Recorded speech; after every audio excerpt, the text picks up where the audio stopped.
that's right. I turned the volume down on this.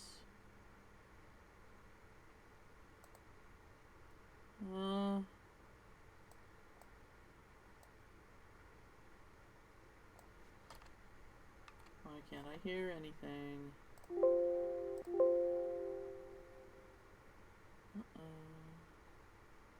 Uh-oh.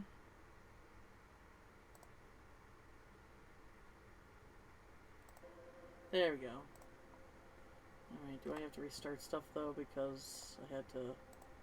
Nope, looks like good. Alright, alright. Oh boy. Let me check my temps. Looks okay. I just gotta remember to check that every so often. For context, my graphics card is dying and has been overheating. Luckily, with some help from Alex, I was able to find a program that controls the fans manually, so I can bump them up if I need to. But, boy, it straight up cannot play certain games that are like higher performance. Like, as soon as I put on Star Rail, my whole computer goes black.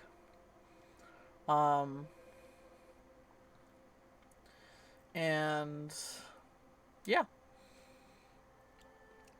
worst timing considering I have eye surgery tomorrow. Haha.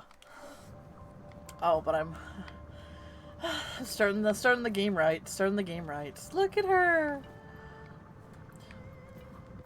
So I actually rode on her in my own free time for another 2 hours to traverse the whole map because now that she's in a lower, she actually is considered to be like, so the light out parts are when she's considered to be in the Sky Archipelago, and then the solid parts are when she's actually considered to be in main Hyrule. Isn't that wild though? And the path is not actually completely the same in some areas. Like, for the most part it is, but they definitely, because she's lower to the ground, I guess they did have to adjust it. Yeah, like here it's different. Isn't that great? Isn't it super great how I'm obsessed with her? With all the noodles? Oh, and during the whole time I was watching her, the 2 hours, I saw every other noodle. It was great. I had a great time. We had a great time together, didn't we, sweetie? Great time, right? Oh, what the heck? Hang on. I'm just realizing that my screen is frozen. Cool. So that means I do gotta restart it. Hello! Sorry, I'm having... Oh gosh, thanks for the follow! Sorry, I'm having a little technical difficulties here. So, just give me a... Sorry about this. My capture card is not capturing the card, you know? Oh, hey, Vid! I went through a whole, like, 2-minute spiel about my dragon girlfriend. And none of it got I didn't get any of that because I was... Because the screen was frozen. Oh, well. We good? Okay, we're good. Hey, how's it going, BP? Welcome to the last stream for a while. Also, yes, thank you for the follow, Big Red Lock. This is gonna be my last stream. Tomorrow I get eye surgery. Starting off strong with the new, I know, right? I rode her. I think it was during watching for your birthday stream. I rode her for 2 hours straight to update her path. The dimmed out parts are where she's in the sky, but the highlighted parts is when she's actually low to the ground. And the pathing isn't exactly the same as when she was like up high either. See, it's slightly different. Anyway, um, I I'm starting to maybe accept that I might be just a little bit obsessed with her, a little bit obsessed with the noodles, but it's not. It's not. You know, it's not. It's not that much. Stretch, thank you. Oh, actually, I needed that. I just started streaming, and I already needed to crack my back. Thank you for that. A little bit, just a tiny bit, a little tiny bit. Like this is 2 hours of me. So I've ridden on her for at least 4 hours at this point, but we all know it's most likely longer. We all know. We all know. Standing on a noodle to get the whole track. Yeah, I recommend it because it's the easiest way to. So I did do a little looking up. Apparently, there's a quest at the Deku Tree. If you have not received the Master Sword, by the time you get to the Deku Tree, the Deku Tree gives you a quest where, I think this is after also you get all the memories or something like that, where you need to get the sword off of her. And the quest actually tracks her, and you can actually get right to her.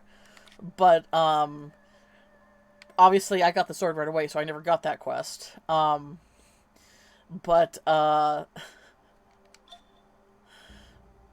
long have I been a furry? I mean, I don't know, probably my whole life, but I haven't really indulged in it until these last, few years, I would say. Like my fursona is actually pretty new. I would say my fursona is 3 years old. I don't know. It's been a while. It hasn't been that long, but I don't know. I've been obsessed with anthro animals my whole life, but I just haven't really considered myself a part of the furry community for that long, I would say. But I don't know. It's one of those things where it's like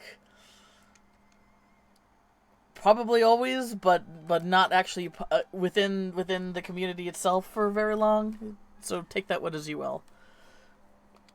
Anyway, I love you.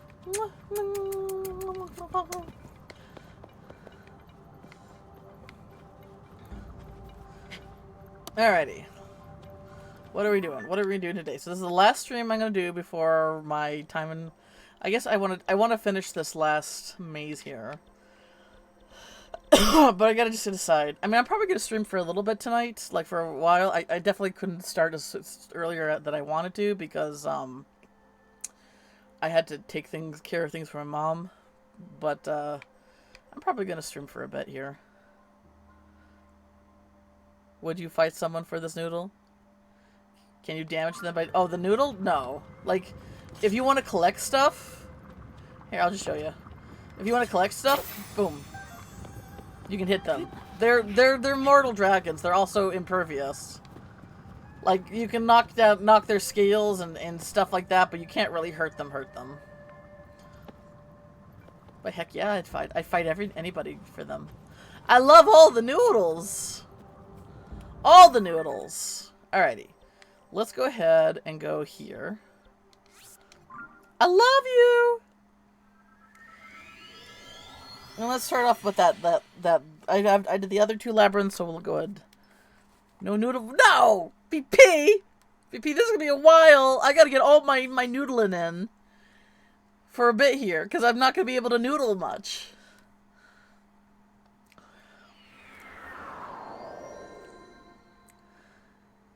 If I don't get all my noodling in now, it's gonna be a while, and I'm gonna be noodleless, and I'm gonna go nuts.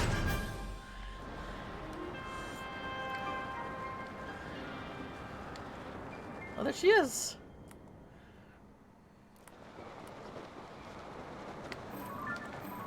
But yeah, look how much... Oh wait, no, that's not her. That's Cheesy Noodle! Cheesy Noodle!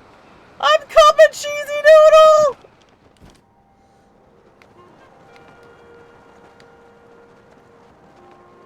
Oh, let me make sure I don't have anything metal that's gonna send me to frickin'... That's not gonna zap me bad. I don't want to get zapped, guys. I don't want to get zapped. Oh, hey, Crit! A B streamer at this hour. I wanted to stream earlier, but I had to take care of the things for my mom, so I kind of had to do a later one.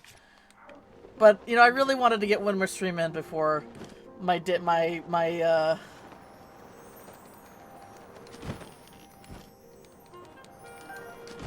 wow. I got it, and managed to get Cheesy Noodle. Look at that. Look at that. But hey, Crit, how's it going? Just a reminder, this is, yeah, it says it on the title, but this is going to be my last stream for a while. Because I'm going to go get eye surgery, and I'm not going to be able to see shit. Because my strong eye is going to be the one that's going to be recovering, and my left eye... You know, it's a funny thing. You know, after a bit from my left eye recovering, I actually was able to pass an eye exam to get back to 2020, but what I learned the next trip when I didn't pass the 2020 eye test, I was more like, I don't know, 2030, I guess. Is that the thing is with my eye condition, keratoconus, it's not how well my eye can see out of its lens depends from day to day. So some days are going to be worse than others, and some days are going to be better than others. But I've definitely noticed that. Some days I can like see out of it fine, and some days it's like, wow, welcome to Blurry City, population U.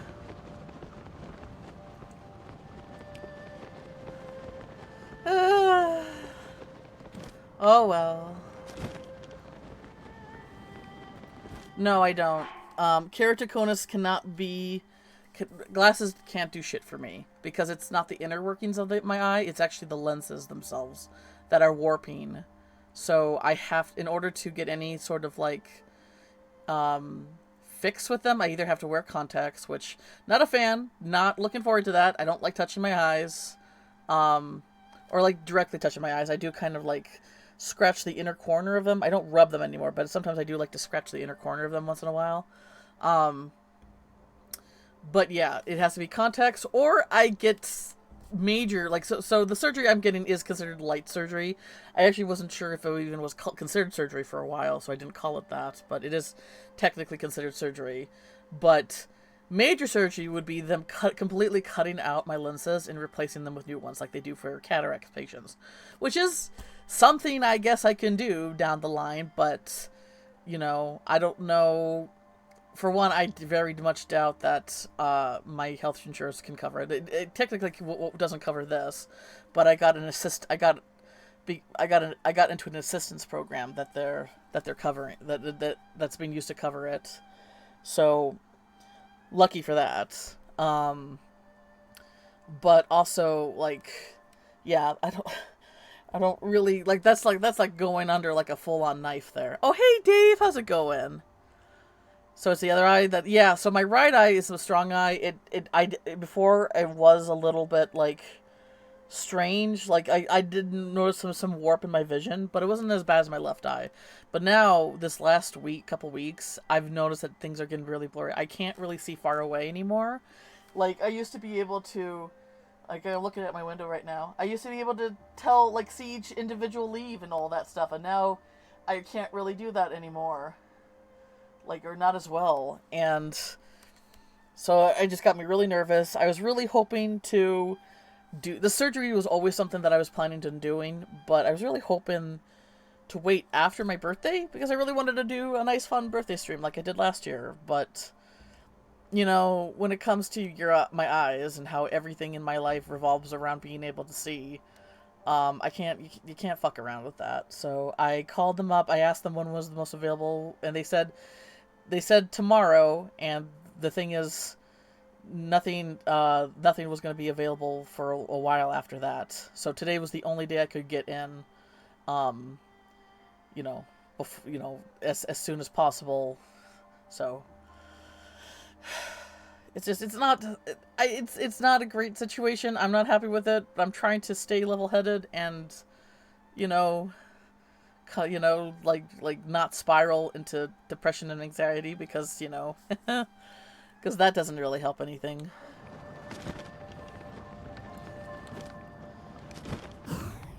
Not that it's not easy.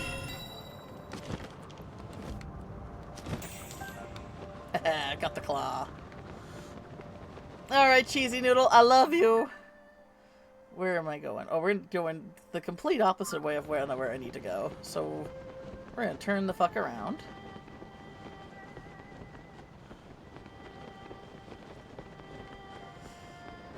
Is the initial eye good now? So the left eye is still blurry. Like, so when the left eye is still pretty blurry. It's worse. It's technically worse than my right eye is now, even though my right eye is slightly blurry.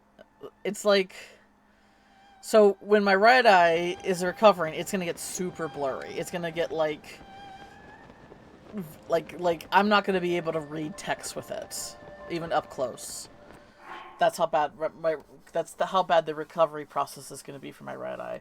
But my left eye is still very blurry on its own, so I'm just not going to be able to see. Like, everything's going to be very blurry for me until I can get fitted with a contact. But learning how to wear contacts is going to be a challenge in itself.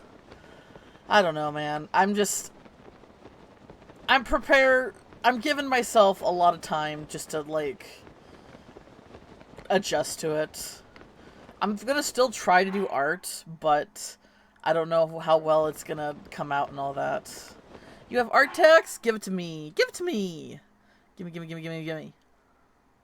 Also, my initial message was more in response to seeing you on Wednesday at Pleasance. Oh, really? Oh, yes. Yes. Hey, Crit, yes. Sorry.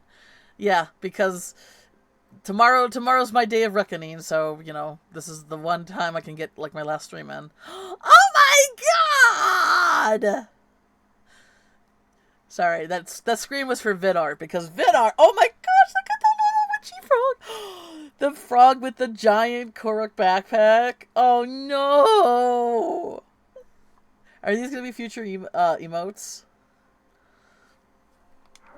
Just call it abstract, yes. Oh, sticker sheet, okay. They're so cute.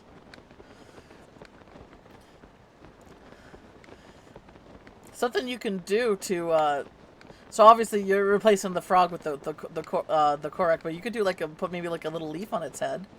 I'm making suggestions, by the way. Don't take everything. If you know what you want to do, don't listen to me. But a cute little, like a little leaf on its head would be like a way to be like, oh yeah.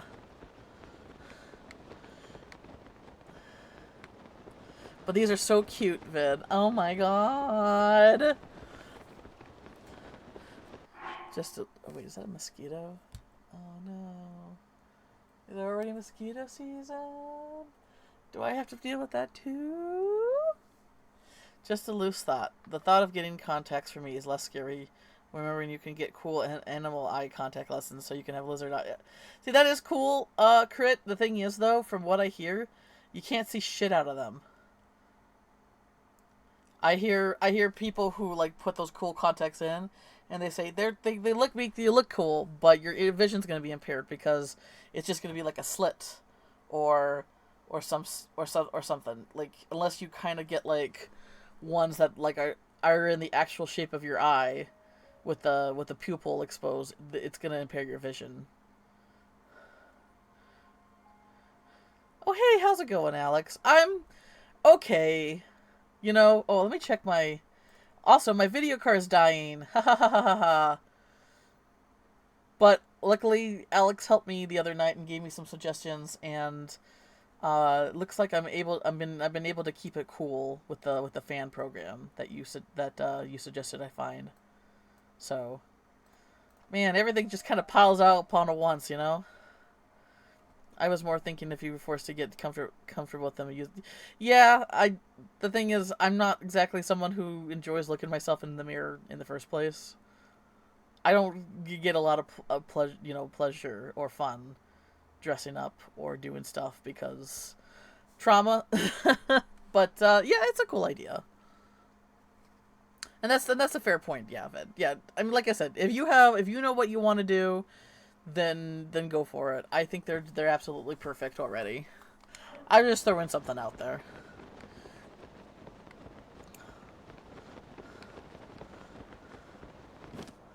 Oh wait, I forgot. Oh, I was plummeting to my death because I forgot about this thing called stamina that I gotta keep an eye on. Ha ha ha ha.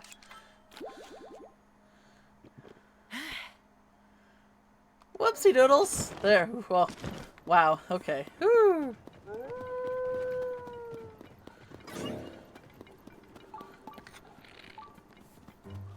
Oops.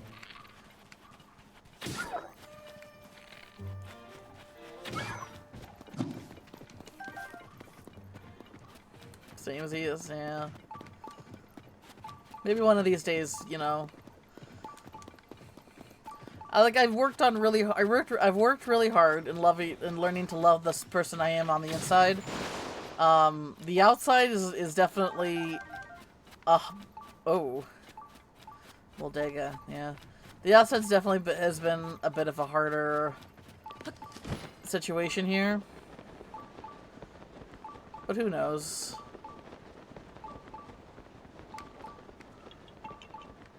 Oh. Yahaha! Aw. I love them. They're all my friends. Draw yourself as a Korok.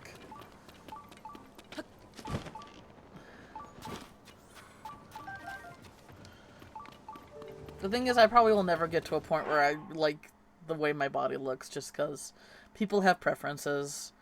But being okay, like I keep in mind that you know, we're all just borrowing the atoms that we have right now, you know, and you know, every 7 years we get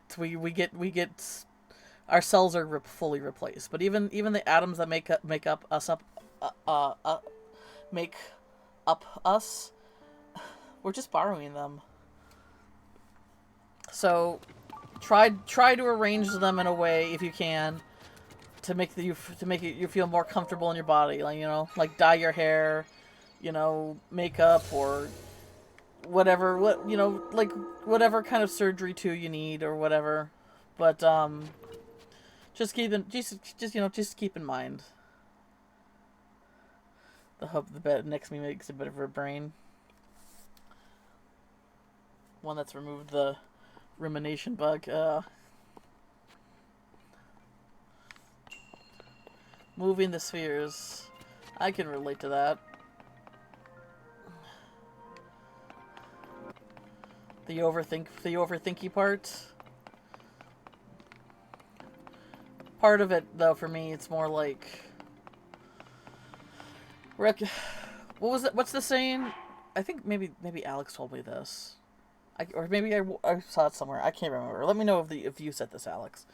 But it's best not to worry, because then you're suffering twice. But I mean, which is something easy to say. Like, it's easy just to say that, but to convince your brain not to do that, is a whole nother story there. But I've worked really hard on being kinder to myself.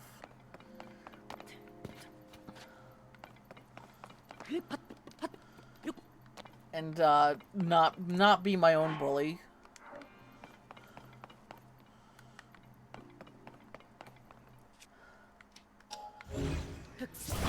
And I definitely do see a difference in my own mental health when I'm not in my own way, you know? I never worry, because worrying just means you suffer twice. Yeah, that's exactly. Yeah. Of course, you know, like I said, it's easy to say that, but in practice, you know, that's a whole different ball game, huh? Ball. I also like Nobody's Truly Ugly. They're just niche. That's another good one. Or something I know for sure you said is that I think a friend told you this, where it's like, you know, you're not ugly, you're just not your own type.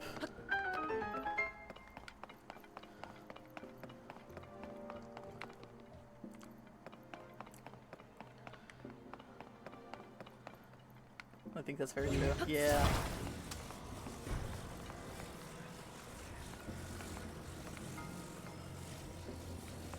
Okay, let me try this. Actually, is there a chest around here?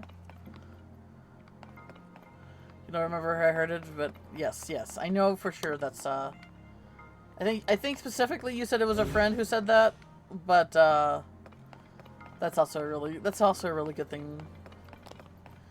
Can I take this with me?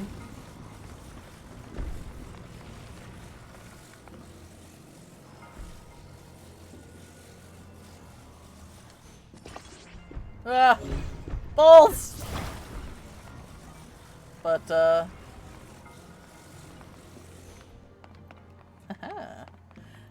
Haha! Whoops. Can I... Alright. It's slow, but it's doing it. I don't know if this is how they wanted me to do it, but this is the way I'm doing it.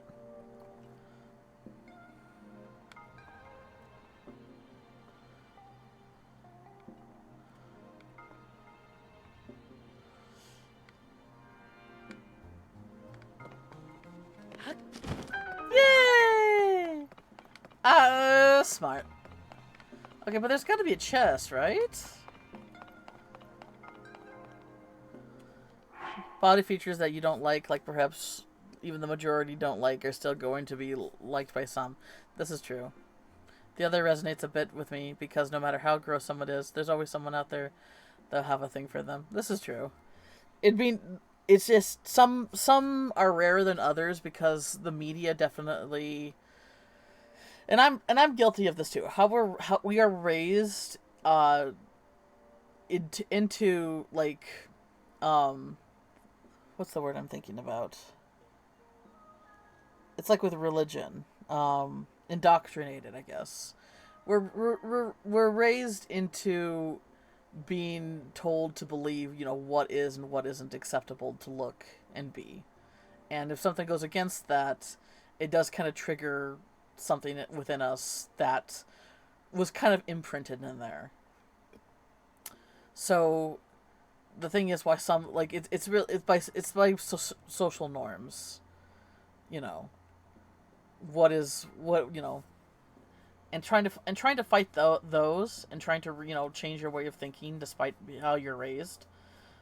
Yeah, yes, exactly, Alex.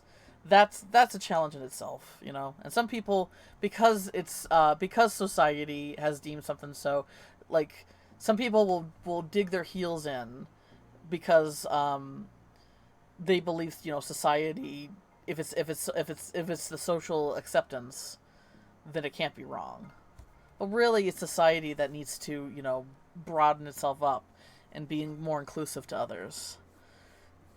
I was going to say the biggest cliche ever, but I really do mean it. The inside counts more than... Yeah, no. It's it's something that's often said, Crit, but that's because it's how true it is, Just because it's something that's... just because that it might come off as schmaltzy and is said a lot doesn't make it any less true. I varnished Gerald before and rolled up, put him into a tube. Oh no! Oh my gosh. That is scary. Dang. Alright. I sure hope the chest wasn't like... I missed it or anything.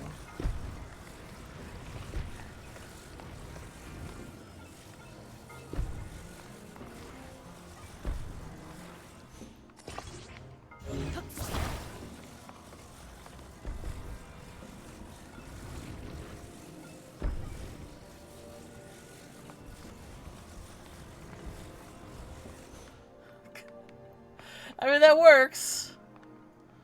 I just feel like I'm missing something,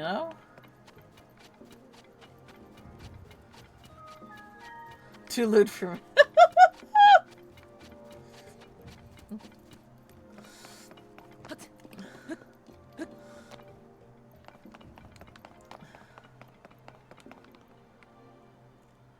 I'm just giving it a once over here.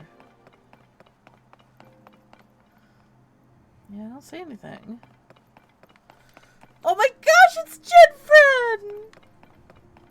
Thanks again for your gift, Jen. They made me really happy. Once I get my camera going and clean my desk off and stream again, I'll definitely do fun little silly shit with those tiny hands. Because I love the tiny hands. I do have to do Tiny Hand Tarot now. Boy, that would be very, that'd be very hard. There's actually other tiny hands that you can stick on the end of your fingers, and that might be a little bit easier for me to do that stuff with, but maybe the fact that controlling those hands... Here, I had them right here with me. Jen got me these tiny hands, that was on my wish list for my birthday, as an early birthday present, and they're so small. And I'm like, hee hee, hee hee. Yes, yes, yes. Like they're on there for good reason, because I'm a silly goob, but Jen had some silly goob ideas of her own.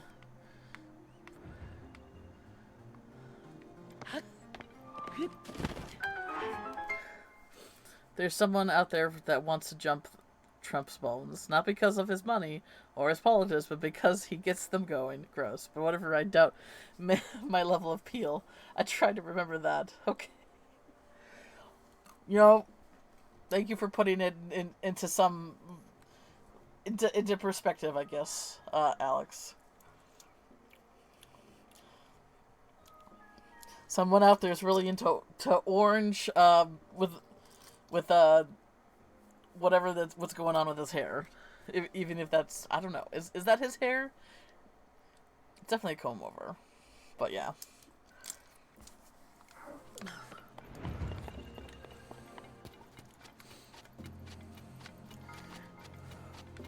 It's a dead animal. I try not to go, even with people I don't like, I try not to go after their appearance because, you know, as somebody who has struggled with weight, you know, people being harsh, like someone they don't like and going after like their appearance, like their weight and stuff like that, kind of hits hard for me. But I feel like Trump is kind of a free pass, because a lot of what he does is, I don't know, like reflective of his narcissistic personality. Yeah, fuck that guy. Yeah, fuck him. But don't actually, thank you, yeah. Don't actually.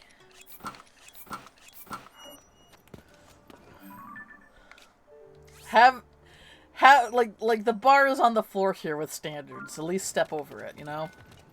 American politics. It's fun, Crit. It's so much fun. Like, I know Boris Johnson wasn't that great to deal with, but I feel like Boris Johnson at least eventually went away. Where Trump never seems to go away.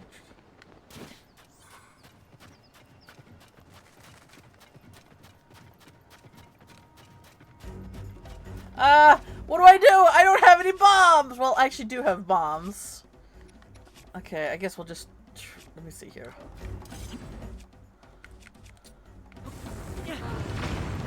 Oh, well, that's... Ow. Can I just... I don't have enough arrows for this.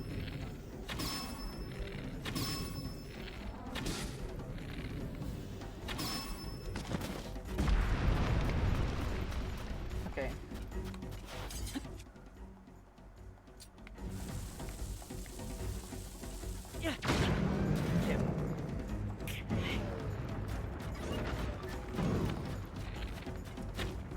I don't know what to do. I don't know what to do! Ah! I don't know what to do! From the homeless. Oh, right. That would be a thing to do.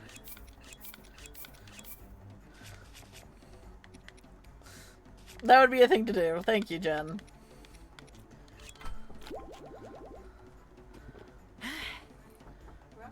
Oh, fuck. 1 second.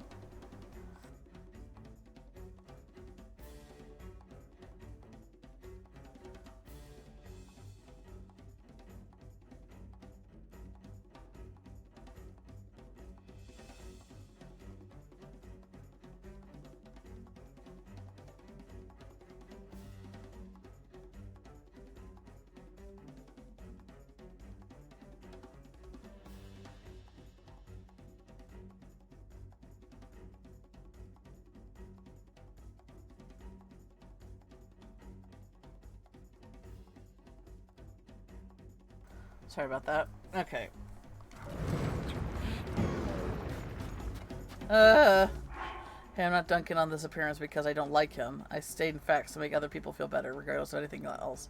This is true, yes. In LA way, anyway, do we get a lot of American... I lie. Anyway, we get a lot of...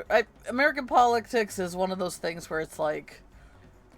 It's like a train crash or like a house fire. You just stand there and you watch it happen, even if it has nothing to do with you. It's a lot of different experience though when, you know, it's the place that you live that's on the line, you know? You never put them away unless you're trying to take a fancy photo. I mean, there's only so many times when I'm trying to like pick up stuff and I accidentally like activate their abilities or some shit like that.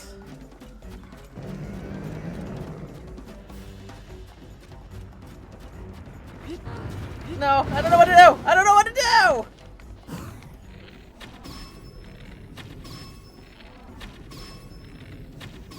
I don't have enough arrows for this, man.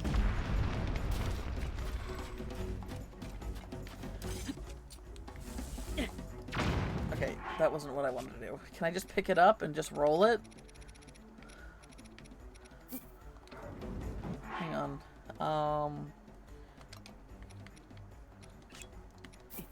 Okay. There you go. Enjoy! Enjoy! Yum yum! Yum yum! Yum yum! Ah! I don't know what to do! Oh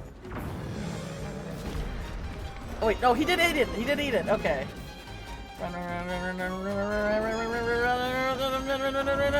Die, die, die. Oh, actually, I should take a picture. There you go, beautiful.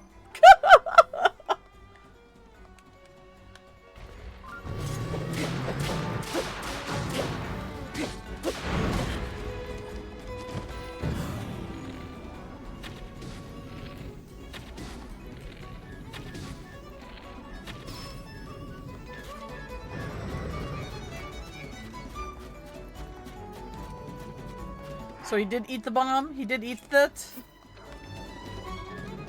For you! For you! Eat it! Yum yum! Spicy! Oh, he didn't eat it. He didn't eat it. Ah! He didn't eat it!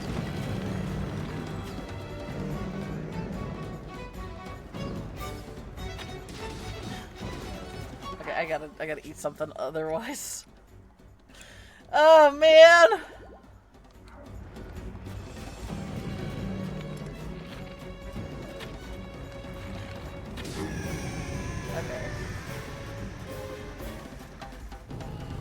Well, good news is he's down. But I really gotta figure out how to fucking beat them.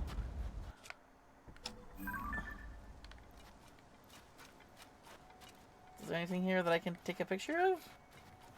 No? Alright. Our old governor, who was a remotely moderate Republican, is running for Senate, but now that he's actually going for the full sprint for, the whole state is coming together to shut it. Oh, God. Man. It's like, because Trump is so popular, like, I see people who completely, like, drop even, like, a little bit of morals, that, or like, integrity that they had for their party. And, it's disappointing, you know? You know, Ted Cruz sucks. Oh, that's probably the thing I need to take a picture of. So Ted Cruz sucks. Like, there's, like, nothing about him that was likable.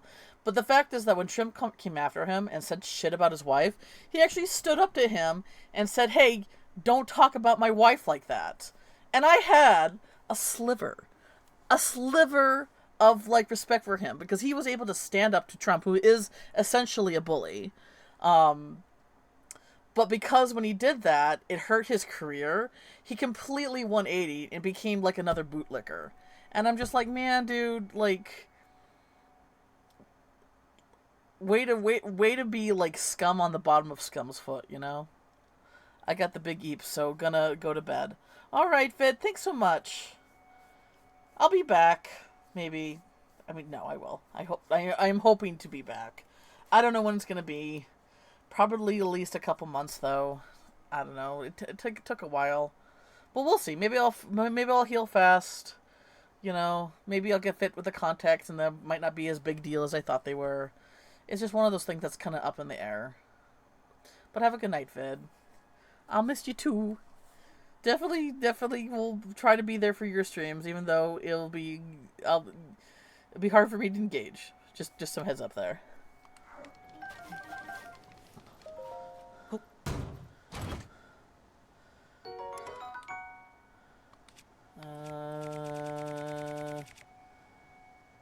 Yeah, I'll leave that, I guess.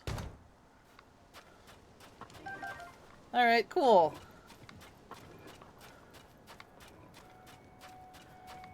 I should probably kill these guys. I'm almost out of arrows, though. What are you guys talking about? Are you talking about a game?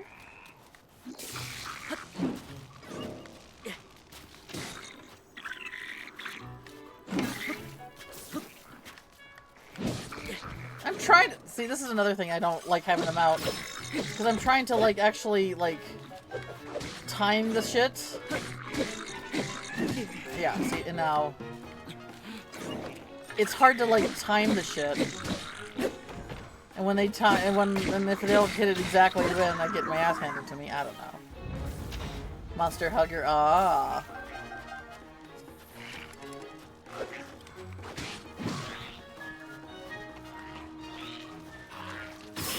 Ooh, ow.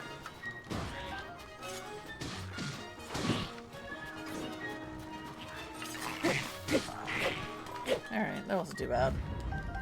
Did you get its fucking tail, though? That one's in. Alright, let's just go. We're heading there. Okay.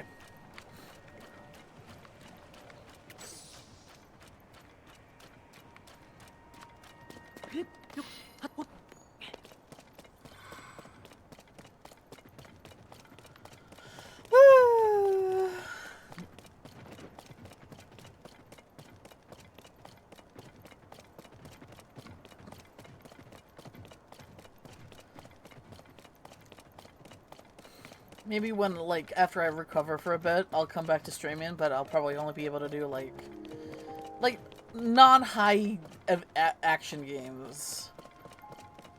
Like maybe some point and clicks that I've been meaning to get to. There's some, like, really cool, like, investigation games that I would really like to play. Just something that's, like, you know, a game, but, like, I'm not...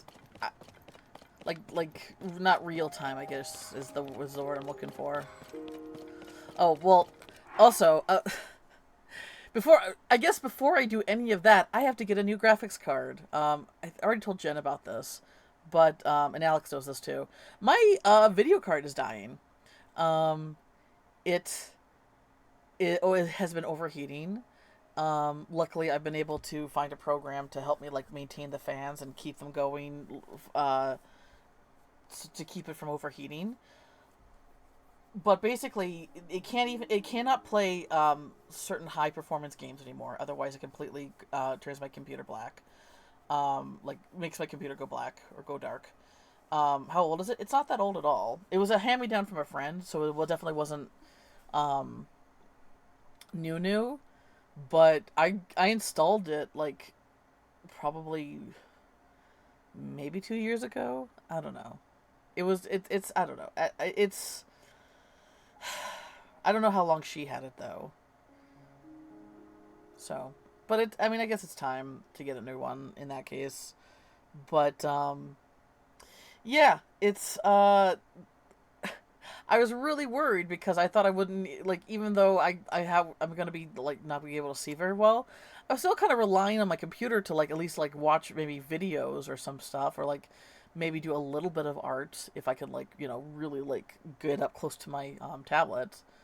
But luckily, yeah. Luckily, I got it to a point where I can maintain a cooler temperature. I just can't play certain games on it. Um, and which is not a big deal because the games that I wanted to play I can play on my phone. But yeah, like the only reason I'm probably able to stream right now is because I'm playing a game on my Switch and I'm just using a capture card. So until yeah, so I would need to get a new video card. I would need to get the money to get the new video card, and then I would need to install it despite not being able to see. So maybe that wouldn't work. I don't know, man. It's like it's definitely one of those things where like this is the worst timing ever for this to happen. of all the things that could have happened, like of this to happen right now is not great. But I don't know. All I can do is like go through the surgery. All I can do is go through the surgery, do my best to recover, and when I start feeling better, see what I can what I can do. You know. Oops.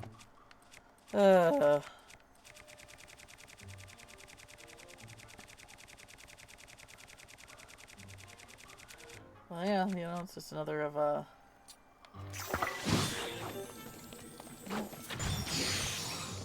did work.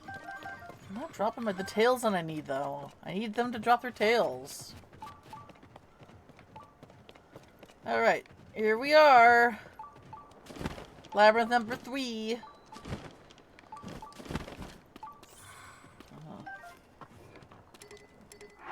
I guess I'm gonna need one of those.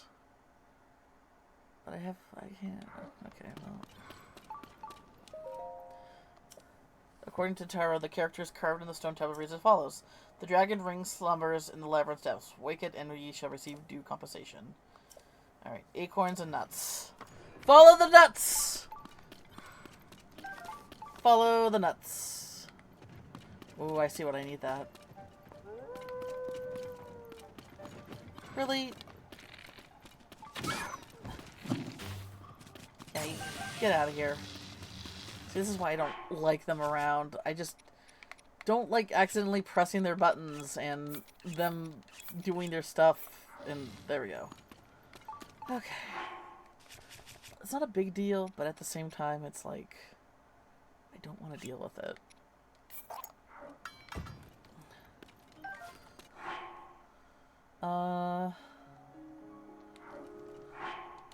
You know, we're gonna do this instead. This is still...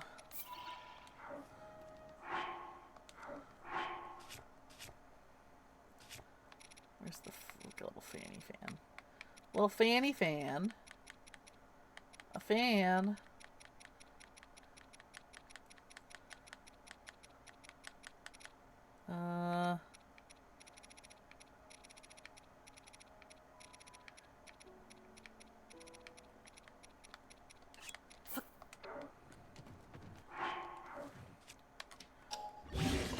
There we go.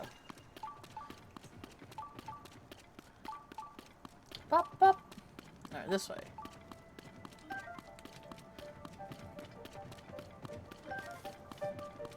I thought you want to see the most dangerous and vicious monster in Monster Hunter. Oh, look at those! Aww.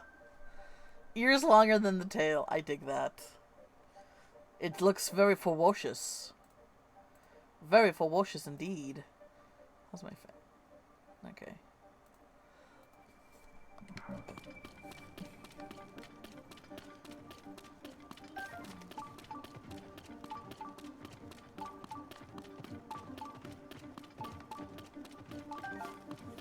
So...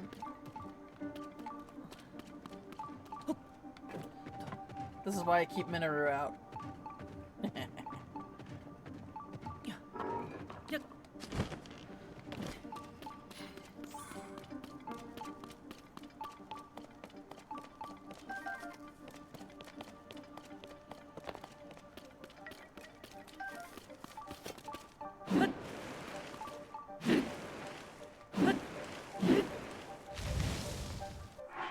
And now I'm freezing.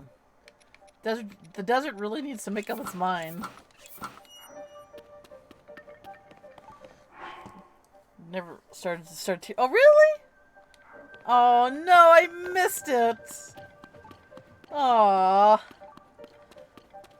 I mean, if it was in the mornings, then yeah, I'm not gonna be awake. Vid's morning streams tend to start around 5 a.m. my time.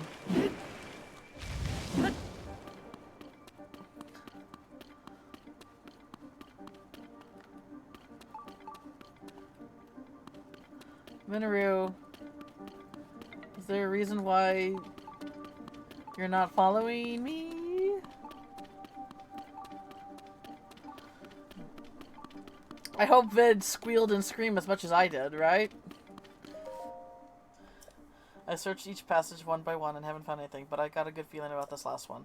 The only thing keeping me from exploring is now the late hour. I'll try to excitement from sleep. Okay, actually, so maybe they were telling me to go this way?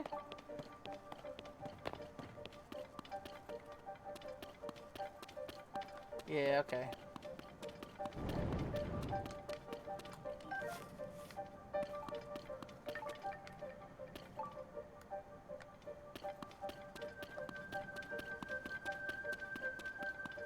This way?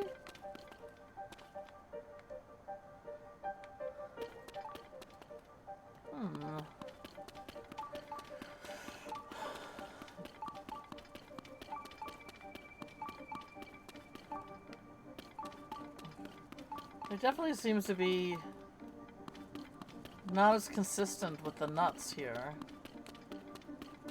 Oh, here we go. This way? Alright.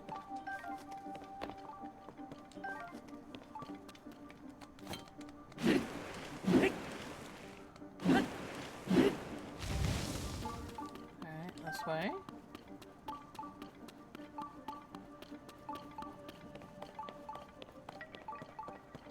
Better be a scroll. That would be the dream.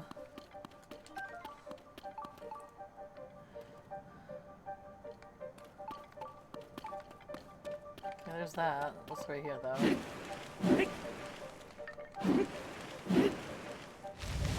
Woo! Totally worth that.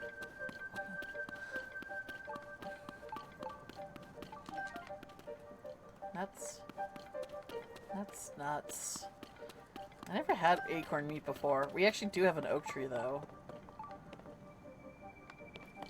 Oh, here we go. No matter how far I go, on which way I turn, everything looks the same. It's all covered in energy-sapping gloom. I somehow managed to swallow my overwhelming desire to run home and will attempt to spend the night here. I just hope I leave enough acorns to mark my way at the end. Things about to get real corny around here. Real acorny. Ah! Corn. Corn. Oh boy. I don't... Is that really where you want me to go?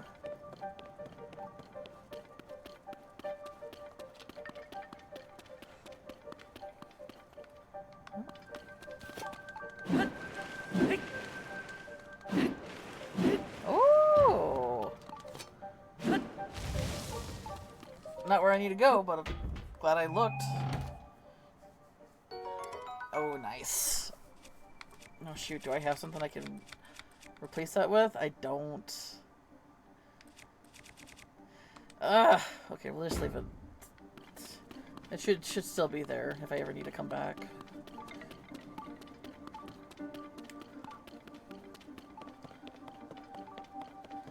Alright, I guess this is where I'm going. I just don't know. I'm gonna take a guess and I go this way.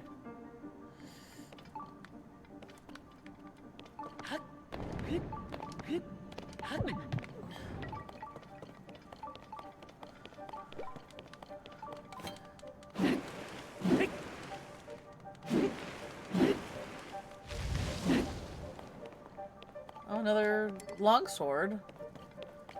but no corn. Oh, there's a corn. Corn! Ugh.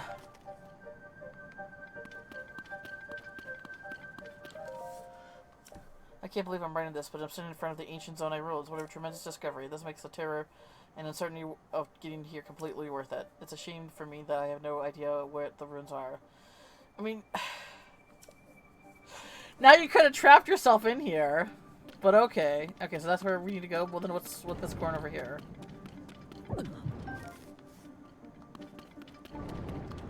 I guess if I went that way...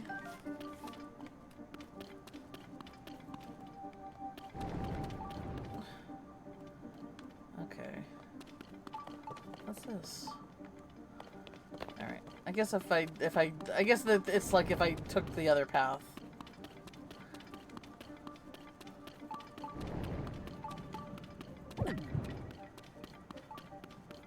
Alright, they're here.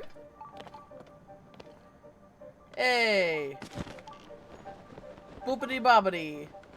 Bobbity boopity.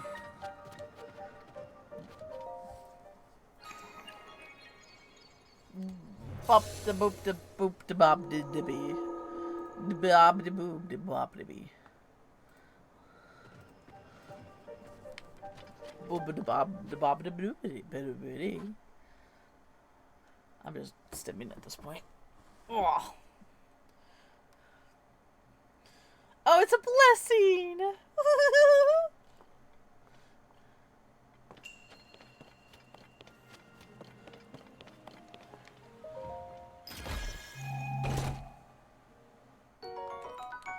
Ugh. So nice when it's not a weapon.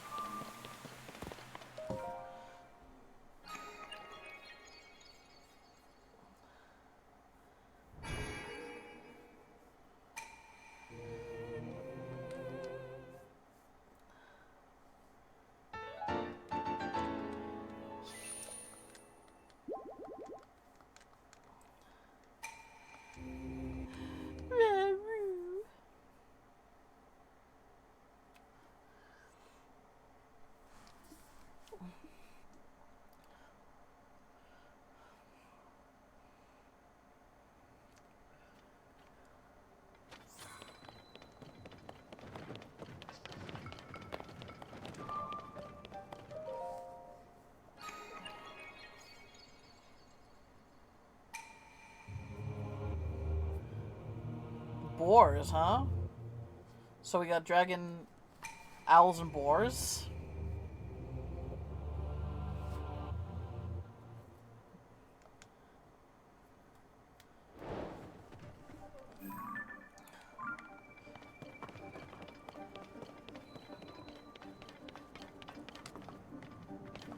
Alright, let's see here.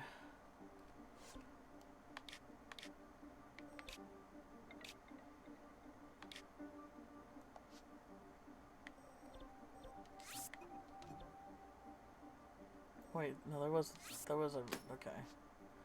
I guess I gotta figure out how to get over there. Sadly, no squirrel, it looks like, crit.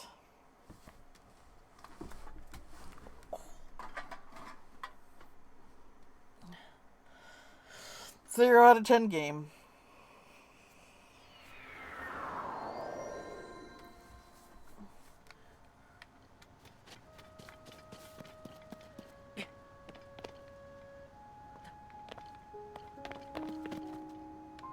Where am I going?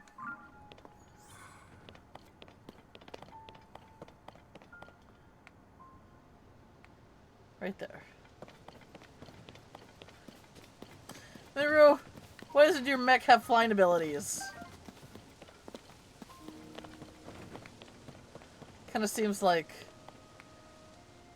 that would have been a nice inclusion, you know?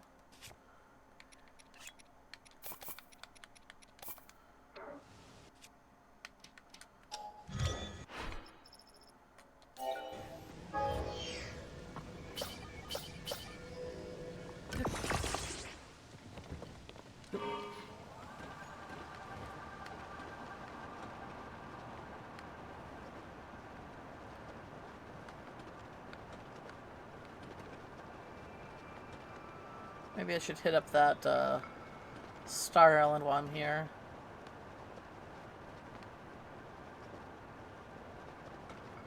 Maybe we'll try to.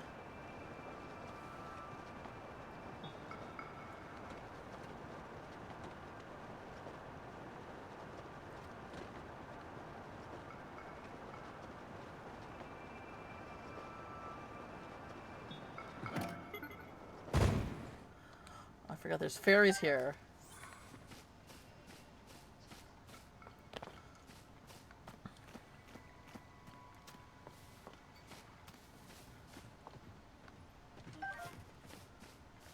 Can we get the other one?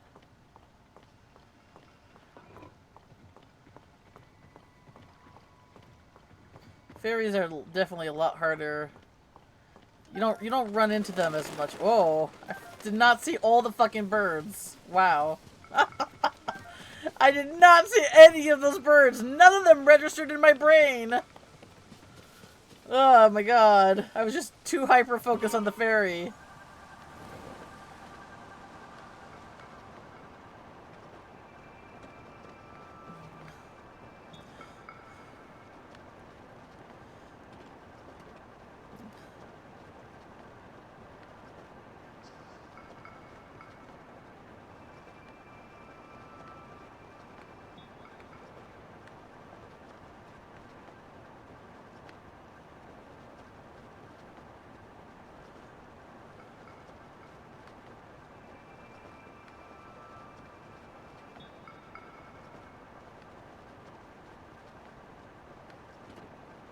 Yeah, let's hope I can get this so I don't lose my bike.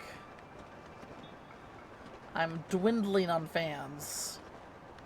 I have not been having the luck of getting them out of the,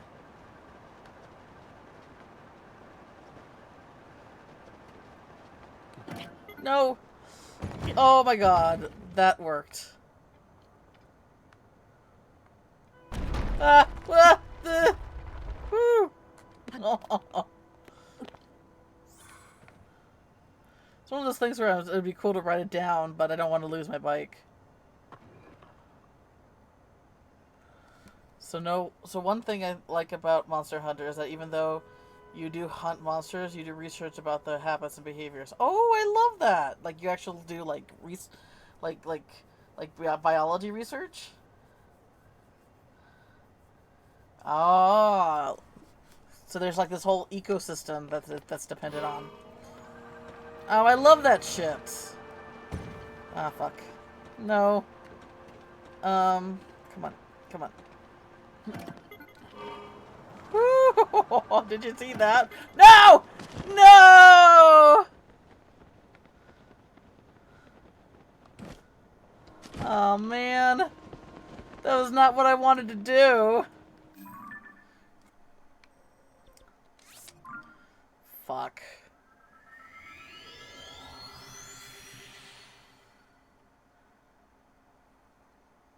I'm mad now.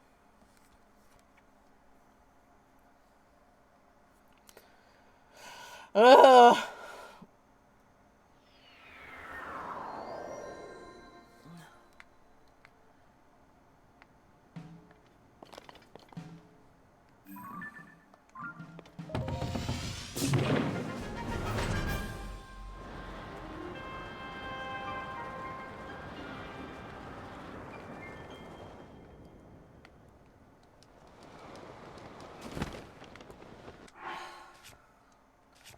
Can I just get to...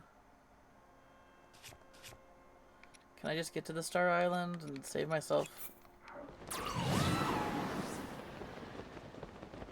bullshit?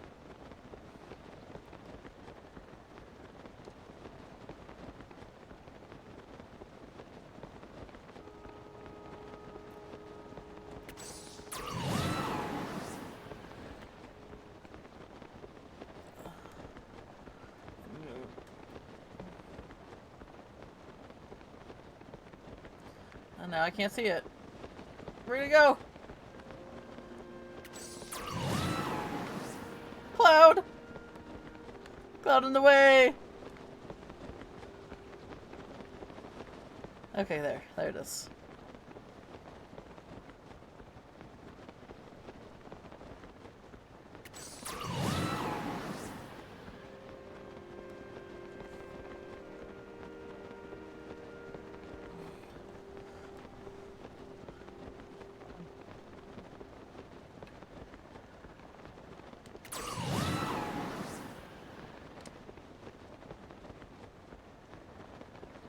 I think I'm just gonna make it.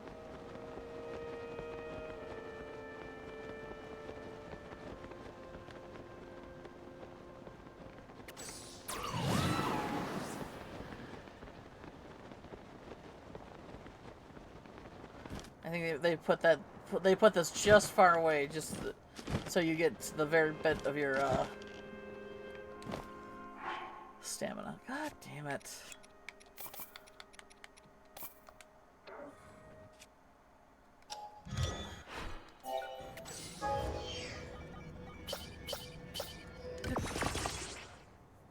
Alright. Drink. What we got here? Oh, look at that. Look at that fucking dinosaur. Dang. Oh my god, the sword is like the skull. Is a skull of another creature. That is crazy. I love that though.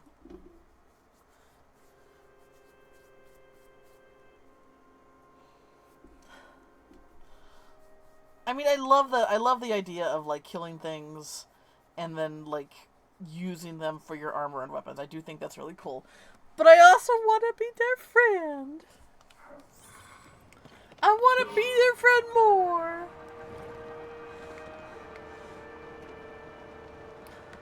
But the thing is, it sounds like Monster Hunter is a very, like... I'm not, like... So I love exploring. I love, roaming around and uncovering secrets and stuff like that. It does kind of seem like Monster Hunter is very more like a boss... Like a boss-focused type of game. And I don't know how much I would enjoy that. Because I'm just not into, like... Like, boss fights are usually not my favorite part of games.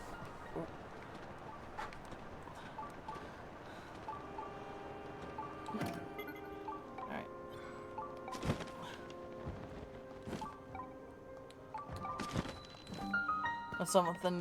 When a cute monster limps away and having a bad day with me, or it goes out to them, and I have to capture them instead of kill.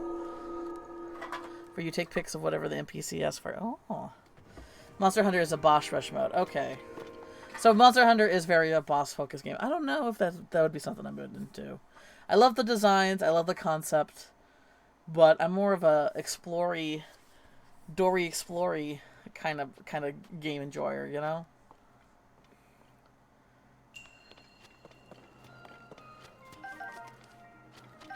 Unlit lesson? And you're giving me all these fire things to make it lit? Wait, unlit blessing? Who's unlit? Why are you giving me arrows? Why are you giving me a bow? Who's unlit? What?! What?! Rauru. Rauru! Wait a minute. What did you... Like, it's Rauru who's building these, right? Oh, wait. Did you fucking fake me out, Rauru? Were you being a silly little trickster? Not that I need a reason to love you more.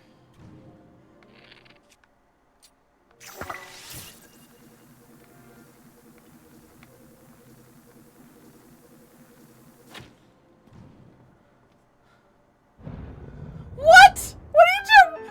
But that's... Ah! Okay. This is...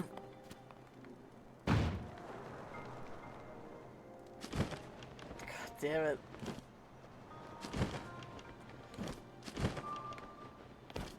You silly little man. I mean, you're not little. Or a human, but still. Oh my god.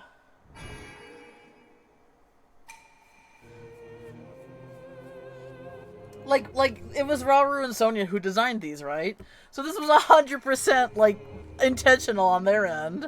You goofball! I love you even more now. Thanks.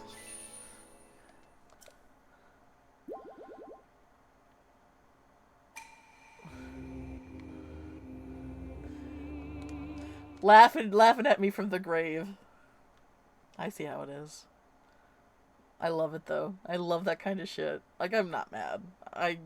If I was the one that was making a game like this, I would do the same thing.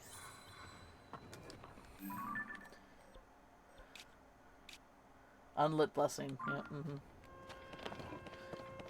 Ah! That's so funny though. Like, yeah, we're dealing with end of the world, Demon King, blah blah blah, but we always got time for a little jest, for a little laugh.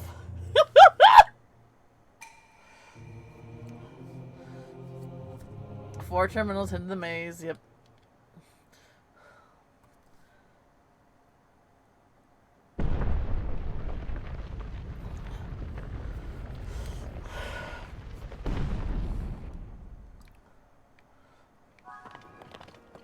Alright. Oh, there's a little bit different. Oops, let me go back. Wait, where is it? Ah, no.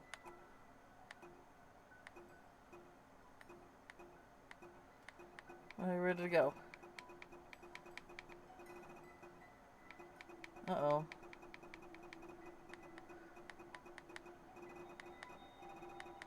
God, I have so many side quests to do. There it is. Yeah, so let's just go this way first. He can't even take a punch from Sonia. He didn't stand a chance against the demon. The way he got... It wasn't even a punch. It was like a little backhand nudge. And then he rubs his hip like a little baby. Like, I love that. I love that so much. I mean... The thing is, though... Like... Ganon got like a sneak attack on Sonya to take her down. Robert was able to like hold Ganon back like mano a mano. So how powerful is Sonya if she didn't get a sneak attack on her? You know. All right, where am I going? This way.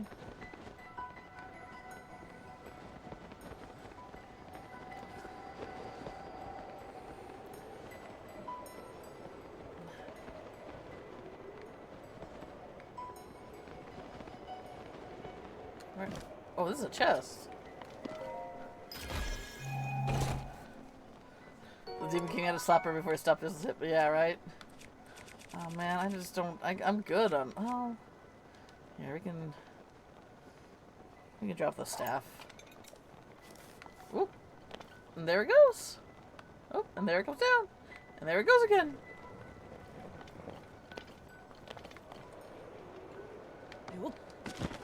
All right. Well, then where's the terminal?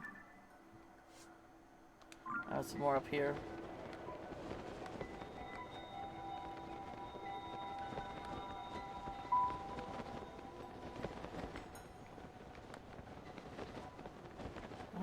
How do I get up to that? It's right there?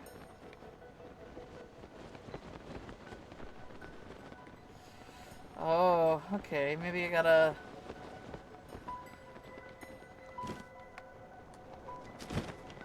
There we go. I just gotta... There we go.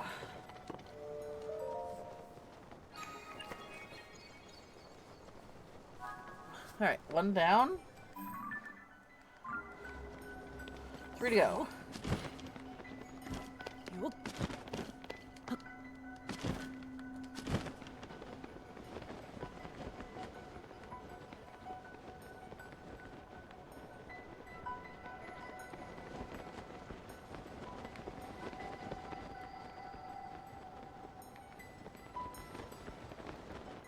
Actually... No, we can go this way.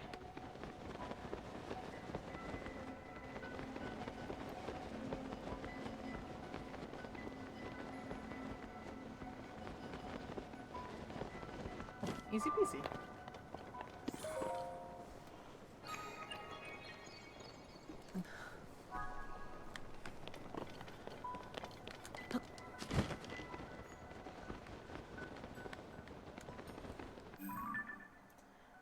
I need to go.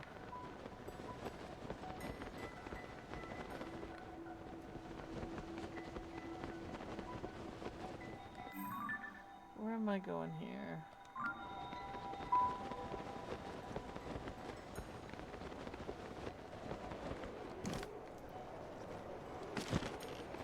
This way.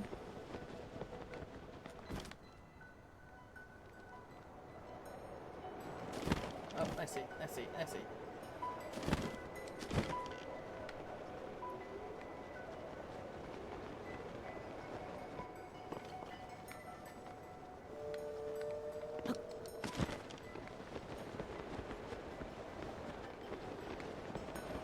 For anyone's confused, I'm mostly watching the mini-map here to figure out where I need to go.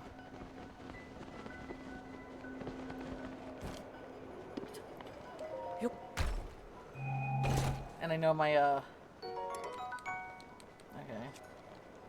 I know my silly little face is covering it, so it might be confusing on what I'm looking at here.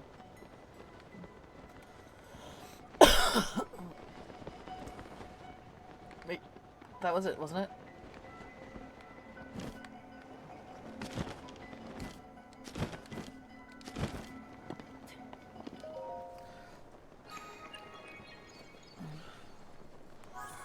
Alright, one left. And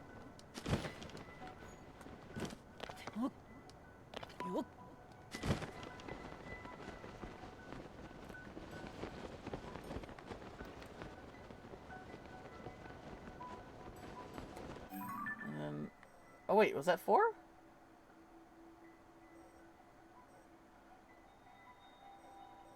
No, here. There we go. Okay, I need to go... I need to go this way?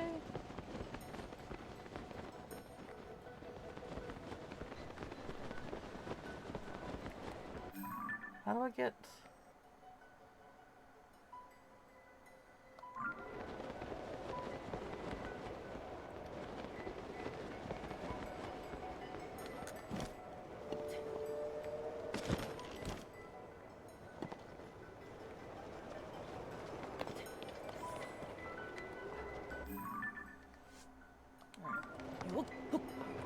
No! Mineru, I love you, but not right there. Not right now.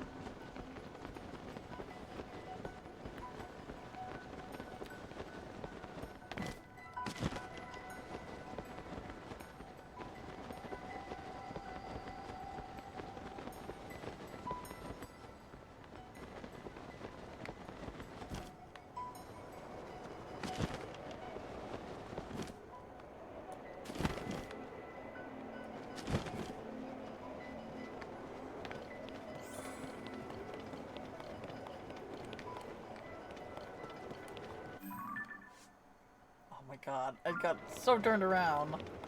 Wow, okay.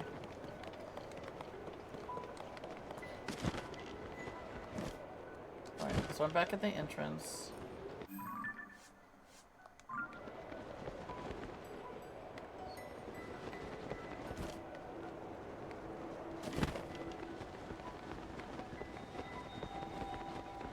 Sure, I got nothing new, Crit. I just been kind of focusing on this coming... Alright, here we go. This is the one. This tomorrow, basically, what's going down tomorrow. So I just haven't had the time to, like, get anything done. I really wanted to get my new icon done, but, I appreciate you checking. I just... kind of sad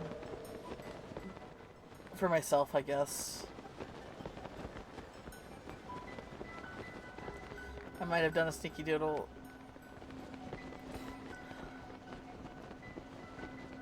Oh.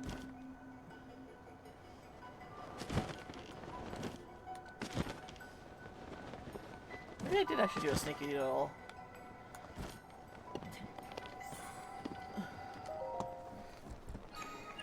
Hang on.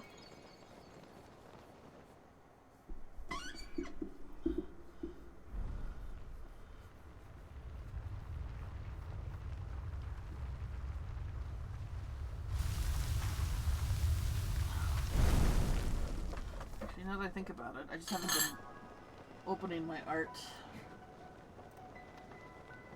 Okay. This is not something I shared yet, but here's more of this little, you know, species that I'm going for. Oh,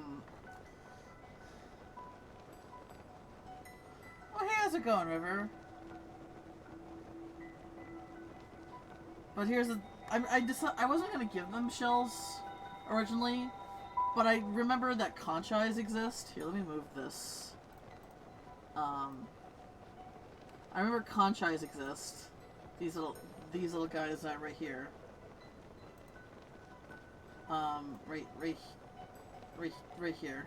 There you go. And I really like the idea of them like doing a hammer space kind of thing, where they, even though their shells are kind of on the smaller side, they can still fit their whole bodies in there. And they have just little eyes that poke out like this. Kind of like how conch eyes just kind of have their eyes poke out like that. Like this, see? So I'm just kind of figuring out, like this one's definitely a lot shorter than the other one, but I'm trying to like explore like body types and like how to make them different between the species. Well, thank you. I think I'm having a lot of fun with them. They've been in my head for a while, and I wasn't sure in what direction I wanted to go with them.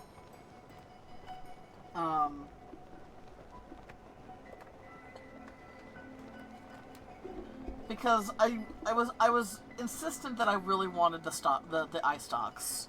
You know, even though nudibranchs don't really have eye stalks, they have rhinophores. Those things are more for tasting and smelling rather than for seeing. A lot of their eyes are actually on the main part of their body. But I like the eye stalks that you see in slugs and snails. So I really wanted to see if I could do like a combination of them.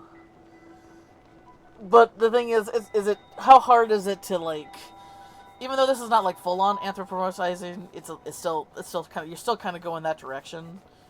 So I just kind of wanted to see if like what can I make it work with the eye stalks, you know?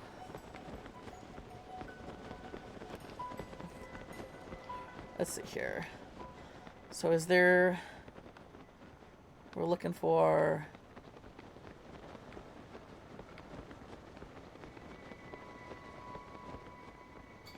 Okay, so here's a chest.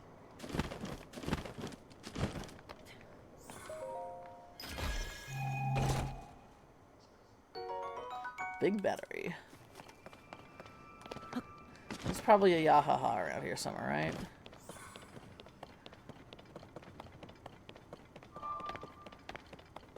You know what's been in my head for a while? Drawing personality swaps for my characters just for fun. Oh, I've seen people do that before.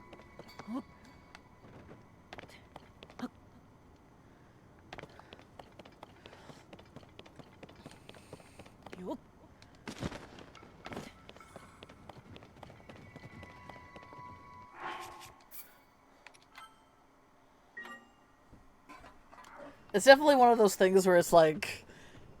I haven't really done it really myself, but I can imagine doing it would be like a brain-breaking process. Like, I could, like, drawing Victor being a smiley, happy person. It'd be like, but that's wrong! That's wrong! How do I... Fuck. I still get the buttons mixed up.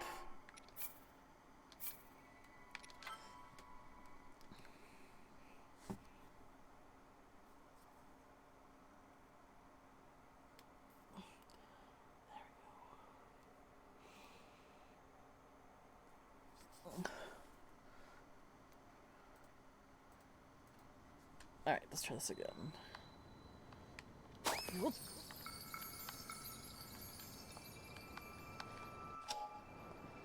There we go. Gotcha, you little bitch. Alright. Let's go back here.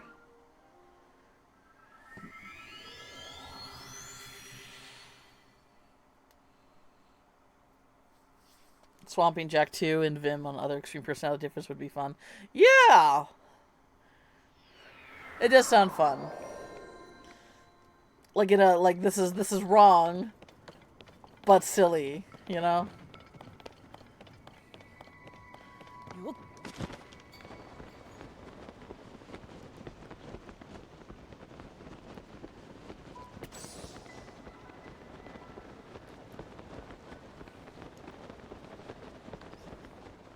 No spoon, Sven. Yes. So here's another thing. Here's another thing you can explore, Crit. Not only personality swamp, but because like, oh, I guess if it's personalities, maybe then it wouldn't.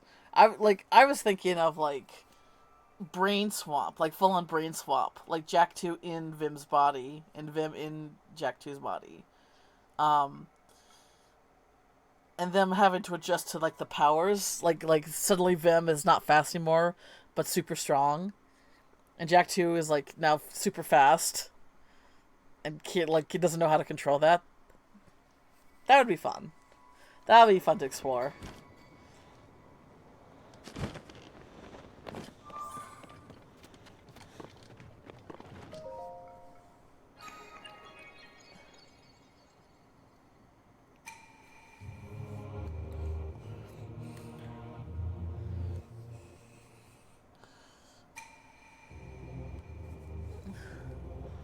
Bars of the Labyrinth. Oh boy, here we go. Here we go again.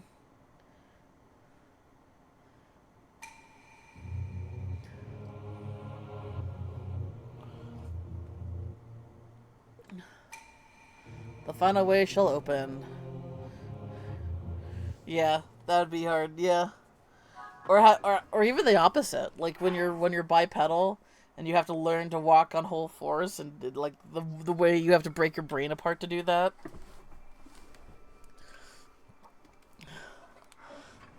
Difficult for both of them. Plus on super speed on Vim's part too. Wait, no, I gotta do the special. I gotta do the special way. No, no, sweetie, no.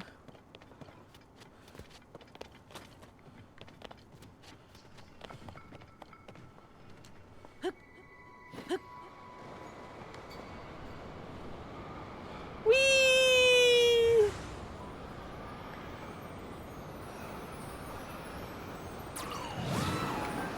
Oh wow, I got a star fell at that exact moment too. Crazy.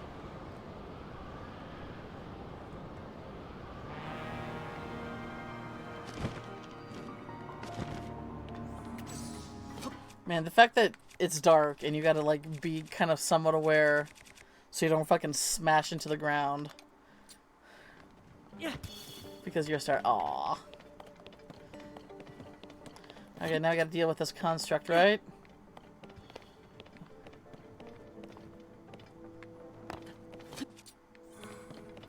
Yeah. Oh man, I'm low on arrows. How am I gonna do this?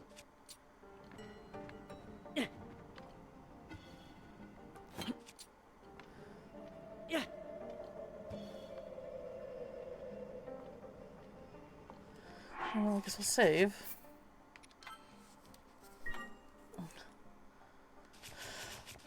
Put the good armor on.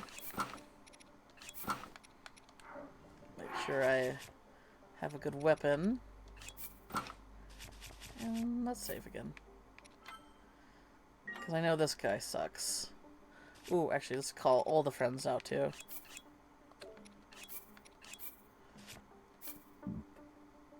Lakeland, Swamp for Lakeland and Braun would be fun too. A shy, timid Braun and egotistical, violent Lakeland.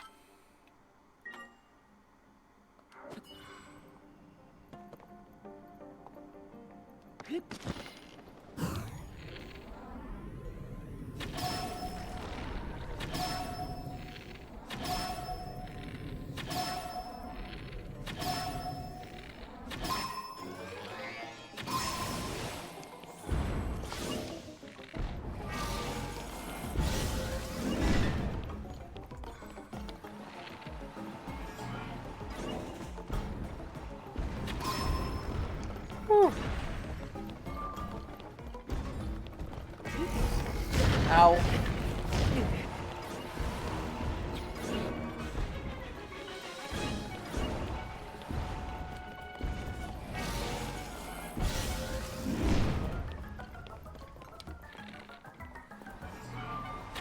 God damn it.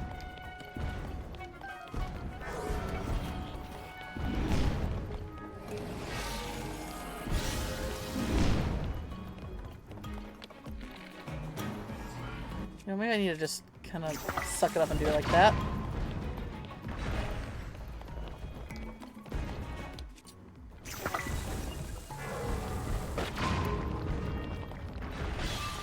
There we go. Where is it? There it is.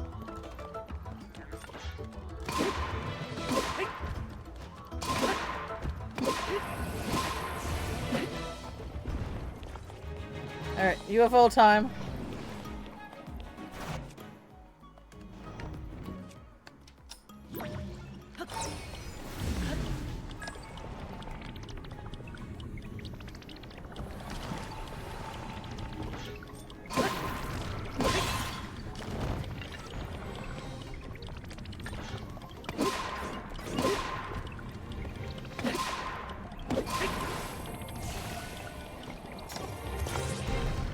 Oh god, ah! What the hell is this? Cube now?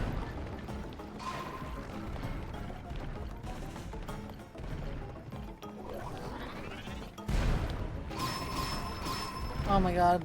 Tulin, you beautiful boy. All the kisses. Ah. See, I can't, I'm not that fast.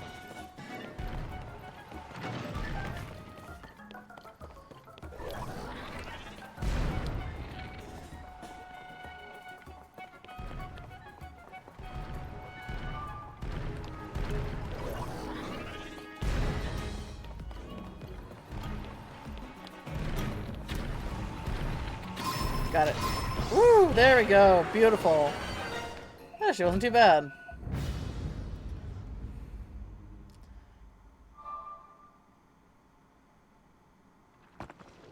Ah.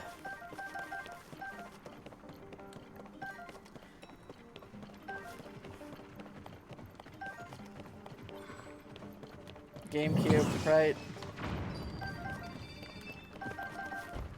Alright. I actually do have a weapon that hasn't been merged yet. Nice. Nice on rice.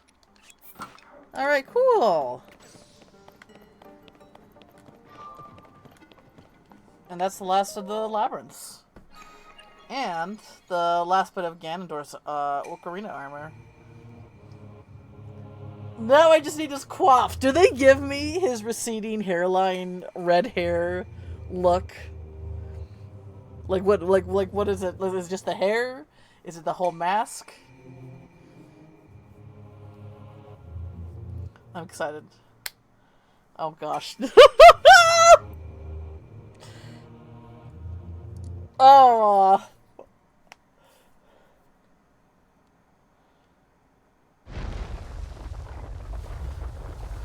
It'd be more than just, I can tell you right now, it wouldn't be, it would be more than just a personality swap.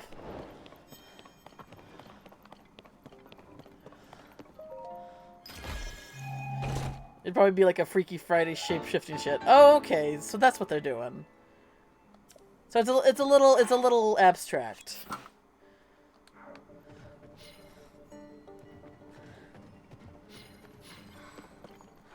Oh yeah, no, it would be like, I don't know. It would be something fun to explore. I'm not too sure how I would carry it out though.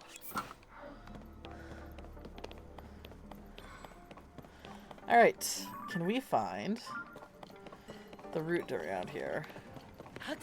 I actually haven't done any routes in this area.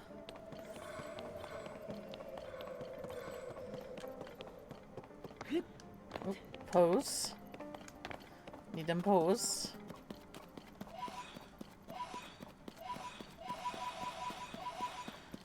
So it's a fun idea for me, but involves drawing two characters, so... Oh, yeah. Yeah. Fun idea. That takes work.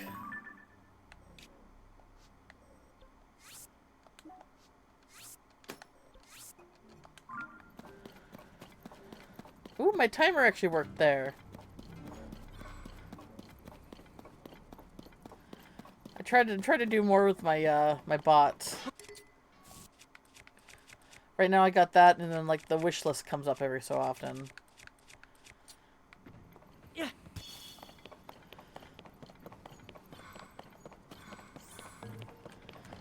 Even though I'm starting to rethink, I don't know, Throne looks like a good idea, but it feels like more of a rigmarole than just linking actual the actual wish list sites. I don't know. I'm not too sure.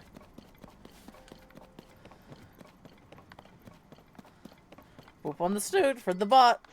Yeah.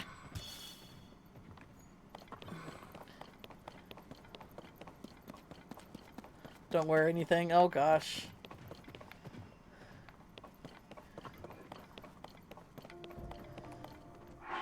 Alright, let's do a crit recommended strat, huh? I don't even have a lot of rockets anymore.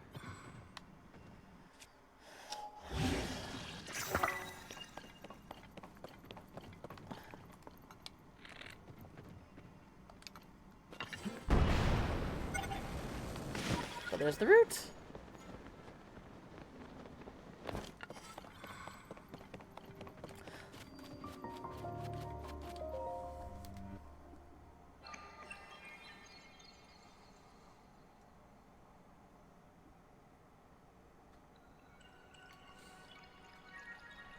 Here, okay, well, so how's this? Instead of outfit swap, why don't you do color swaps? If they don't have clothes, you can do like color palette swaps. Vim would be totally censored without clothes. But I can't say the same about the humans.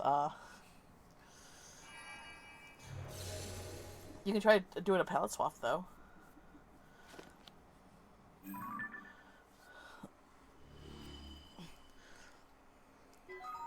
Dang, that revealed absolutely fucking nothing.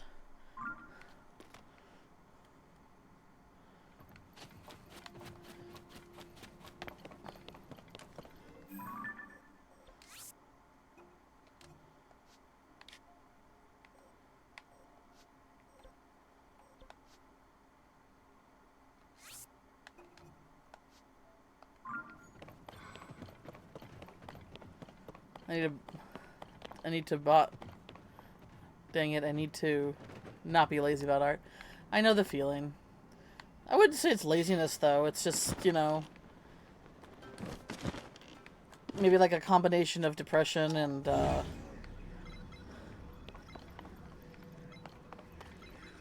just trying to get through the work week as is. I wouldn't beat yourself up about it too much, Crit. You got the thing is you got more going on in your life than just art. And sometimes you almost need like those free moments to just decompress from the work week.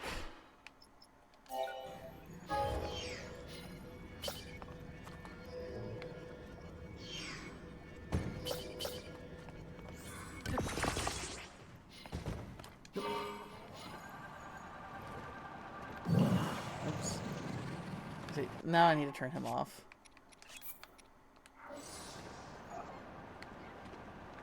I'm trying to focus, man.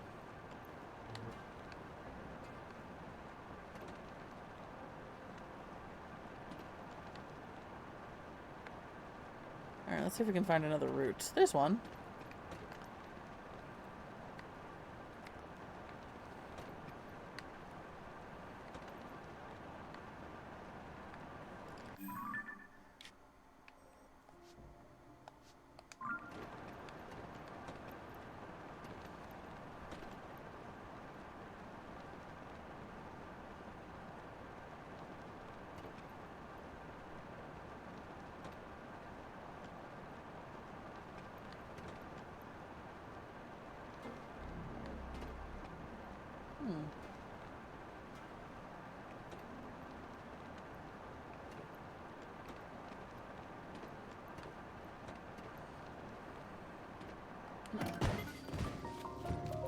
Out of my characters that you know, Who would you want to be a fun person? What would you think be a fun personality to Swan? Oh, Scorn and Ammo.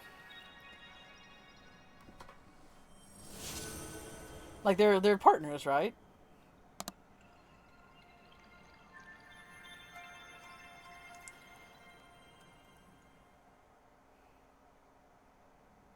I hope I got those names right. Scorn is your lovely lizard-ish lady, and Ammo is the little gumdrop. That'd be so strange, right? Now you know how I feel when you say like Boff and Mia. It's like they interact all the time with each other. Like if it's two characters that don't interact, it might not be that strange. But if it's two characters that know each other and interact, that'd be weird. It's weird. I didn't say Boff Mia.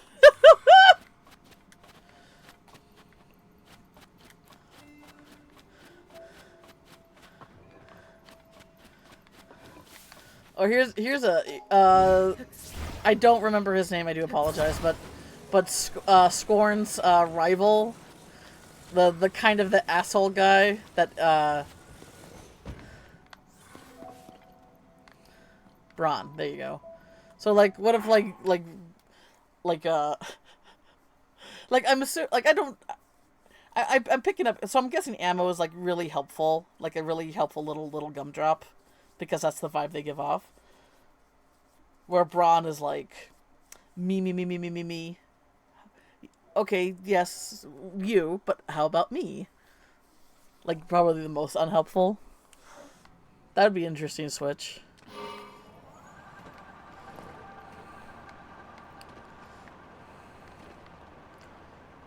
Braun likes Braun. Braun, yes, yes.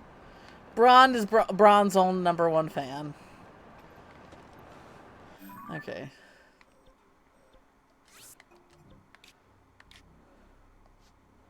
So there should be one right here.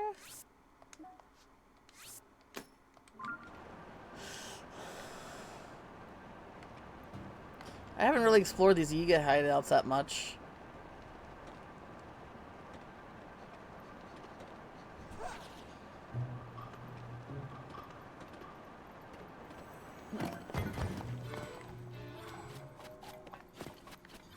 So let's take a look here.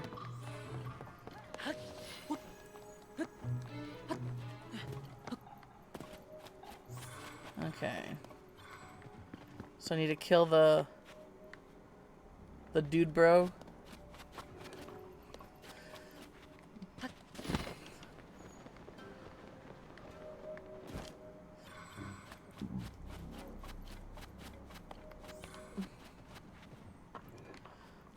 Where is it? Where'd he go?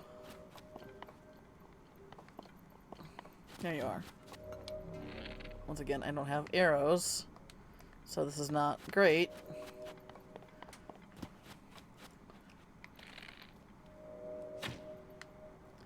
Cool. Maybe I should just try to...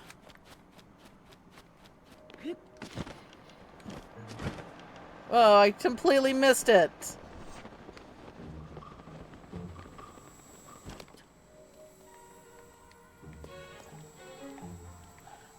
Animal's not a human-like intelligence, more like really smart dog. Oh, okay.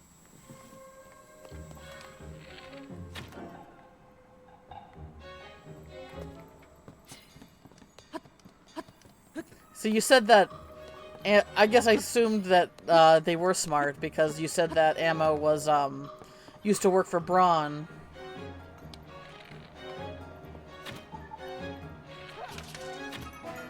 Oops.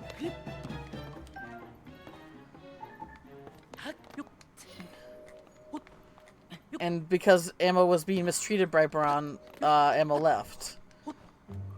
So I guess I kind of assumed there was like some level of like higher intellect there.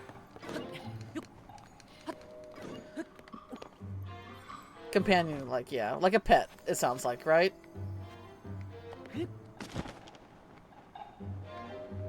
Oh, I see.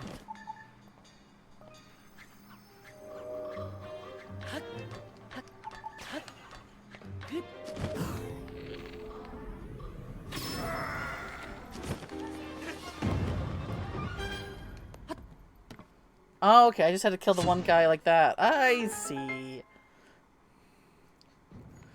So basically, because Braun was like abusive to to to to his little pet, the little pet ran away and found like a better partner.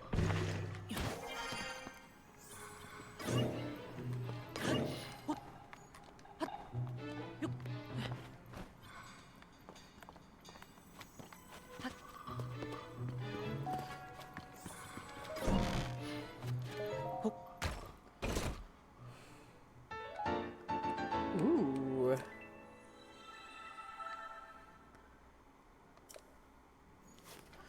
Well, of course. My memory, like, I do try to remember what I can with anybody's, like, story and characters because it's, like, it's close to your heart. And, it's like, you're taking the time to tell me these, and you're my friend, and so therefore I'm invested in it. So, you know, I don't get every details right, but I do try.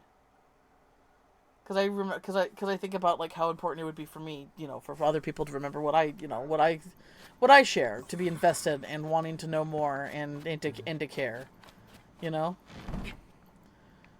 So I try to carry that into what I can do for others.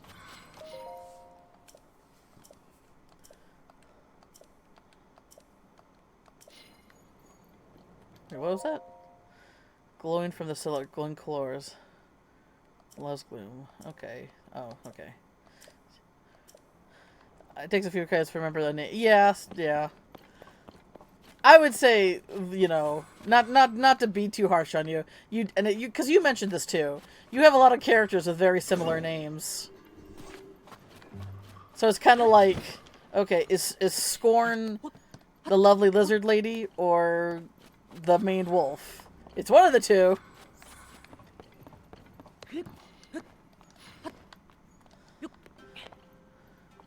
I only say that because you mentioned it.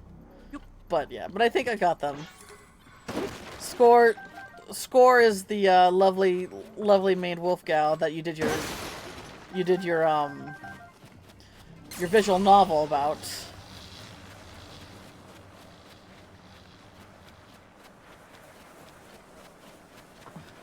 So I think I got it down.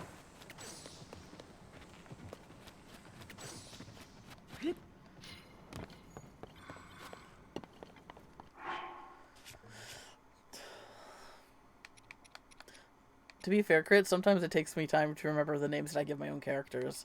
Especially if it's a new character. Because sometimes I can't, like, come up with everything I needed to know about a character right away. I need to take time to develop their story and their whole thing and stuff like that. And sometimes I'm like, okay, what did I call this character again? Uh, mm, uh, mm. This is why, like, I've started getting a better habit of writing notes and stuff. Because I used to be, like, really good at remembering everything about my own stories and stuff, but the more complex they get, the more harder it is to remember some of the finer details. So I've gotten into the habit to write more notes down.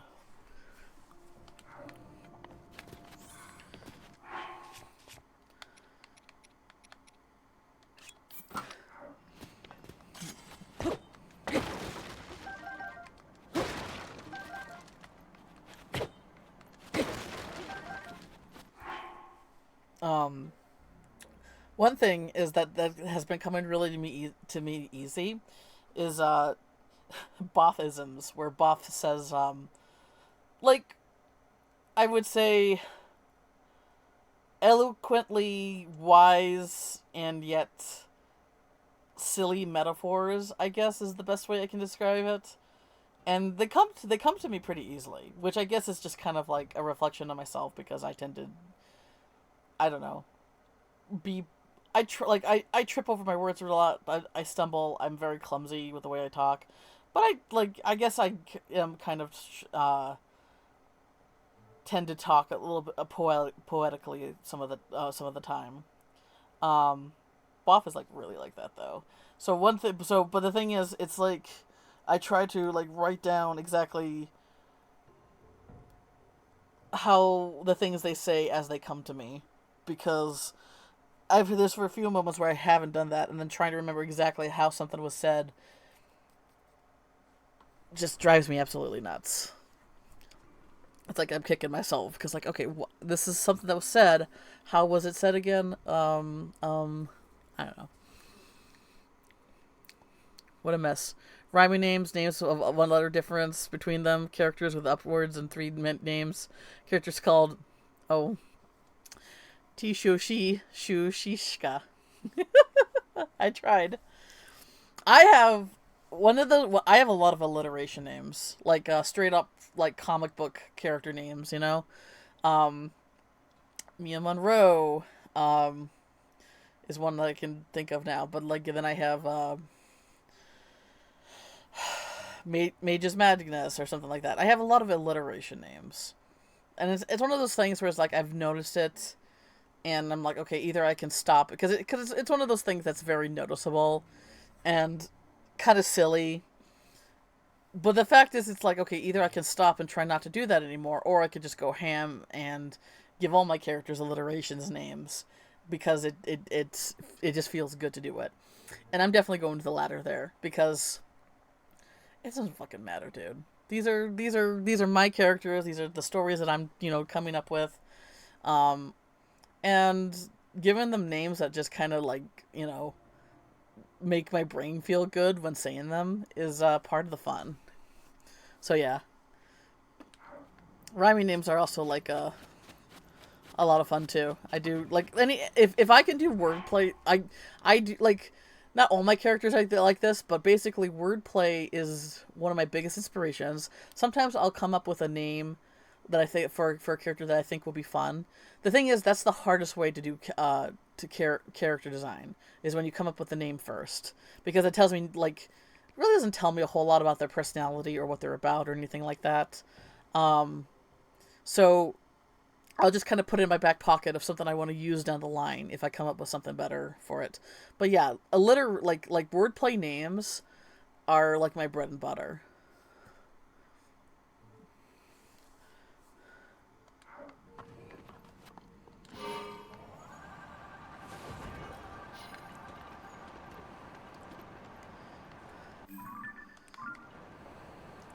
There's Jack 1 and Jack 2, yes. The like the cat in the hat, right? Jack 1, Jack 2, Thing 1, Thing 2.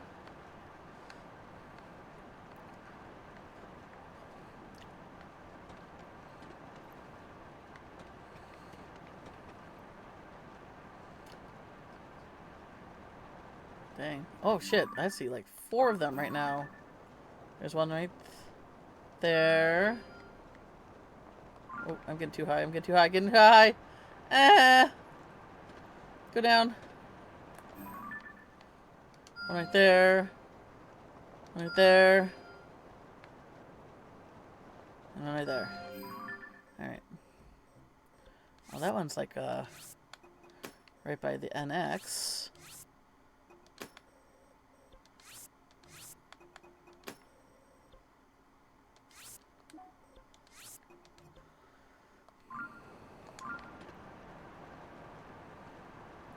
What is that?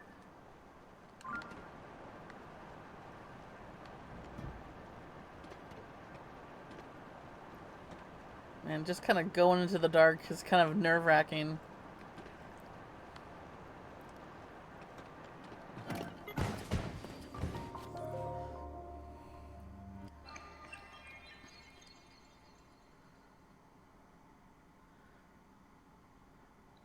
I'm oh, sack of potatoes. Oh no, it's okay, Jen. It's hump day, you know? Like, who's got time to like be conscious after a work day? I remember after how I felt after my 8-hour shifts working at a call center, dealing with like the most entitled customers you can think of, because that's the people who call a lot of the time and are the most difficult to deal with, you know. Once in a while, you get people who just want to know the balance of their account, and that's great. Like, I'll be happy to give that to you. But those calls are like, you know, like at most 3 minutes. The calls that, like, I had a call that lasted 2.5 hours long because it was a woman who, I'm gonna say this, but I'm like, this is a situation. She was from an Asian country, and she had a very thick accent, and I don't have the best auditory processing abilities. I think it's just like, it's probably like an ADHD autism thing where, like a learning disability. I don't if it's very hard for me just to understand a thick accent because it's just the way my brain is. But she was basically the most difficult customer I had because I had to repeat her things several times. Um, because she wasn't really understanding what I was saying either. Like, there was definitely probably a language barrier here where she wasn't fully grasping what I was saying.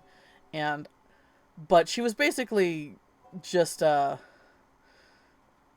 feel like she was just trying to be difficult for difficult sake. Like sometimes you can just get, you get, and this is not like from any culture, from any race, there are people who just kind of want to be difficult because they thrive off the drama of a situation, and I believe this was her 100%.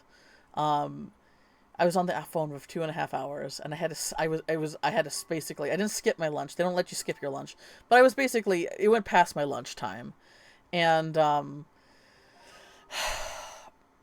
like, I tried to, it's the thing is, like, I don't know. She was basically fighting me every step of the way. It was not.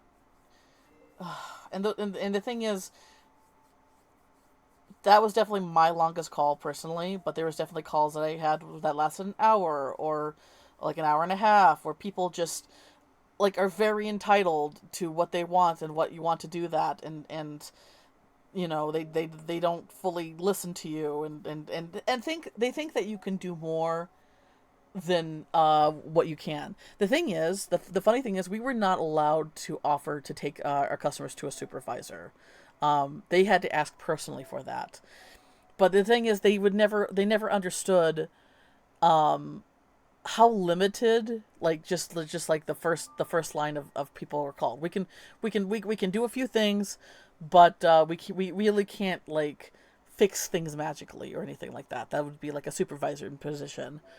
But it was so stressful because we were never allowed to actually say, "Hey, let me take you to a supervisor to fix this for you." We weren't allowed to do that. We had to try to fix it as much as we can, and only then, when they asked it, "Hey, can I see a supervisor?" were we allowed to take them to a supervisor. And some people don't know that they can do that. So here we are, just running our heads into a wall. Oh, it's the worst. It was the most toxic environment. It was easily the worst job I ever had. And I've had some other crappy jobs before. Um, a lot of them were crappy because of the people who were, my boss. But anyway, it's just, like, those call center jobs, like, they need to exist. I understand they need to exist, but the fact is that the reason that, well, how so many of them have high turnover rates, um, and the fact that it's just a miserable experience because people are, because the animosity, or the over the phone, where they don't think, like, I don't see you face to face, so I can treat you like shit, is just, it's there. Some people are just, yeah, sake of it, yeah. And then, yeah, the rep get judged on the call time. Yeah, yeah, oh yeah. If you're on the call too long, oh, okay. Sorry, I'm not playing the game, but I need to vent because this job has, like, irreparably harmed my mental health. Um, um, I didn't like talking on the phones before, and you think that spending 2 years at a call center job, I would be fine talking on the phones? No, I hate talking on the phones even more now than I started that job. Um, well, I don't know. Like, people are here to play, or watch me play. Like, I would assume that they're here, but anyway, the whole package is me, like, just yammering into the mic. Okay, but anyway, um, basically, we were put on teams, and we basically had to work as a team to help each other out. We had like a little chat place that where if we needed to ask questions and like a little like a group chat that if we needed help and ask questions, we would provide information for each other. But not only were we on a team, we were also competing against each other. Because the thing is, we were trying to get the best points, and it fucking baffles me. Like this like it's to keep you on edge. It's to keep you from doing your personal like not it's not trying to like we raise each other as the team. No, you're still competing against these other people that you're on your team with, and if the call goes on too long, you lose points. If somebody like we had to ask, hey, can you like give us a review and say how your experience was. If they so how the questionnaire was, it was like a 5 questions. 4 of them were how the representative treated you and assisted to you what you needed to, and the 5th one was like how was your experience with Bank of America. I didn't work directly for Bank of America. I worked for like a company that worked for Bank of America basically. If they said that they didn't like Bank of America if they're not satisfied for Bank of America service, if they marked that as like a 1 or anything like that, that affected it on us. And I'm just like, wow, what the fuck? I'm not the one in charge of the shitty fucking banking company. Ugh, it was a fucking mess. Yeah, no, fuck that. It's listen, if you need a job and the only thing available for you is a call center job, do what you need to do to survive. But I would not recommend that kind of job environment for anything because they treat people like shit. You know, I got sick there all the time. Worse than it was for high school, and kids are gross. But like where you're basically on a computer and people don't wash their hands and sneeze on the keys and the mouse, and you have to basically touch everybody's like the person who was working before use whatever they were fucking like I got sick all the fucking time there. Oh god, dog surveys yeah, for you are they're the worst. I do full marks unless someone is bad. Yeah, yeah. Even if you're not like satisfied with the company, like I won't want the person to get dinged. I told my boss that I'd rather hook on the corner than go to back to retail. Yeah, no, retail's like I've done like in person retail, like I've done cashier work. I would say the call center's still bad because it's just call after call after call after call after call after call, and you have to basically figure a person's that problem out, even if their problem is like the most ridiculous thing you ever heard, on the spot as fast as you can. When it's in person retail, you're allowed to take your time and you're allowed to you know, um, I like my like the I when I was working at Bed Bath and Beyond, if I couldn't figure out somebody's problem, they encouraged me to call a manager over so the manager can help them out, because they didn't want to lose that sale. Um, so I was allowed to take my time when it's in person, and you're you're allowed to people are less likely to be an asshole to you when they're in person. And it's still awful. It's still not great, but at least at least you're treated like a human rather than a machine that just needs to get through calls as quickly as you can throughout the day. I did retail deployment already. I'm retired. Yeah, yeah, yeah. I don't think most customers that I dealt with are generally decent people. Like 90% is just that those 10% that make you want to slowly ascend towards upwards to the move and leave. Yeah, yeah. Because that's the thing.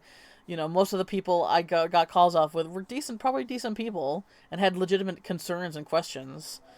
But it's the people who are the biggest assholes, the most entitled, they're the loudest, and they're the ones that take up the most of the time, and they'll go for the throat if they and insult you if it makes them feel any better about their situation. Working in IT, people often ask me about why something broke. After a glance through it, I revisit that question: do you really want to know why it broke, or do you want me to fix it? One of these is shorter. The other is a 2 power is a 2 hour PowerPoint I'll throw together. Jesus. I mean, I would say, River, that's a fair question because thinking about myself, I would want to know what I could do to prevent it from breaking in the future. But while I know how to use a computer, how a computer works is a completely different ballpark, a completely different beast.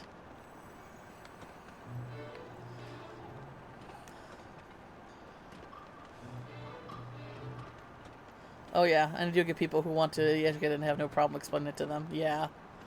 But like what I would do is I would ask you like what can I do to make sure this doesn't get broken in the future, but explain it to me as you would a preschooler.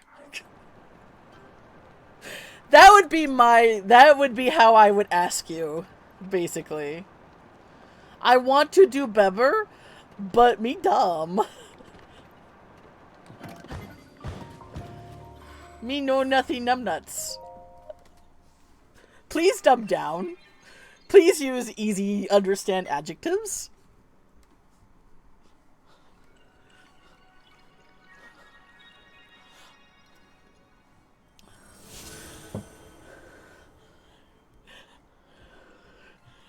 Like you say virtual network processor, can't you just call it thingamabob and I'll be like, okay, thingamabob, I gotcha. That would be how I would request. And I vary my answer based on the technical capabilities of the user. Yeah, a few months ago, I had a deal with a couple who were doing that whole thing where they wanted trying to insult me by talking to each other loudly enough that I can obviously fuck them. Seems like they're all idiots working here. No one ever knows what they're doing.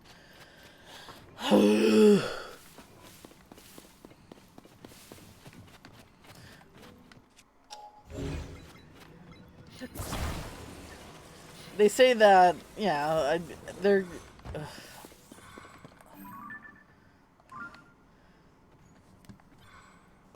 they're saying, yeah, they're saying that because they're, I don't know. I don't know why, like, people like, oh, if we insult them, then they'll try to do a better job to appease us. I think that's, like, the thought process there. But, like, bitch, like, I promise you that when you call in or when you try to ask somebody for help, they want to help you and get you on your way as quick as possible. But when you're an asshole to us, that is such a fucking 180. Like, I don't want to fucking help you or make your day easier or save you money even a little bit now. I just want you to get the I just want you to get you the fuck out of my life. Like that's my take basically. Why they were trying to get a non-existent deal. Wow, yeah. Entitled people, right? Enjoy being sickly sweet to those types. I mean, obnoxiously so. Kill them with kindness, right? Sorry, guys, I'll just change reality to make things you want exist. I'm in the wrong for not doing that. Yes. People will take the customer's always right far past any reasonable points, you know?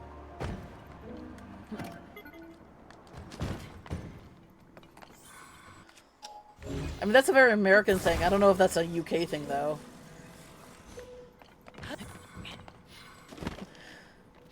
The whole customer's always right is a very,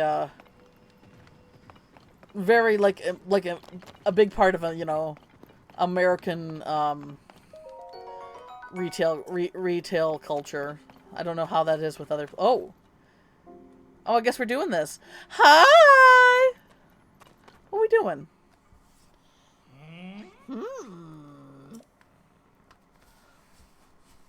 It's the right hand, right? So why isn't this working?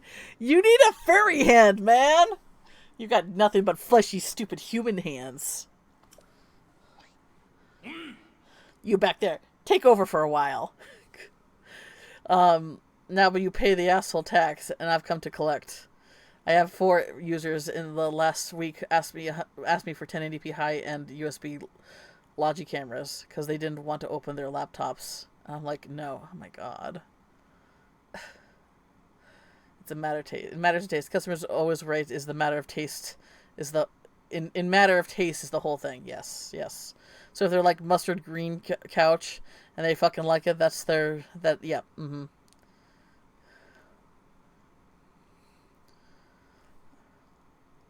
I'm just in permanent robot mode, where I can get one of those.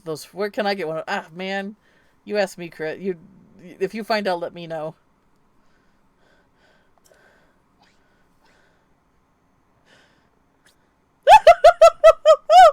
This guy's silly. I like him. Hi! Huh? It's you again. So, like, you just had to follow me here, didn't you? I mean, I wasn't trying to. I just kind of uncovered this place, but sure. I'm doing what you did exactly, but it refuses to work. You need a furry hand. You need to be gifted by a cute, you know, 7-foot goat man. If you don't got one of those 7-foot goat mans who gives you one of his arms, you're kind of shit out of luck, dude. I want to glue things together with the power of pointing at them. Yes. Or just move things with my mind. Man, imagine the cleanup. Cleaning like the house would be so much easier if I could just point to something and like, okay, go in the trash with you. You tricked me. I won't stand for this. You wasted some of my time, but no more. I'll batter you. I'll beat you, and I'll steal that power back from you. Prepare yourself. Okay, okay. Are we doing this again?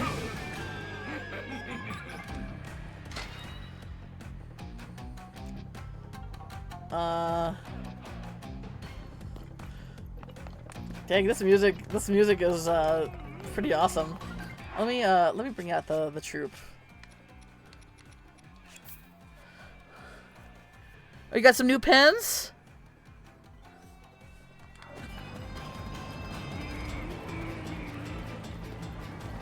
I just got my fountain pen that I ordered for myself in the mail today.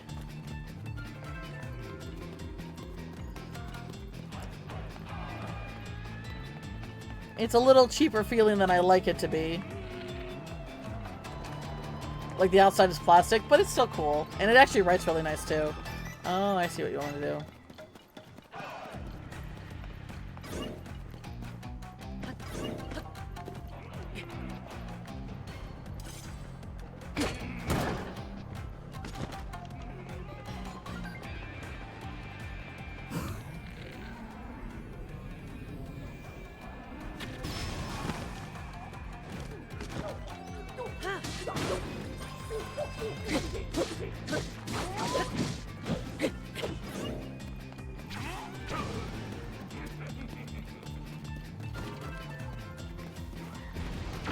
Oh no! I don't like that. I don't like that.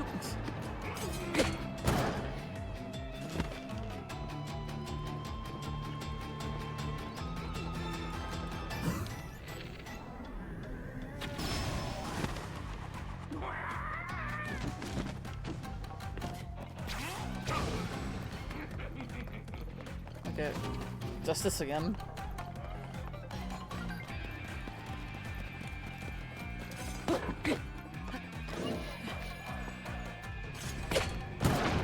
Woo! That was close!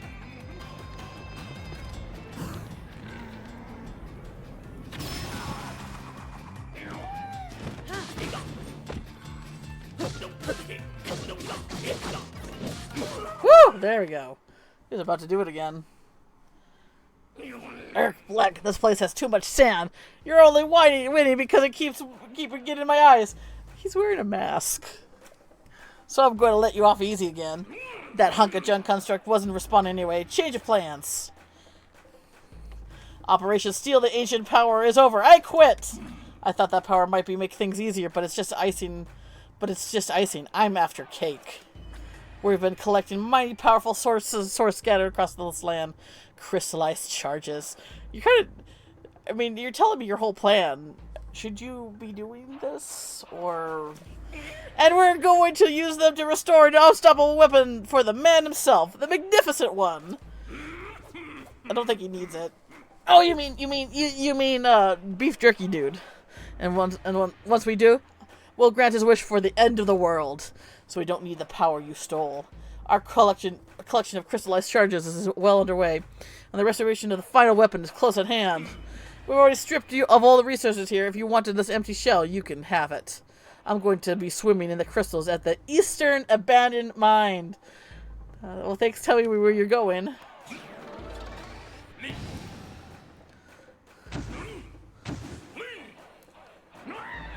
Now away, fly! He didn't laugh, but I pretended that he did.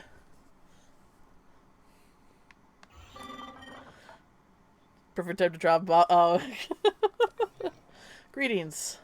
Thank you for driving out the trespassers. I overheard your conversation. You spoke loudly enough that it was difficult not to. The eastern abandoned mine the man spoke of is most likely the abandoned Lanaroo mine.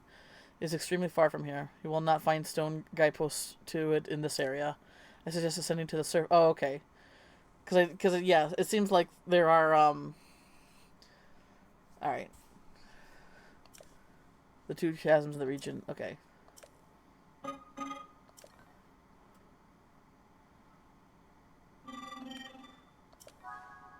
Thank you.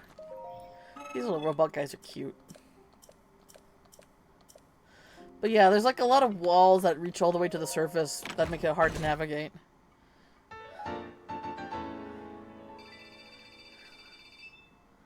You weren't supposed to laugh at the suggestion. You were supposed to say, you make a valid point, I will draw this now. We'll see. I do kind of... If there's something I want to get done before my eye surgery, it's my new avatar that I've been working on. My little icon with my little waving. But we'll see. Oh, I know you. I know you are, Crit. Don't worry.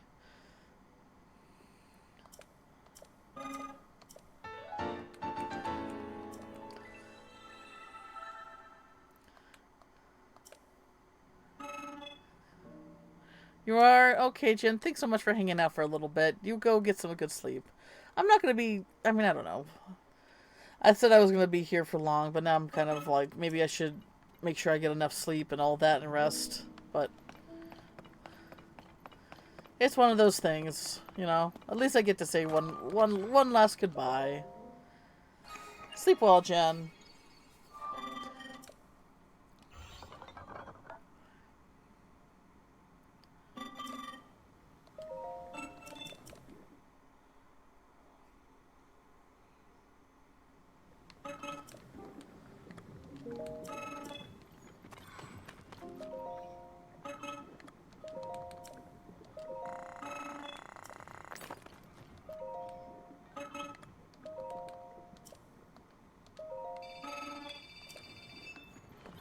Oh, I got another 300. I need another battery.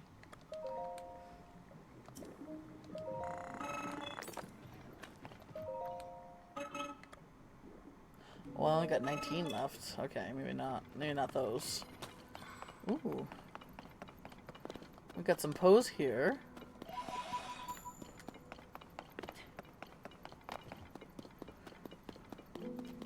Don't make it like it sounds like it's final.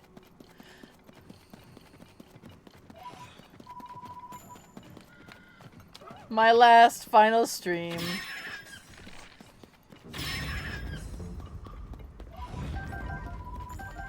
You guys have to figure out how to entertain yourselves from now on, all on your own.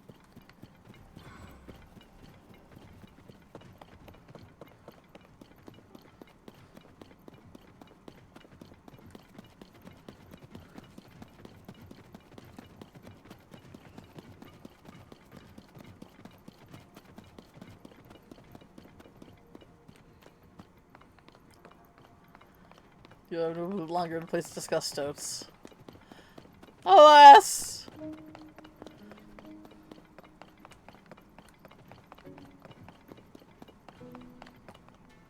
Alright, let's see here.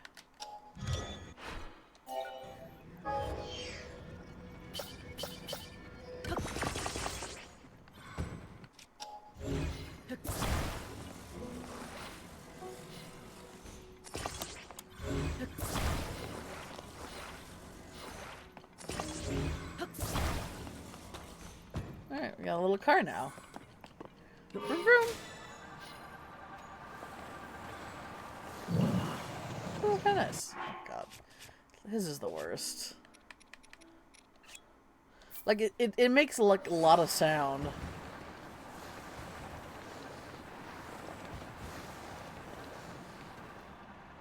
Okay, well...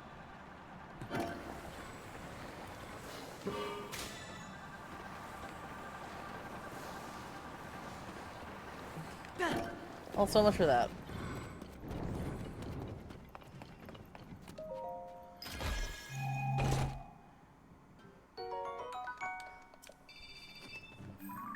Alright. Let's go. Looks like there's a thing right there. So let's go north.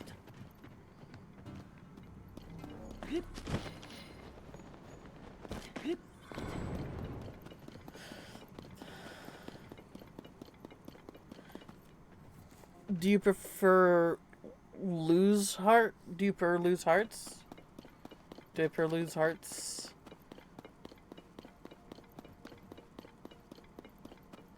Oh, no. So the gloom will basically make it so I can't heal those hearts until I go under a root or go back to the surface.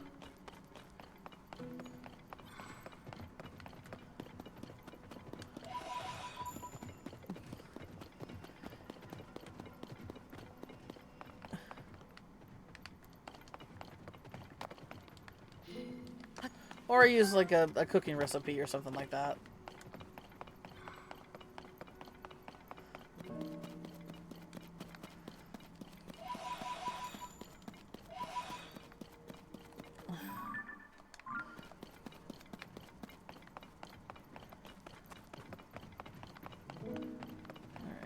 I can do this. I got 40 of these babies.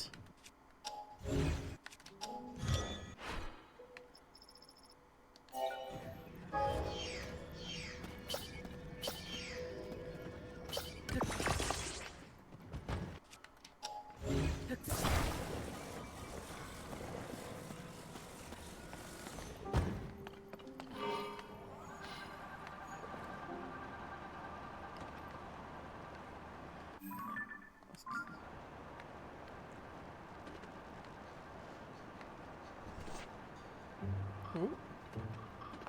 There it is.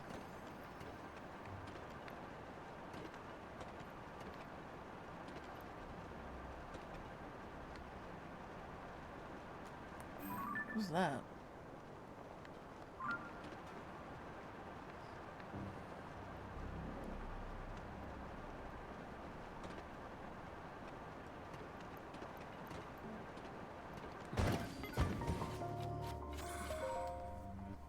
So if I was to so let's say I got that heart X out, stepping underneath these roots. But yes, Crit said the light from the surface cleanse me of them.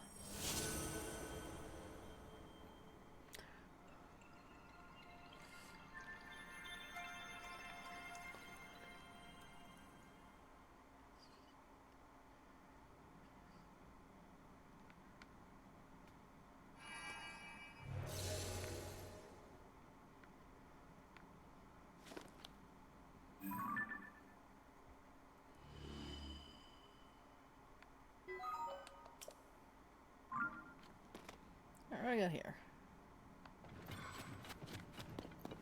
Another mine? What am I doing?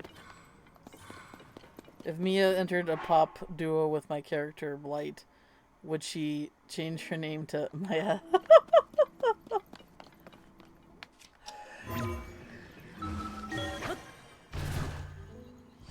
Miasma? Miasmia? Maybe Miasmia.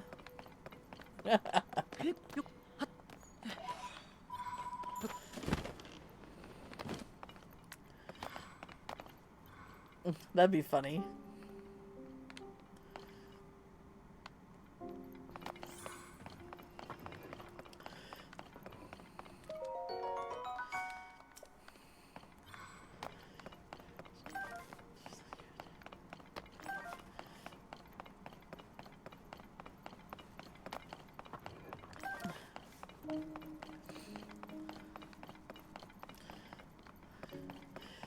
She like, you're not matching my aesthetic, and then Mia becomes like skeleton.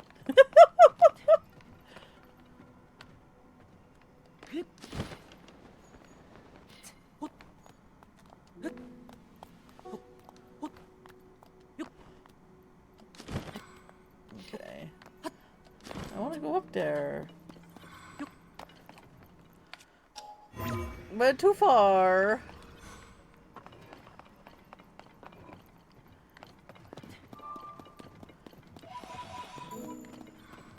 Oh, hang on. We got stuff here. Hello, hello, hello, hello, hello. Present. Whoa, the miner mask! Oh, cool! It's like it's like I have a Zonai face! Look at that! Now I am Goatman with, antenna, but still. Ah, I love it! I gotta just find the pants then. Yeah. Oh, God. Oh, it's so chainy. Funny. She becomes Sonic's sidekick, but she... Meow's prower.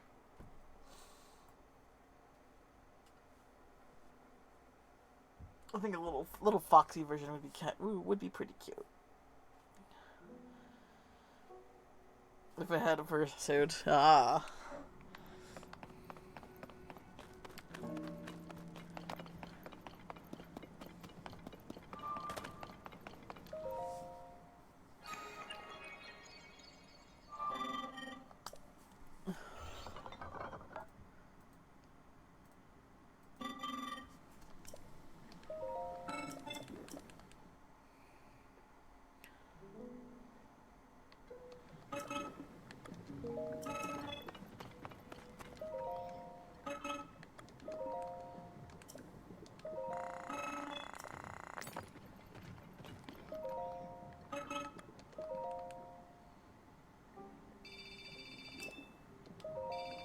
Well, actually, I have 300 of them. Okay, I was a little confused there. Oh, I see.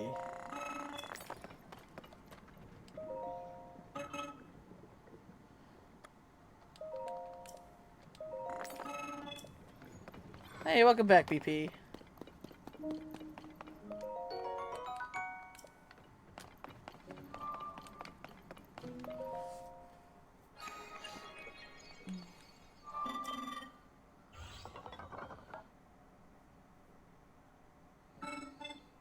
Meow. Yes, yes.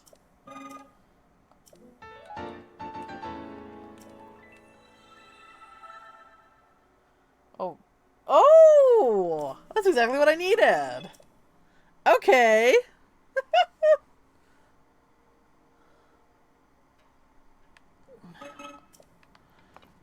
That's exactly what I needed. It's like, how do I get up there?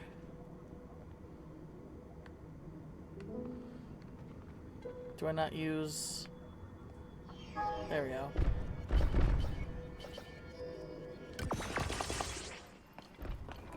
Haha! Oops, not that one. Nope, no, no, no, no, no.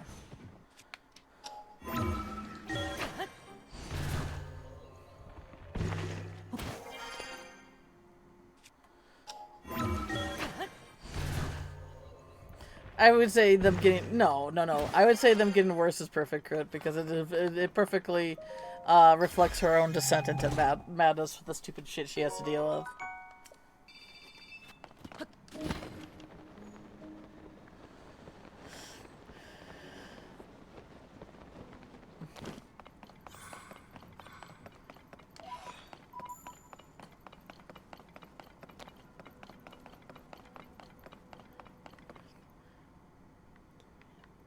I bet she'd make a great Lamia.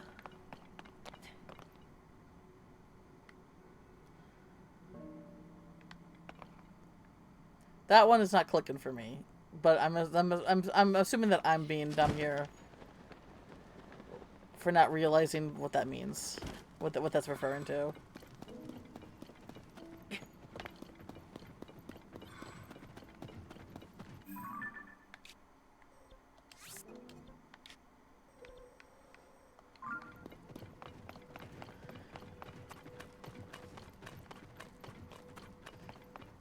Lamia are the snake-like people. I think their species has Mia in it. Is it in Zelda? I never heard of the that before.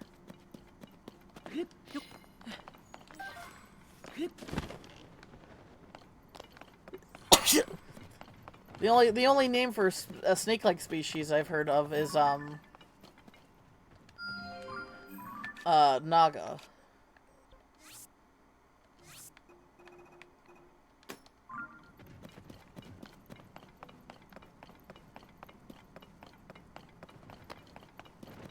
Oh, okay. I'll have to look it up. I do like snakes.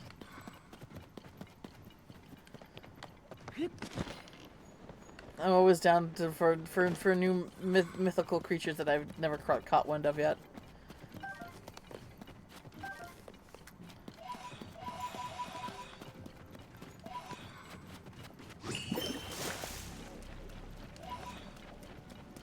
Anthro snakes. Let me are more like snakes with oh! Okay. Snoopin' and boopin'. Boopin' and snoopin'. And boopin' snoopin'.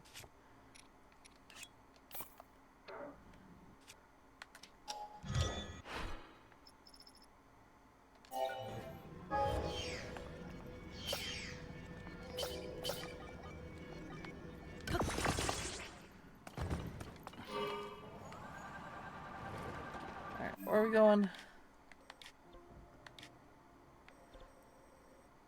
I guess we'll try to take out more of these X's.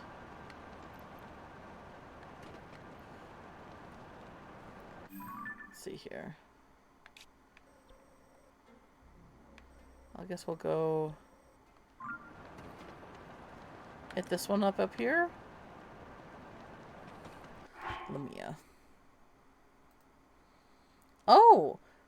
Oh, I see. Okay. So it's like snake mermaids. Like Naga, like are full on like, but the thing is, I've seen Naga drawn like this too, where it's very much like human on top and snake on bottom. But as always, I'm more of a fan of like fully incorporated design throughout the whole thing. Maybe I should draw Mia as a Lamia. What snake would she be? That's actually a good thought.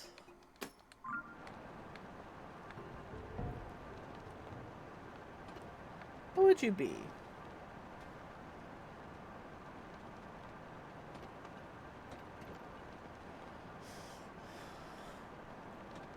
Probably a ball python, because I love ball pythons. And that way I can give her like a specific coloring, since ball pythons are bred to have very interesting colors.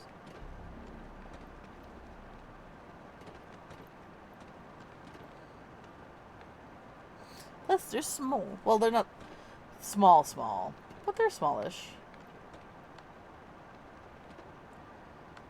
I don't know. Maybe I can do more looking around. Yes. It's a pretty...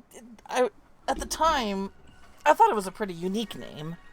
But I've been seeing it, like, everywhere these last few years. It's one of those things where it's like...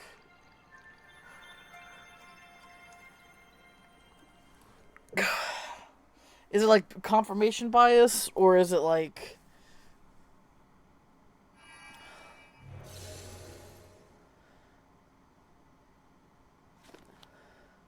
Am I seeing her name everywhere for some reason? I don't know. It might be just confirmation bias. We see names all the time, but it's like when it's our own personal sees, you know, that's when we perk up. Oh!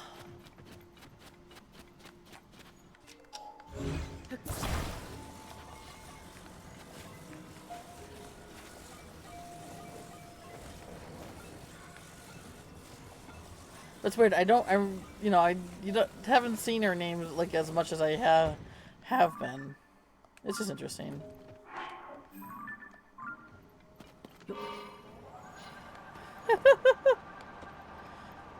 Vim, Vim like impatiently tapping their foot. What am I, chopped liver?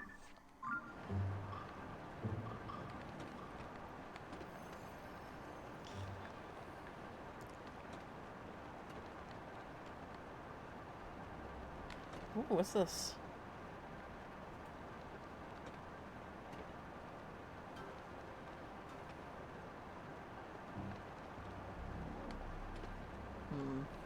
Whoa. Okay, there's one. Oh, wait. Ooh. Oh, ow. Ooh. Ah, ooh. Didn't mean to do that.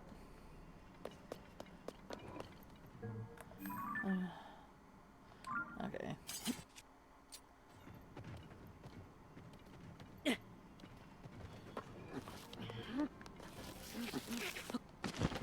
You don't think you get that one?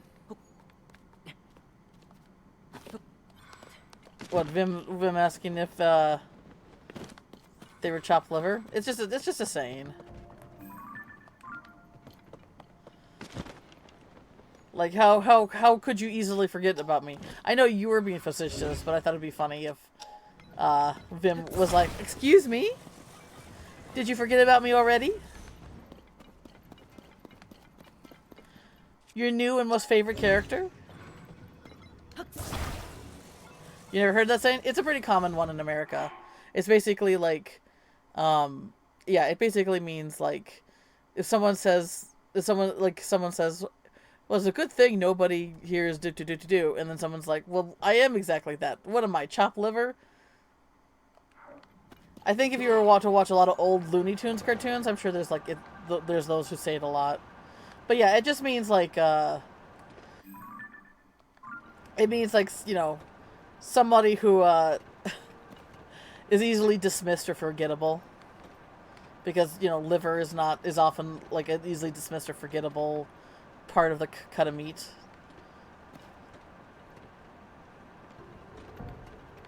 Okay, I don't... Okay.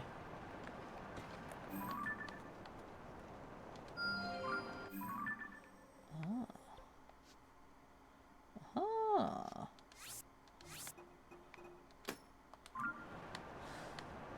Out of context, because I was trying to piece together a joke thinking there was some brand liver called Vim or something, yes. Nah, it's just a very common American, like old, and it's kind of old too. But something that's, you know, I would say that it's been said a lot in old cartoons. I think that's where I probably learned it from. Ooh, okay, well, let's do this first.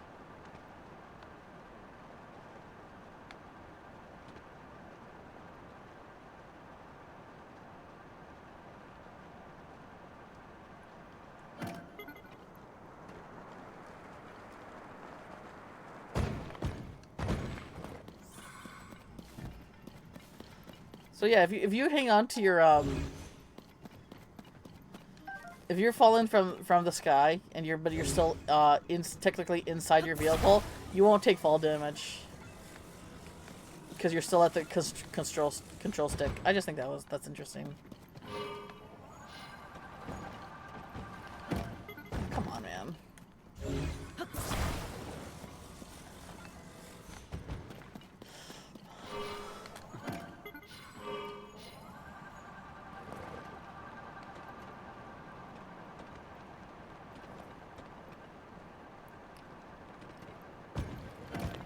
No, I'm here.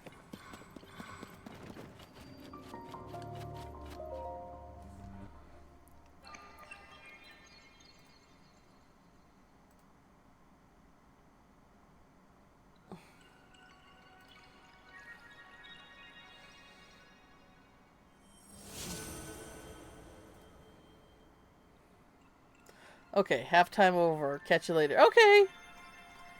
Aw, thanks, BP. Enjoy the game, whatever you're watching. I'll be around. You guys can't get rid of me that easily. I just won't, you know. How about a squick Mia. Oh, Stoat Mia.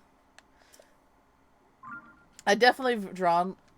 So I've drawn Mia as a Stoat before, or a Weasel, I should say, because I was doing like Animal Crossing versions of a lot of my characters, and I was mad at the time that there was no like Weasel, like a villager yet. So I drew Mia as like a little weasel, and named it Pop Weasel, Pop the Weasel, because Pop goes the Weasel. That's like a little tune that I associate her with too, you know, because it's about it's very much like it doesn't the original song doesn't mean, and it isn't really about an actual weasel. It's about like a coat or something like that, like selling your coat. But still, I like to take it literally and be like, pop goes the weasel, like the monkey, the like some monkey like messing with a weasel. I don't know. I get a lot of fun out of that idea. Pop goes the weasel.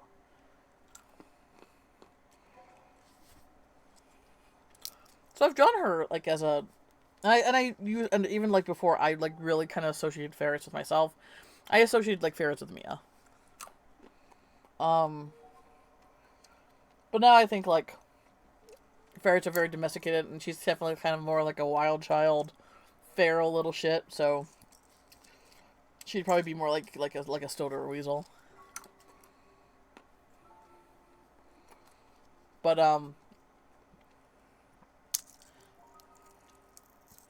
with foxes, when did you ever? I never got that crit. When did you ever associate yourself with foxes? What? I actually drew my characters as Animal Crossing villagers again, like a few years after that. But I decided to stick within the canon species, and I made her a squirrel, which was really cute. Like, she works really well as a squirrel. They're my favorite rodents, member of the rodent family. But yeah.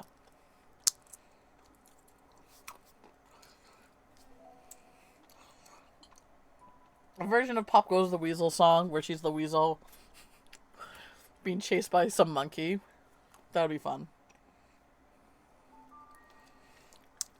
Because I would say her dealing with like bullshit because she's just this moody little brat. That's fun to mess with. It's just kind of her plight in life.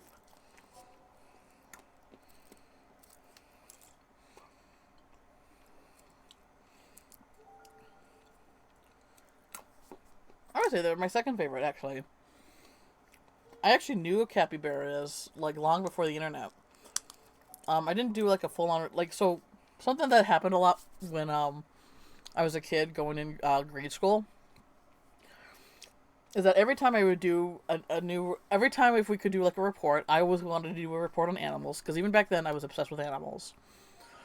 And every time I would do a new report on a different animal, that animal will suddenly become my new favorite animal. It happened with kangaroos for a little bit. It happened with cheetahs. It happened with like certain like a bird. It happened like that animal. Like once I just like absolutely like absorbed everything about this animal, like that suddenly became my favorite animal. And I don't think I did a full on report of a capybara, but it was definitely one of those animals where I like did like a little like short little essay or something like that for. And I absolutely like fell in love with capybaras. I like squirrels because they got the big ass tails and they climb trees, and I really like arboreal animals. Plus, you got flying squirrels that glide, and they just got the cute big little eyes. Ugh. Well, capybaras are like way up there for me too.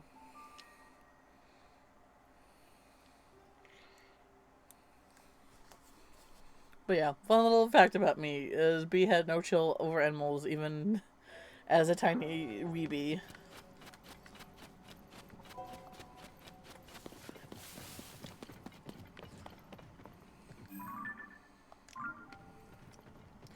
Fennec Foxes have been a pretty sturdy number one for me, but our words give me a run for their money.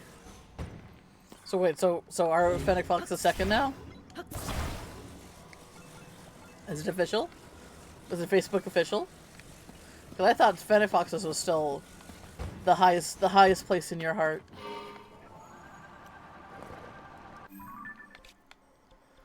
Hardwolves are really cute too, though.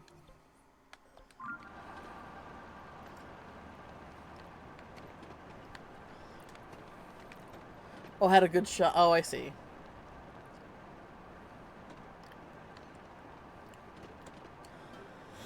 It might be second or third.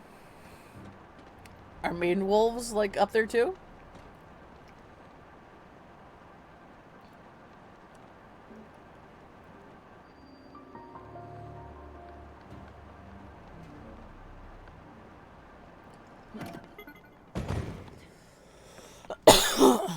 Alright, what do we got in here?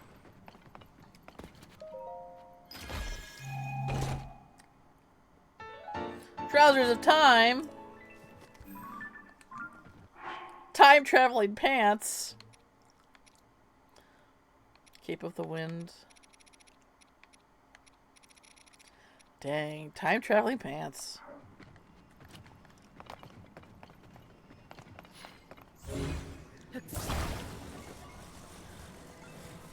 Yeah, they're a favorite of mine. I'm over the top of proportions. Like they're yeah.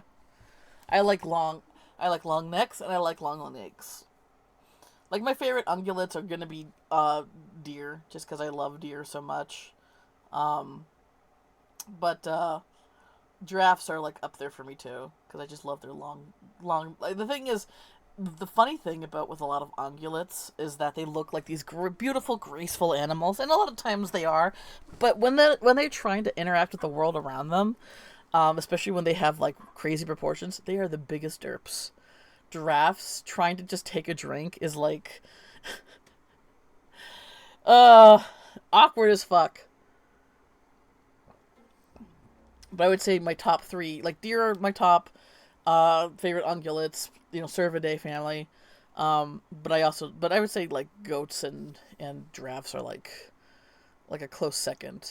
Like they're both like I can't make this. They're both in second place for me. Yeah, it does look funny though.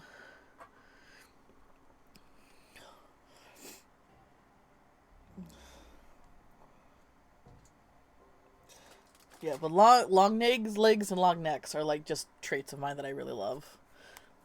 It's really awkward though to like, because giraffes have long legs and long necks, but like when I'm designing creatures, it's like trying to give them all the traits, and then I also like big bushy tails. Trying to give them all the traits that I love. It's like okay, they end up having, and then their core body is like super small, just because you have to balance it out with all those large traits.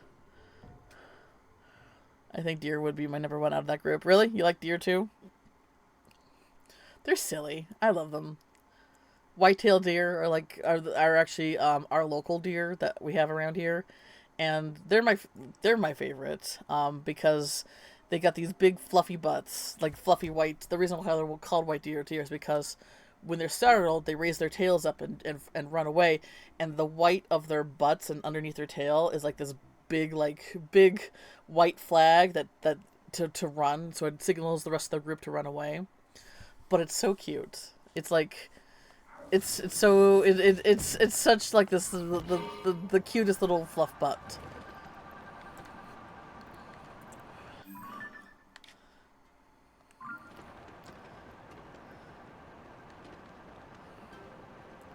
Ooh, we have a construct here. Oh man, I'm lower on arrows though.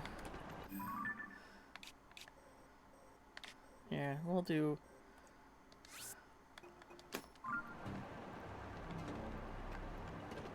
Oop, tree.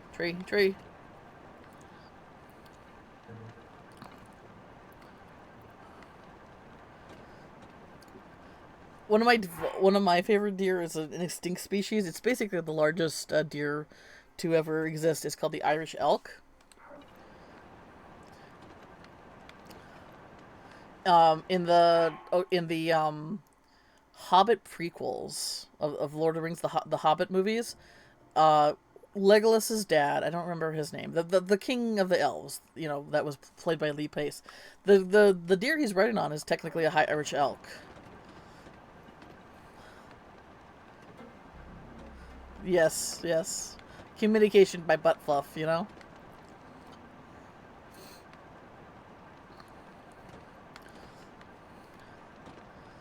Man, like the fact that the reason why like a lot of like ancient now extinct animals were so huge is because they were like bigger oxygen levels, so that can like account for them to be larger. Um, but like other large animals that I really love from the past, like the megalodon. I actually have a character named Snark the shark, who is a megalodon, who was found dying by a scientist, and she basically, um, he's technically the last of his kind, and I haven't drawn or like thought too much about this story in a while. Um, Found by a scientist who basically like he was less of the kind and he was dying, and so basically she healed him, or like she basically made him a cyborg basically. Um, and I don't really know the details of how it all happened, but like Snark was originally like an animal with an animal mind, but something about the cybernetic enhancements, gave him like a sense of consciousness. Um, so he's kind of got this animal robot hybrid mind that, or like yeah, artificial intelligence mind that makes him conscious. And basically he's a giant space like submarine spaceship now.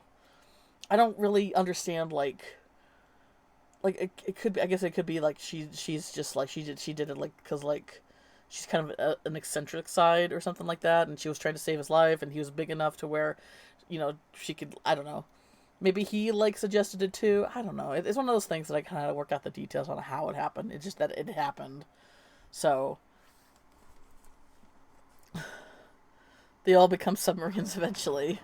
I mean, I have drew Mia as a train. Maybe submarines next for her. Oh, did you ever see the I don't know if you ever saw that the April's Fool joke I did of her. I try to do something for April's Fool every year just because it's silly and it's goofy and it makes me laugh. Um,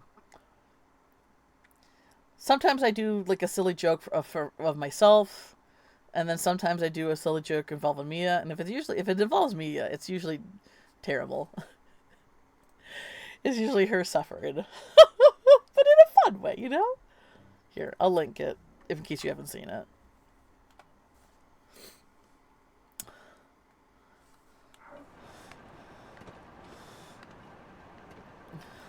But I did this joke of her, like, oh boy, I am all turned around here. Of her becoming a train because I thought of all these stupid like little puns to just like kind of like twist the knife because it was funny. Um, but then I thought like because Nina travels a lot between worlds, what if? Oh, what's this? This is a thing that leads up to the surface. What's this?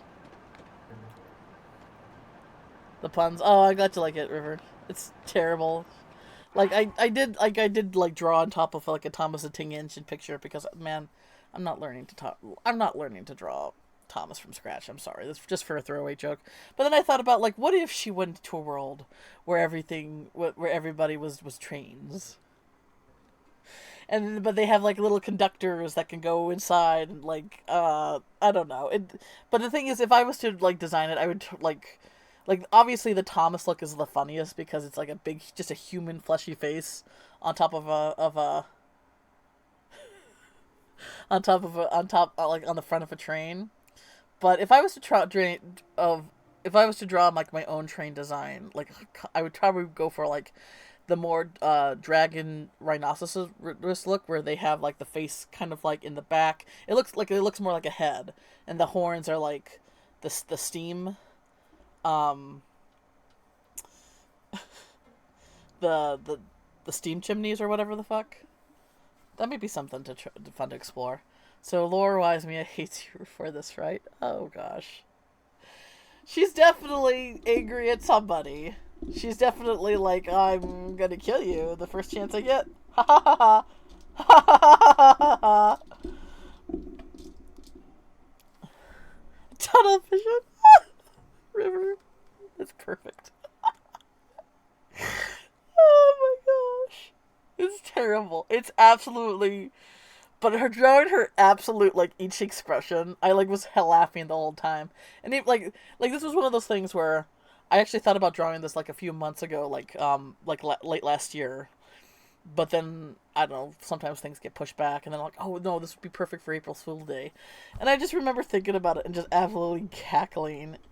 And then as I was drawing it, absolutely cackling. And ever if I ever need a good laugh, I just go back to those posts and look at how I drew her expressions, and I just absolutely lose it. It's just one of those like I can keep going back to and getting laughs out of. It's just so good.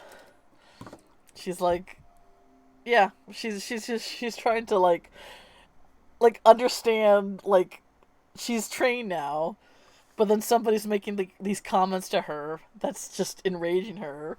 So she's like at this, she's like kind of in the state of brain broken, absolute rage. I don't know. It's great. I haven't. It's a good time. She'll learn to laugh about it later. I mean, would they have a crush on another train's conductor? They're quite attractive. Ah!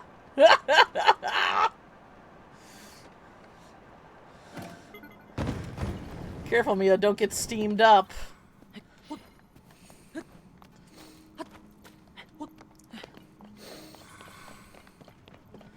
I love it. So what's this? Oh, I know what this is. I tried to get in here. This is the place that's behind the waterfall. Is this behind the waterfall? I'm glad you got this engine. Oh my gosh, River. River.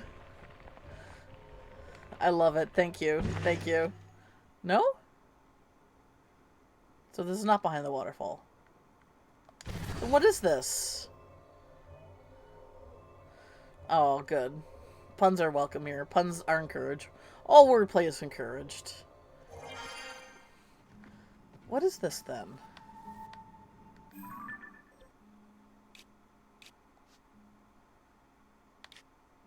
Okay, that's... No. Where's the waterfall?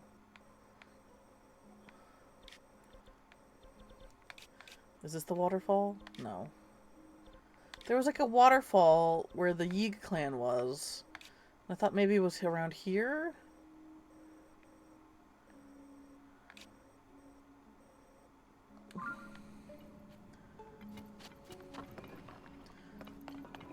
This is so strange. What's the point of this then? A one-track mind. Yes, yes, yes. Did you hear about the throwback party at the train station? Everyone had on platform shoes. Yes. Yes. I love it.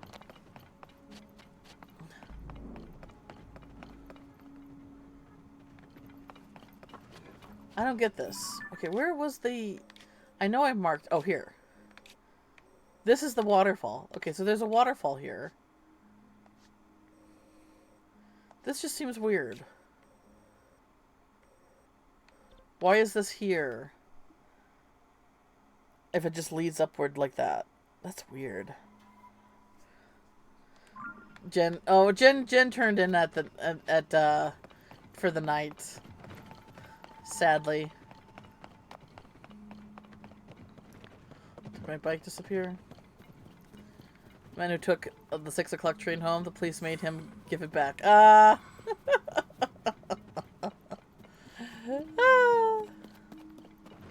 Perfect. So good. So good. Alright, well, I don't know what to do. That is just weird for that just to lead just to the surface with nothing else going on. Where you are, you'll never see how happy railroad tracks. Too many people have crossed them. Wait, let me read that. No matter where you are, you'll never see happy railroad tracks. Oh, too many people crossed them. Ah! Oh, that's a good one. Hang on, I need to...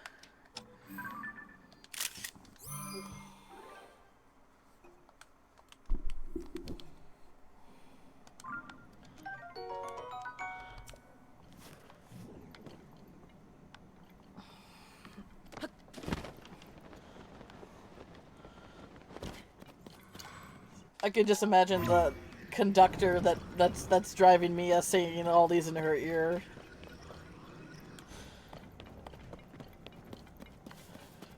As she thinks to herself, the moment I get arms back, I'm strangling you.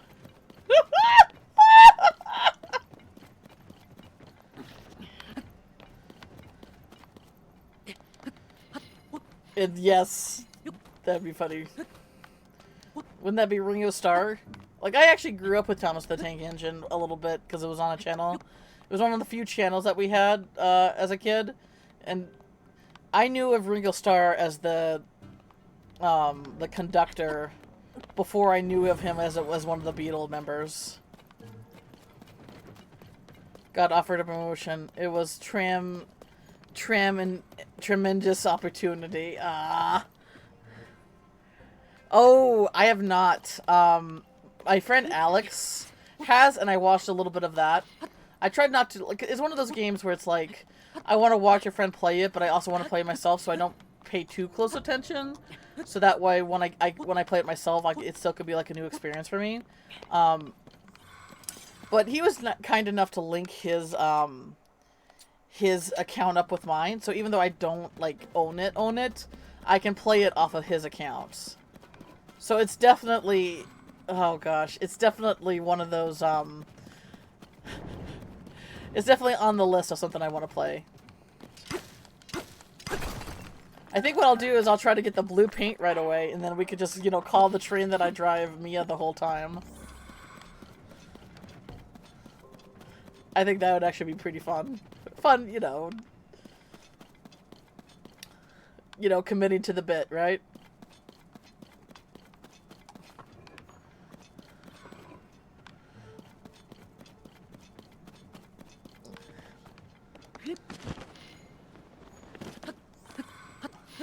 But yeah, it's definitely, that's like a horror game that I'm down for because I actually do have a lot of fun playing horror games when I'm streaming. They are not games that I will play at all on by myself because I just never was a big horror person to begin with. I like the thing is I like disturbing imagery, but horror is like a state of mind that and like a vibe that just makes me so fucking anxious all the time, and that's hard for me to be there by myself doing it. But when I'm on stream and there's people watching and we're experiencing this together, and we can all laugh at me scream like a freaking baby, like it's a good time. It's a good time for everybody. Choo Choo Charles, though, I think if I wasn't streaming, I would actually play that on my own because while it's technically a horror game, I would say it's more of a thriller. Because there is a difference, I think, a slight difference between thriller and horror. Where horror is like atmosphere and tension and all that. Thriller has the elements of that, but there's a lot more action involved, you know? You have a locomotive not to play. You'd have a locomotive not to play it.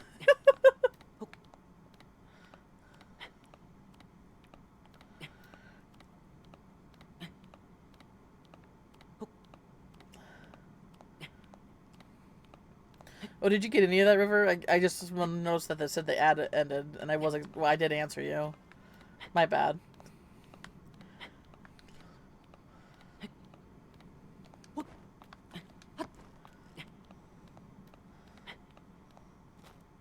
Okay, alright, good. The whole Vid was kind enough to lend me her settings, screenshot her settings, so I could do that too. But man, I definitely want to make a few bucks here and there if I can. But man, timing the ads and being aware if people can hear me or not, if they don't have a sub. This is stupid. I don't want to do this. I'm just trying to get to a place where I can make another... Is there another one around? I'm just trying to get to a place where I can make another... let me just go here.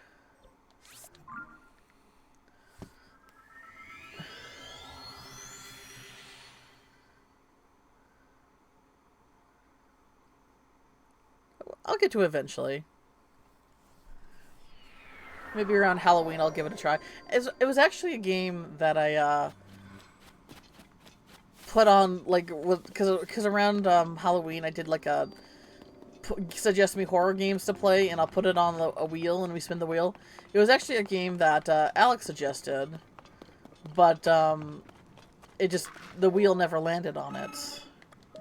So maybe I'll do that around this Halloween. We'll see. I also wanted to play Hades.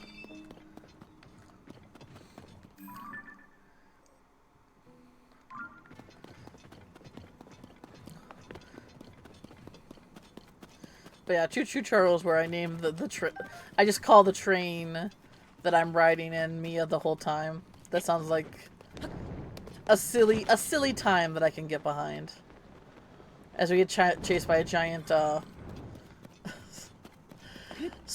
spider. Spider train.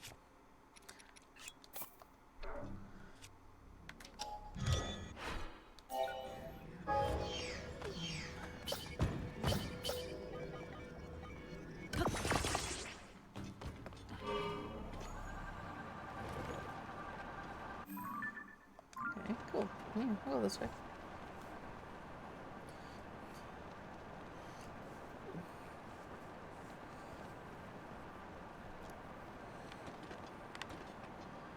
There's actually one right behind it too.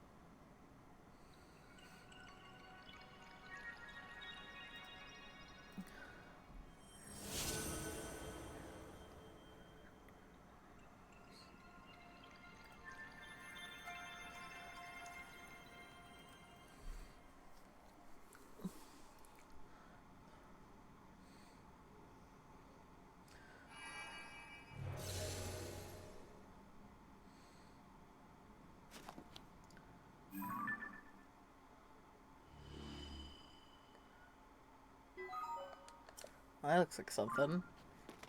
Something in the middle of a lake or so?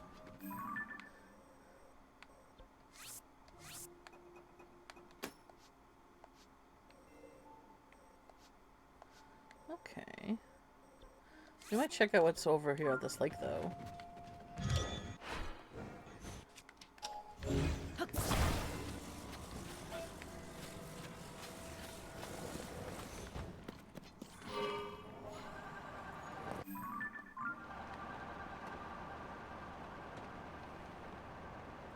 So it is water. Oh, that one... That's one I turned on.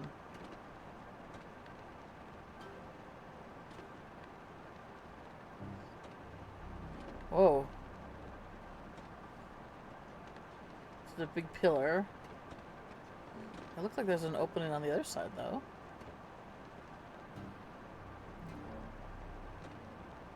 Alright, sleep well, River. Thanks so much for hanging out. And thank you so much for the word plays. I loved every one. They are my favorite. Oh. I didn't realize this was...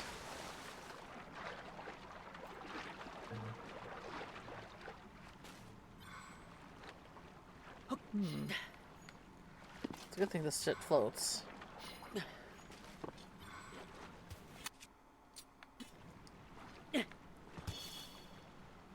Oh.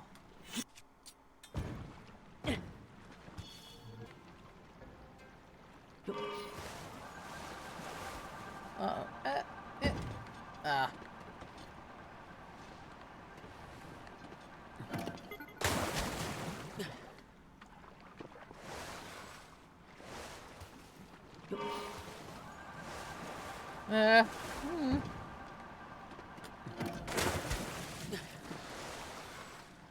It's tricky because I can't maneuver it anywhere.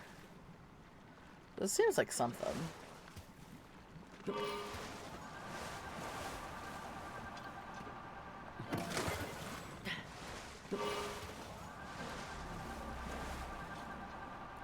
Thanks. You sleep well, alright?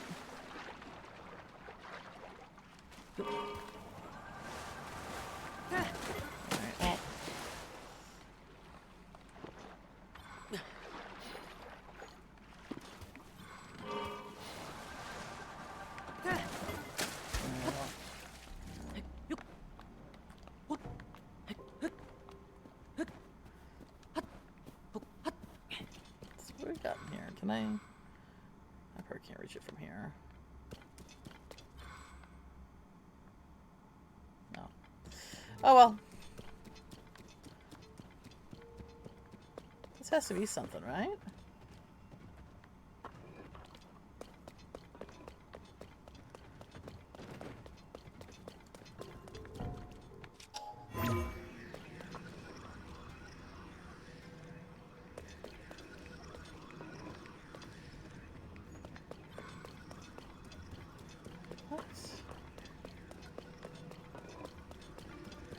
What's the point of this place?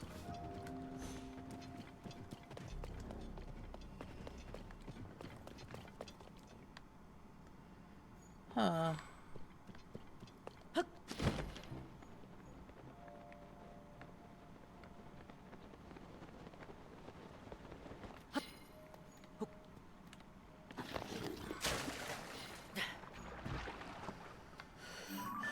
Maybe I can...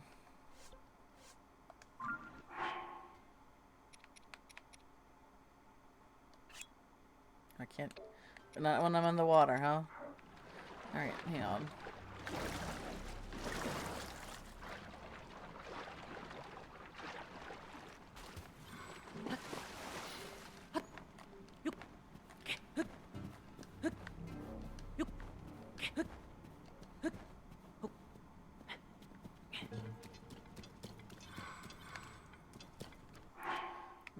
Got myself into this mess, now I gotta figure out a way to get out.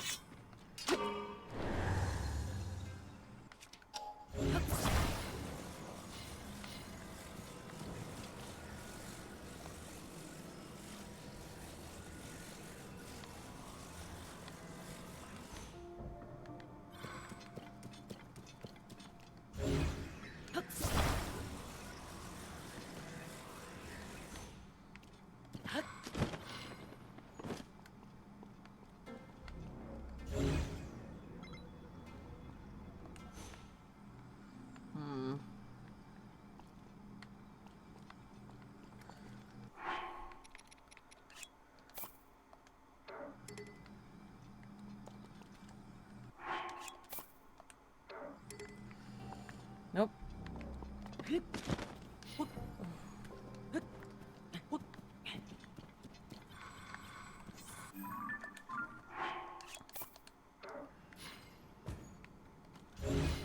Hopefully this floats.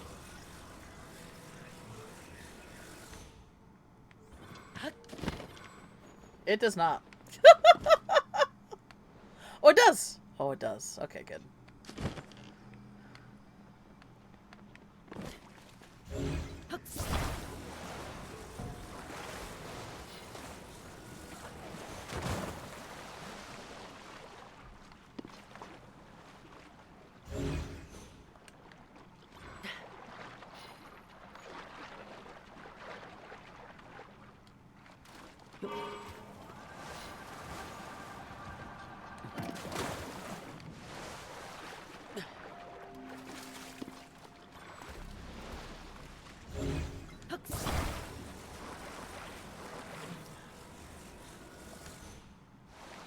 Let's see if this works.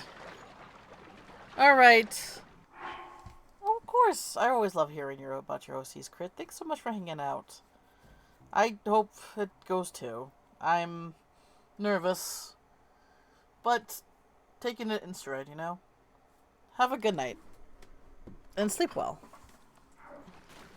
See you around the other streams and Discord servers, alright?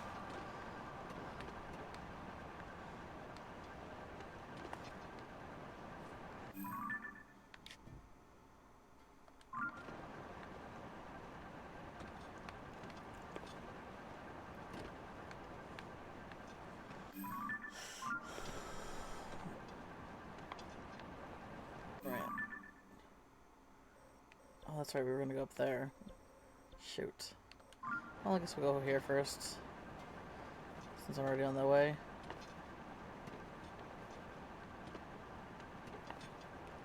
If I can not run into... What's that? Oh, that's the labyrinth. Okay.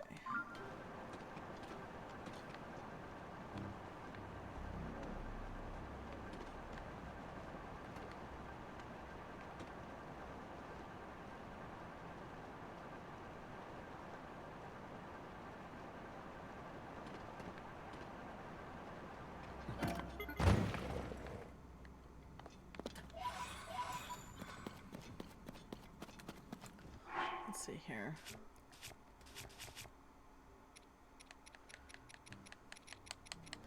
It's a bit dark.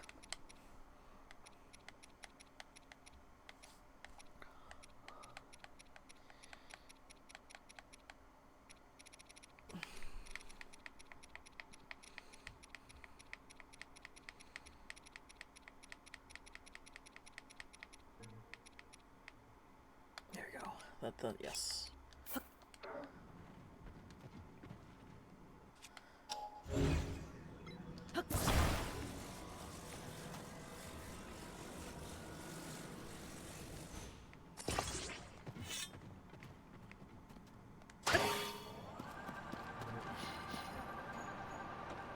Oh, that works pretty well.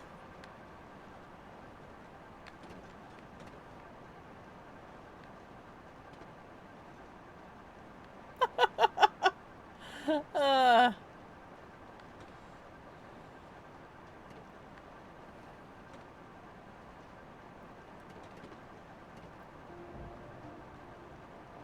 Flashlight. I got my brace on.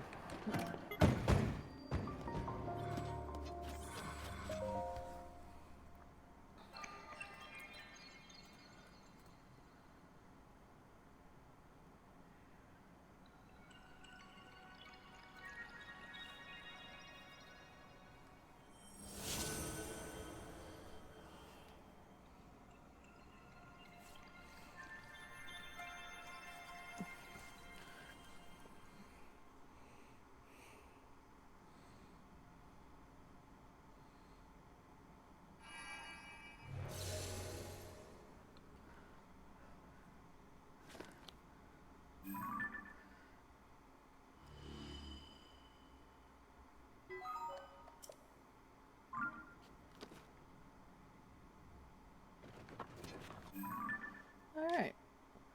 Oh, we can actually go north. For that... Okay, where's my bike?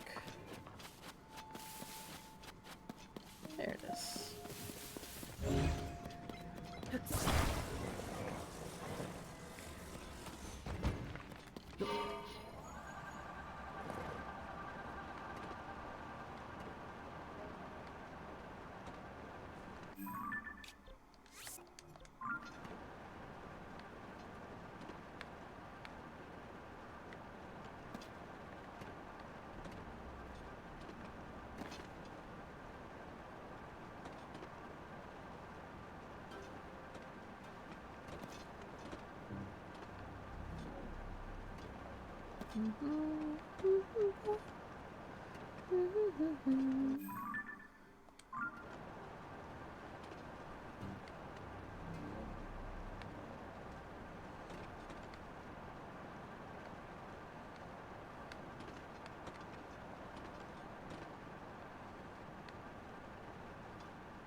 Am I going the right way?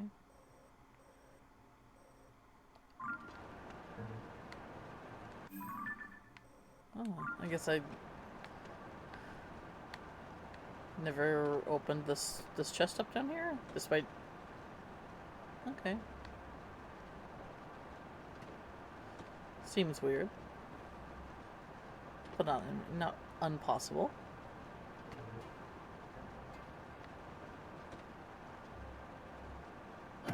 Oh, forgot about that. Oh! Ow. Ow.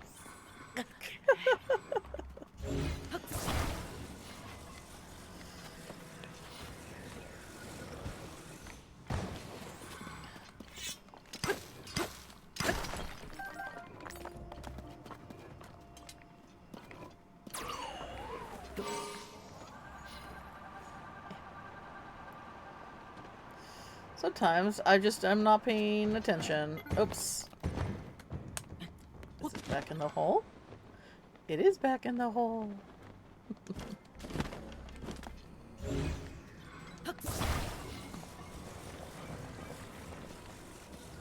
Okay, you. We're gonna do this and we're not gonna crash. We're not gonna crash. We're not gonna crash. We're not gonna crash. We're not gonna crash.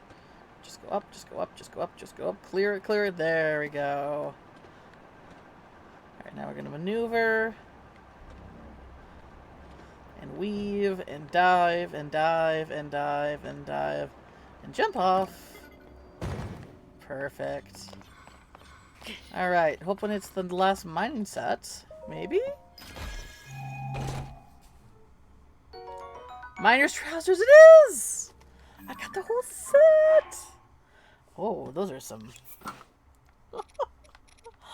Oh my gosh.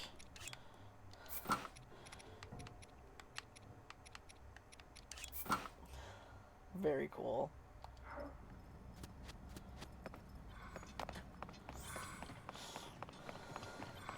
It's so cute!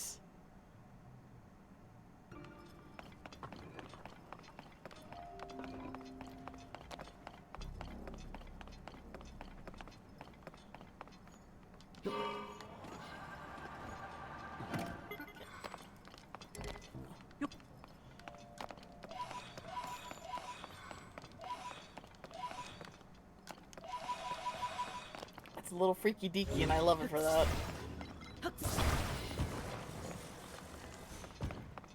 Actually, let me,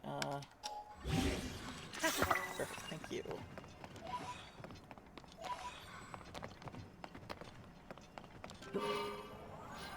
Alright, so now we can go this way. Whoops, no we can't. No we can't. God.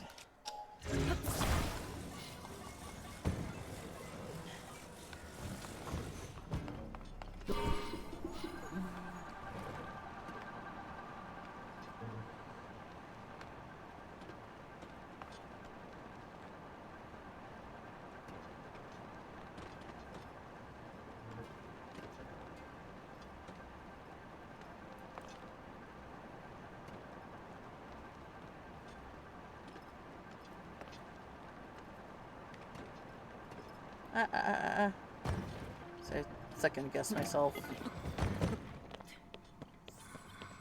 I don't want to lose my bike. No, no, no, no.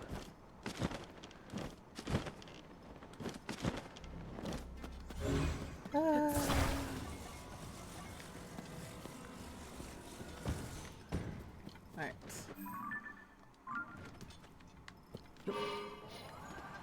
Just go up. Just rise. Don't try to...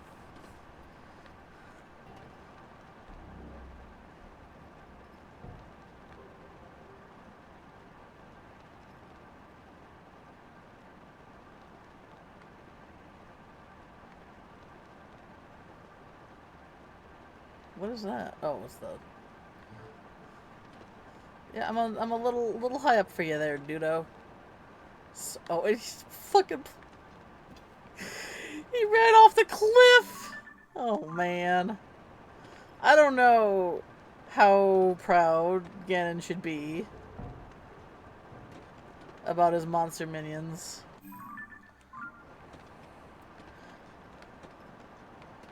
Woo! Lol.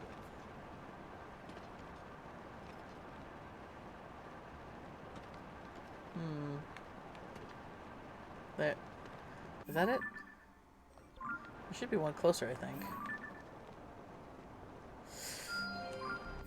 Yeah, that's way up there.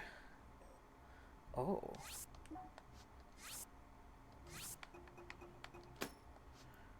Not marked on the map? Oops. Okay, there should be one around here. Shit, I'm gonna...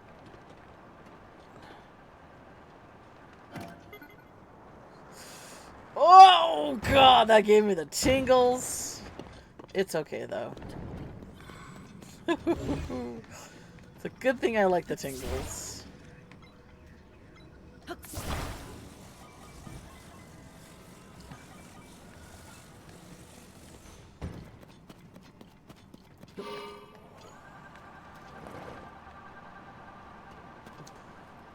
Fallen into pitch black darkness. Not the best.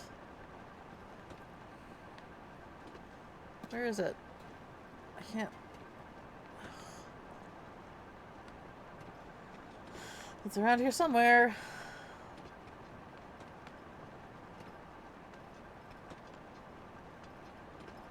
Maybe I should have gone the other way. Let's turn around. Naburo.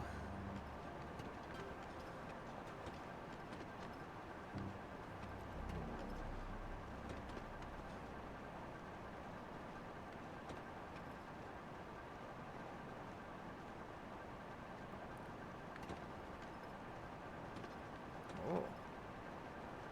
That's...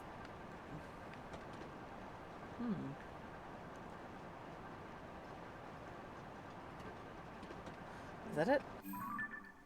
I don't think that's it, but that's one.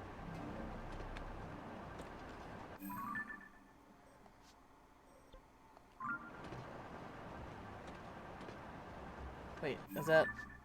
No?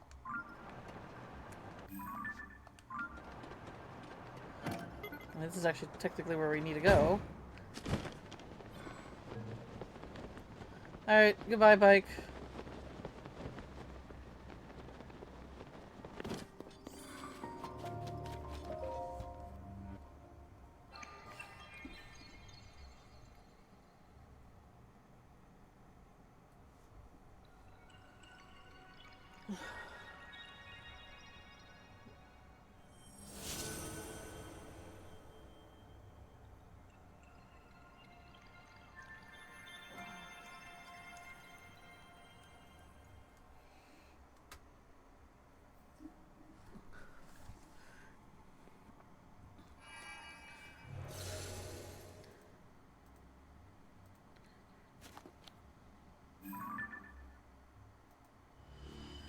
Alright. Oh yeah, it was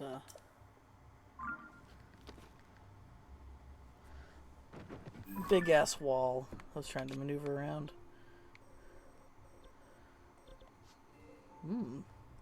That means that there's a shrine here. Alright, well there should be a place that I can extend upward to. Because this is where the waterfall is, I think. Right?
Maybe not? So basically there's a Yiga clan that was saying basically we're not going to let you in here. And usually that's my cue that there's a way...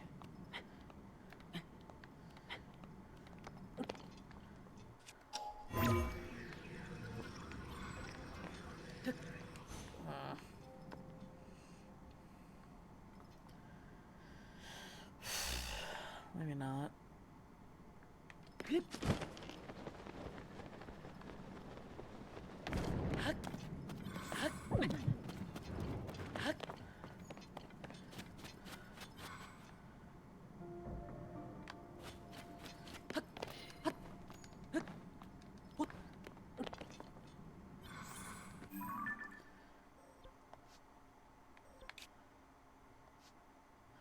Oh, wait, so...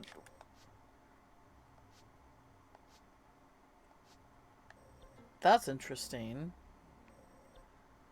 So, looking at the map, comparing the two maps, it looks like the highest points in Hyrule are the lowest points in the depths. To the point where there's lakes. And points of water are walls. Yeah. They're the rivers. Oh man, I never realized that. That just didn't connect with me. That's so crazy. But like awesome like map making there. So I wouldn't be able to because he's right underneath a waterfall. Hmm.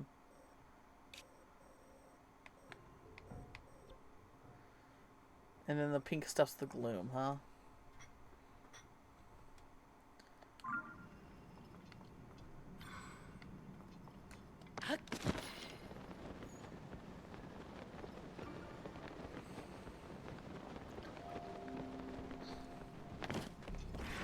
Oh, hello. Don't mind me. Wait, what's this? Nothing? I mean, this seems like very climbable. With like lots of little platforms. So it seems weird.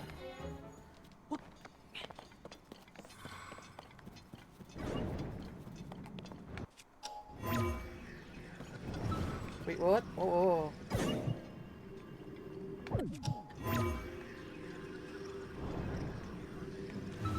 Right there, right there. No. Oh, fuck.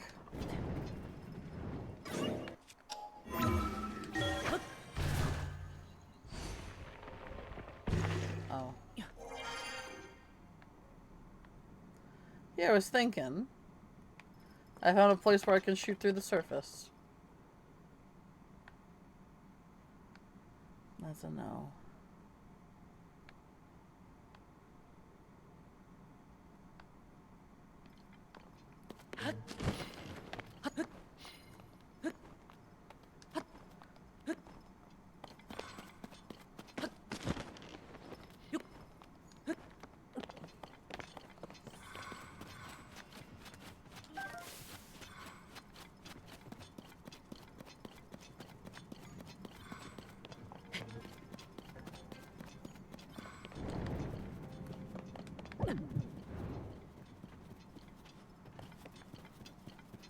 You can tell I just kind of said fuck it and taken the gloom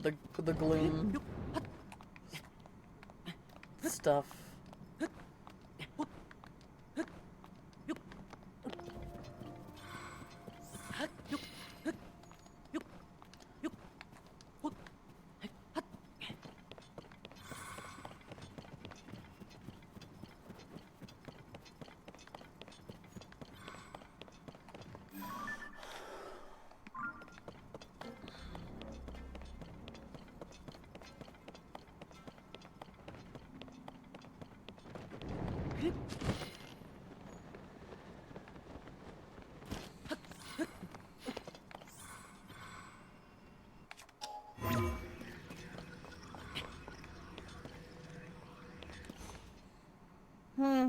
I guess a big reason that I can't do it here is because it just leads me up to water. Still, though, how am I supposed to get in that area underneath the waterfall? Oh, maybe I need the whole Yiga suit. Maybe that's what I need. So I can trick them into into letting me in. That might be what they need me to do. And I think I only got like one piece of it. Whoops, not that button. Oh, I got two. Alright. So if I get the whole Yiga suit, then maybe they'll let me in. Alright, well, let's see here. Man, I felt like it's so funny how you can spend, like, hours in the depths and barely, like, scratch the surface.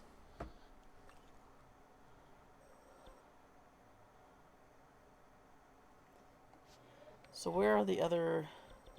Oh wait, didn't I take a picture of that? Of all the main Yiga hideouts? I did. So, the plateau I did. The one that's, where Robbie's old, uh, uh, Robbie's old laboratory is. Alright, so it looks like there's one where the old Yiga hideout. And then there's one just, west of the forest. Alright. I'm going to run to the restroom, and then maybe we'll do this and see if this goes anywhere.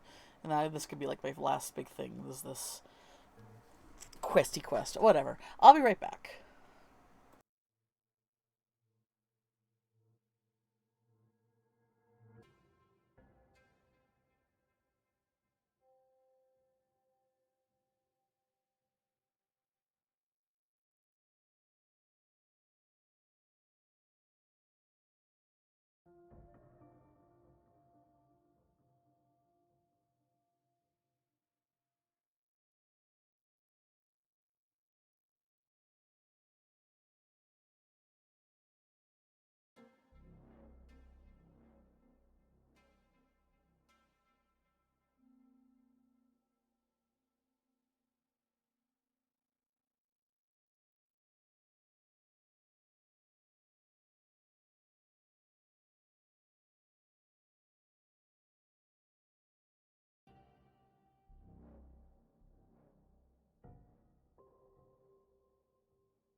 Alright, I'm back.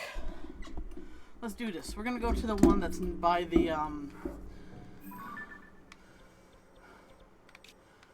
there was one over here. I don't see anything that could be... Hang on.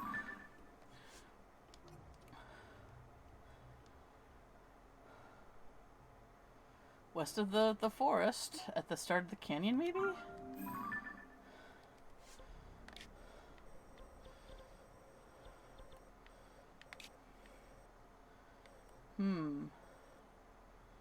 Nothing here, like...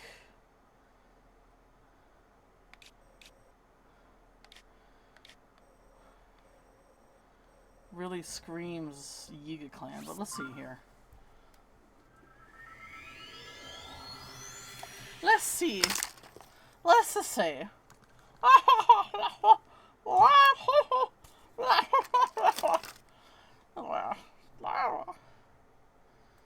Alright.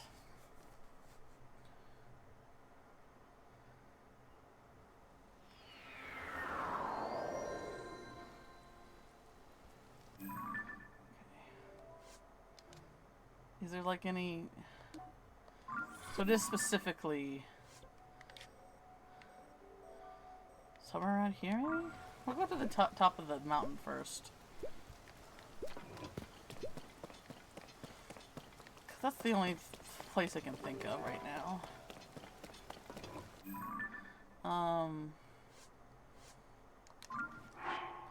Maybe we'll put on...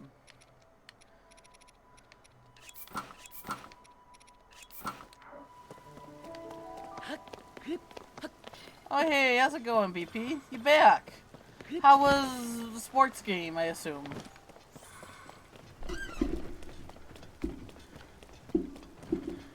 Did the ball get past? 4 loses at home in a row. Oh no! I'm sorry for your baseball team, basketball team, soccer team, football team, tennis, what else uses a ball? Rugby, soccer. Okay, thank you. Thank you. Football.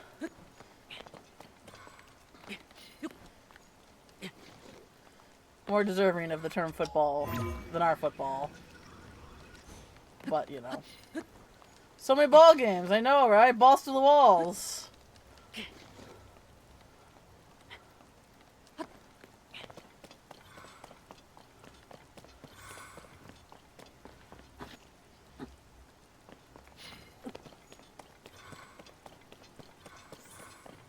Okay, so I have been here already. So then where would this place be? For the record, I'm looking for a Yiga hideout that's somewhere west of the Lost Woods.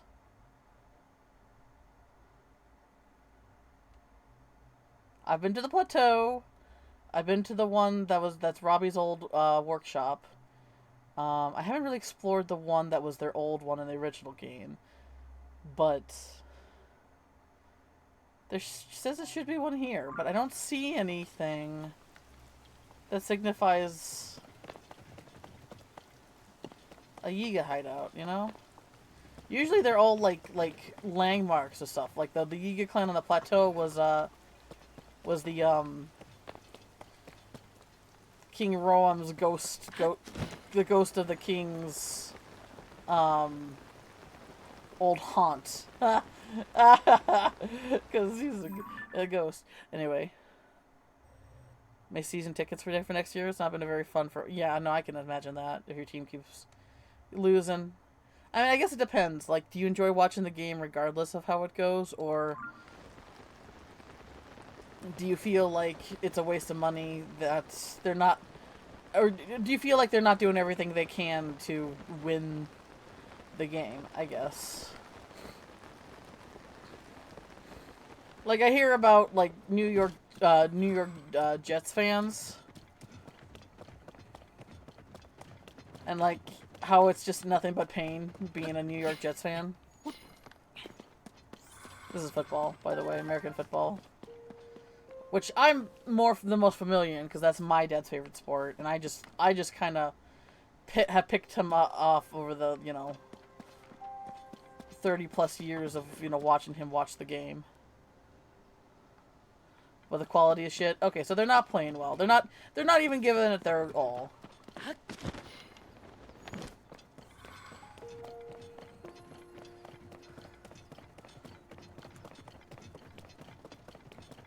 Like, why be a fan if the thing that you're trying to if they're not even like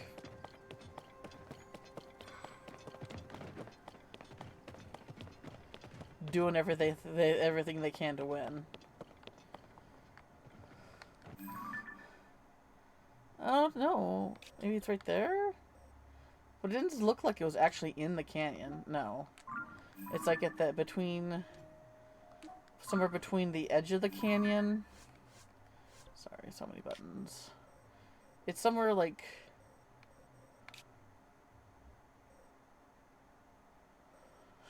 Huh. Somewhere around here, maybe? Let's try. Did I look? I mean, I obviously found the well. Did I go inside of it, though? Our most expensive player is riding the bench. Really? Did he get hurt?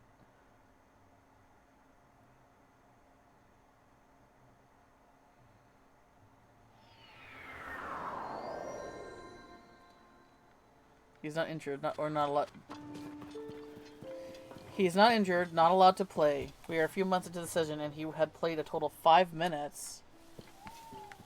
So why is he being benched? Oh, wait, so he's not injured, not allowed to play. Did he, like... Why is he not allowed to... Oh, okay, I don't think I checked this out.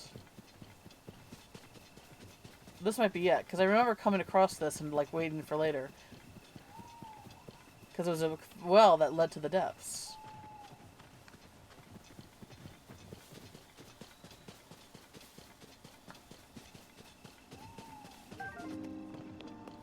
Mighty bananas. Oh, I fell for your trap. Doesn't like him. Well, that's dumb. Doesn't matter if you like him or not. You gotta, your job is to win the frickin' game.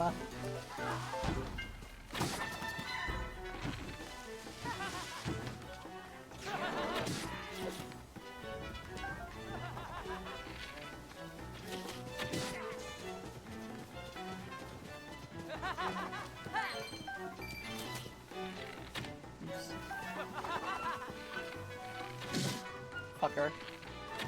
Gotcha.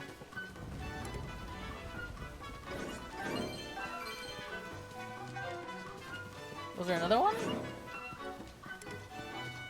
Oh, it's the wolf.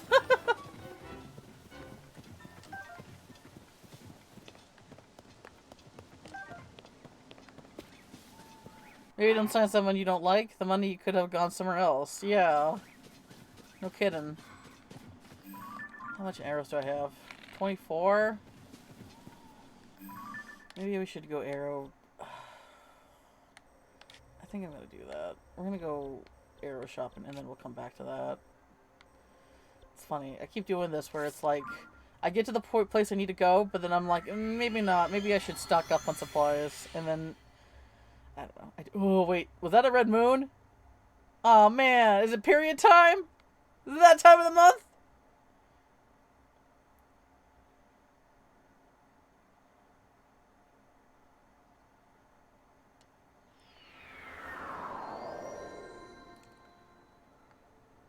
Yep, that's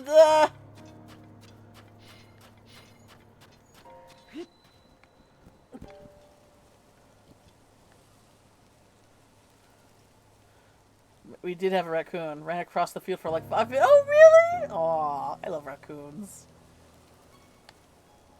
I love their creepy little hands. They're like the worst kind of animal to give thumbs to. Well, not proper thumbs, I don't think they are. But close enough, you know?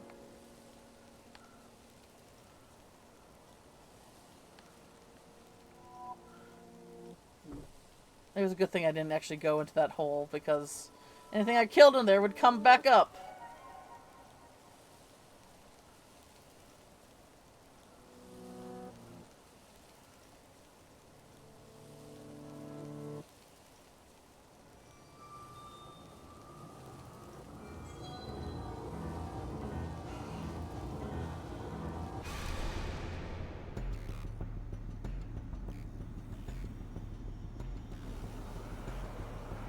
Yep, he's not there anymore.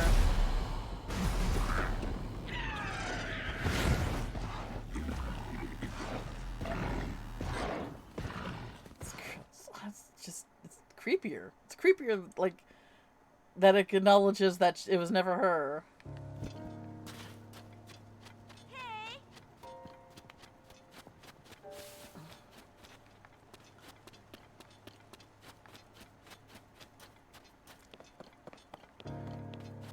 The player ran from it so fast. From it? Aww. Oh.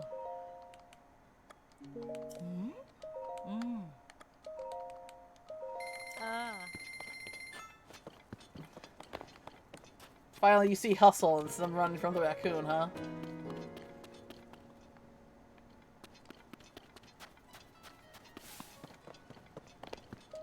Yeah. Sa. Woohoo. Yeah, yeah. Wow.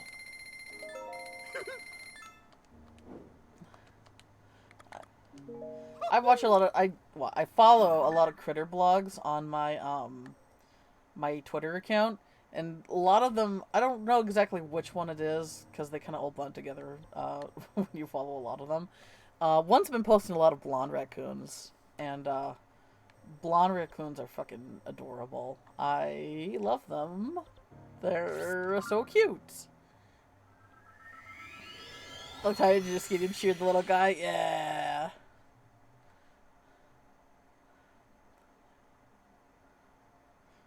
I saw a TikTok video that argued that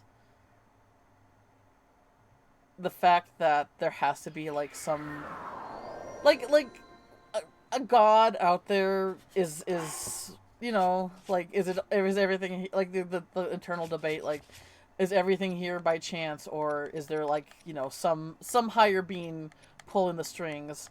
And someone argued for there being a higher being is because just look at raccoons. They're little animals that are dressed just like prisoners, like with the black and white stripes, and they got little masks on them, just like little prisoners, and they steal garbage.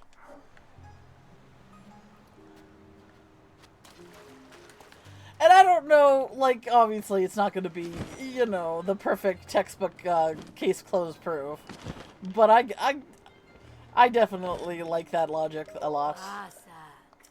Oh. Oh.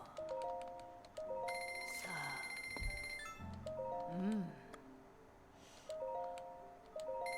Oh. Sa. Oh. Hey. Alright, I need more arrows. Look at line, loco.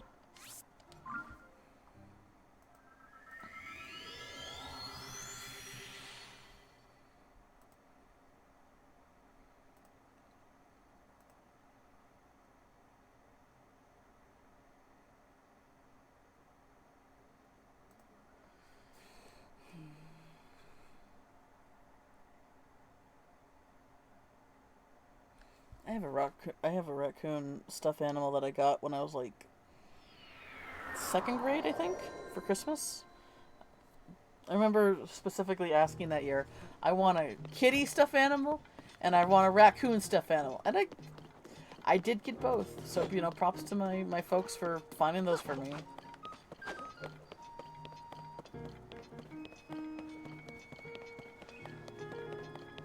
Now I ask for stuffed animals and I get weird looks though, you know?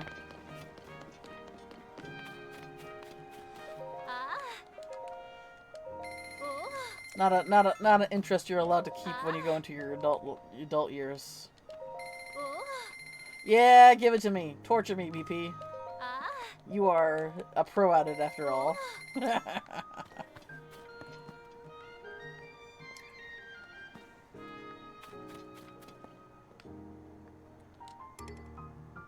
I don't have enough rupees? Oh, okay. Ah. Oh. What can we sell here? White type. Fuse attack power. Most use. We can probably sell some of these. Maybe not. Yeah, I could probably spare 100. I don't. Oh.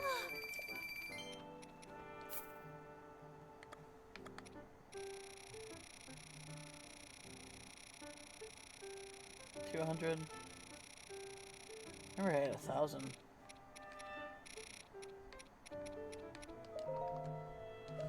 Ah. Alright, let's take a look at these. Oh my gosh. Is that a elote? And tacos! Oh, that looks so good! Oh my gosh. So like white, like once again, like look up the song "White People Taco Night" by Ludberger. Like funny as shit. But like yeah, white people taco night. We don't eat seasoned tacos. We just eat the hard shell, tortilla chip shell stuff. But those look so good.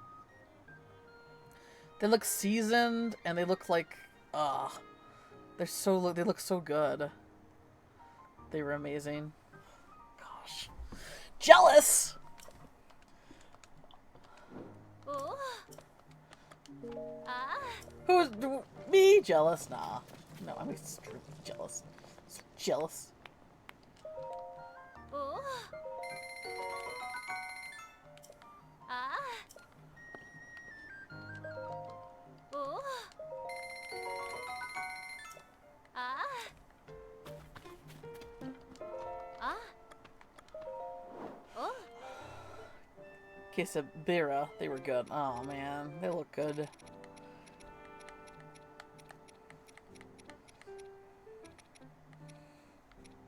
They look amazing.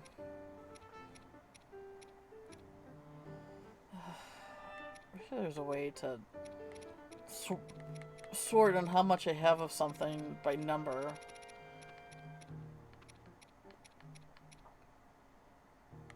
Yeah.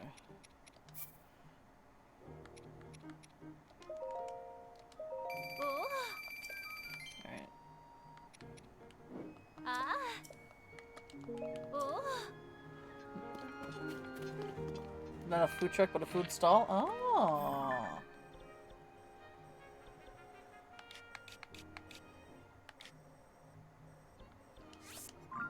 Something that they quick set up, though. They had a grandpa and grandma cooking up a storm. Yeah, we don't have a lot of food trucks out here, but during like festivals and like because I live in a tourist town, there's actually like there's art festivals, there's Christmas festivals, like just cute, and there's vendors that sell stuff and they put up stalls. So something, you know, something that it doesn't get in the way like the truck does because they want to keep free up the street for foot traffic, but something that can be put up and taken down easily. Oh, I would love a food truck for man. I've never. No, I've had a food truck like twice, but still not a lot. I think I had a crepe place once.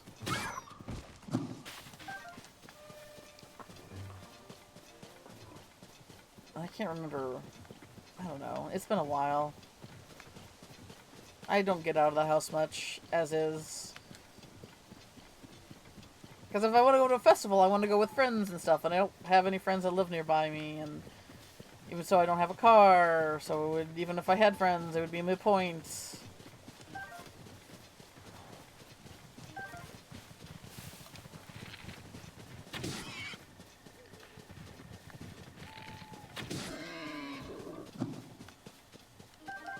Maybe someday. I used to work when I used to work in Philly. There was like 10 different food trucks on the street. They were all good. Oh man, I think a food truck has to be good, like because it's just you're because you know it's basically all the money's going into the food basically. It's not going into the environment because it's wherever you fucking eat. Everything has to go into the food and make it as good as possible. So I've never really heard of a you know okay, I guess we go in here. A food truck that's bad. But I'm sure it's out there.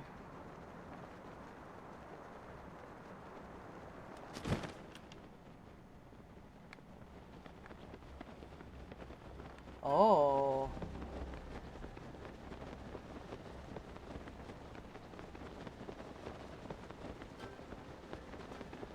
Oh, that's a boss. Oh, that's an ink boss. No, I don't really want to fight one right now. There's a chest there, though. Yeah, I'm sure food trucks are like all over the place in cities.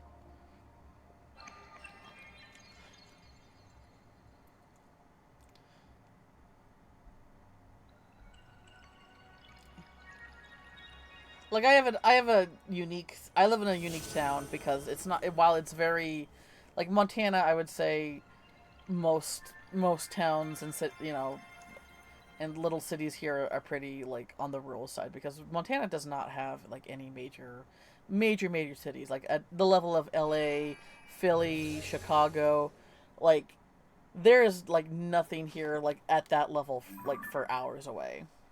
I would say uh the ones that are close in that sense are in Canada. Um, but I live in a unique little town where it's a tourist town because we have a ski resort here. Um, and so we have this kind of this cute little tiny little town with all these shops that are lined it and for shopping, and it's very close knit and it's very public friendly and stuff like that. So um, while so we do get like a lot of like foot traffic here and a lot of like um people who want to spend money here. So we tend to have like um we tend to I say we do tend to have like more like things that you would see only in the city here in this little town than the other places, but still not to like a level to where you can expect from the city. I'm such a city slicker that I don't even need to that I don't get the appeal of being so far from everything, and I can't drive, so that might be also the issue. So I love living in the woods. I've only really lived in a city when I went to Portland for school for 9 months, before that all like went to shit. But there's a lot of privacy here. Um, my parents were very lucky. Like I would say that luck was definitely on my parents' side because they were able to find a seller for for some property. He was getting a divorce and he was just trying to get rid of some land quick, so they got a pretty good. I think they got a pretty good fair deal on it, and this was in the '70s too, before land value like absolutely skyrocketed. Um, but then I live out in like in the woods. I live in the woods. Like the highway is less than a mile away, but I'm surrounded by trees, and it's just we got fresh air.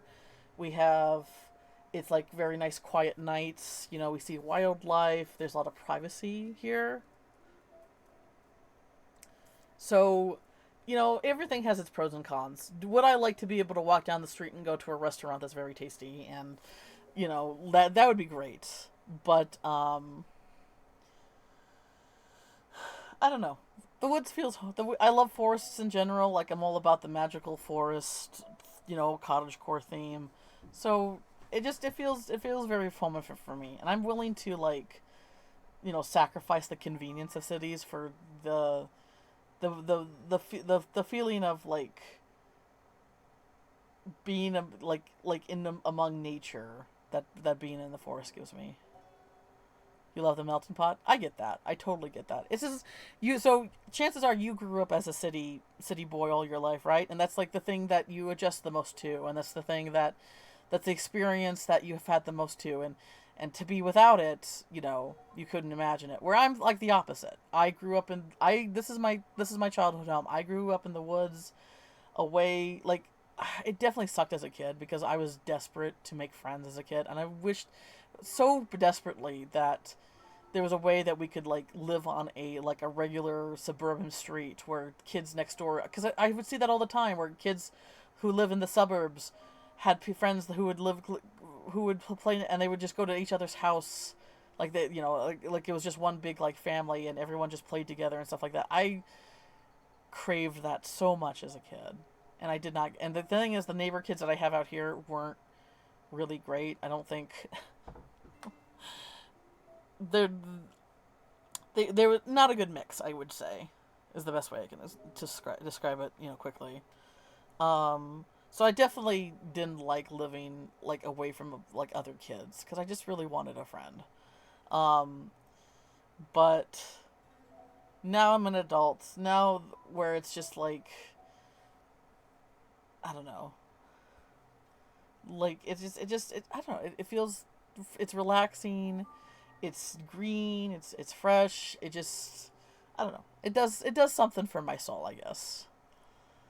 I say my mental health had been in a free fall since leaving the city. I have the feeling of having to rely on others for literally everything and have to use delivery for everything. Yeah, no, I get that. And the thing is, whenever I order like off of Amazon, it takes like over a week to get here.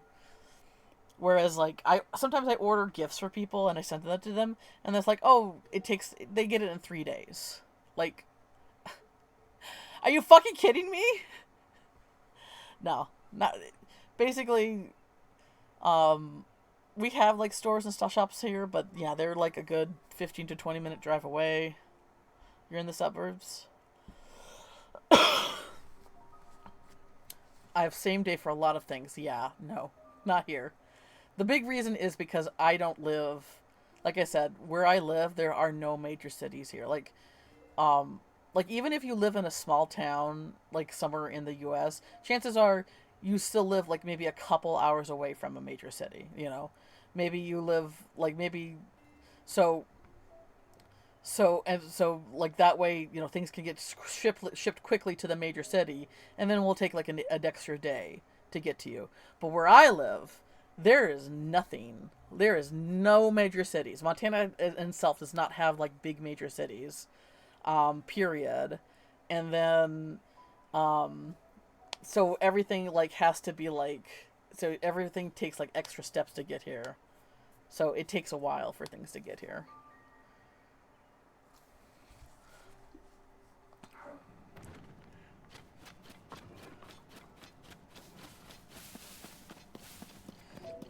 But yeah, I do love living in the woods, and I can't imagine not living in it, but I would like the city experience. It's one of those things where it's like, I wouldn't want it all the time, you know? I would like to live in the city for a little bit and then come back to the woods. But, you know, like having two homes in who can afford that, and who can like account for the, plus you'd be traveling all the time. It's I don't know. Like that's the dream, but the reality of it is just, you know, too far out of place for that to happen. Outside Philadelphia, 30 from Aladdin City. Dang, man. Yeah. So even even if you don't live in the city, you still live, you know, it's still like a couple hours away, or in your case 30.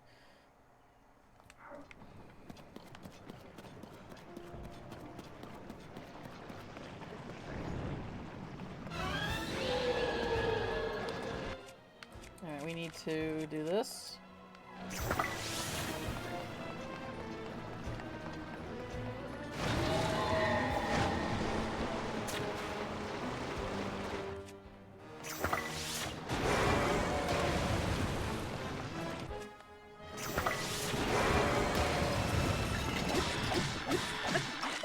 Oh wait, I need a better weapon. What am I doing? What am I doing with my life? hang on, hang on.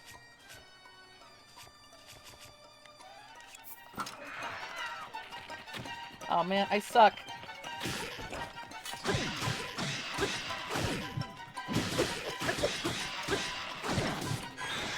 Alright, I can't be using this weapon because it's got gloom on it. Whoopsies.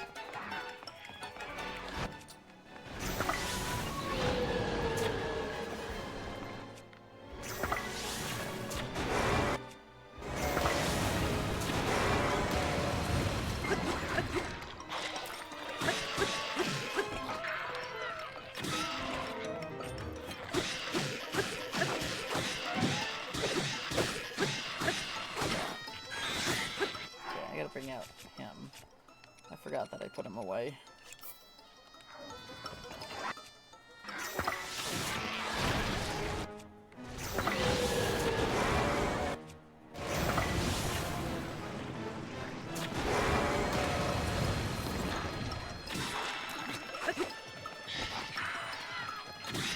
Alright, halfway.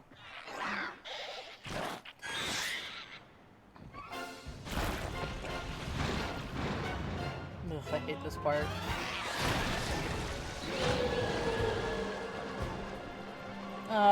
Gross.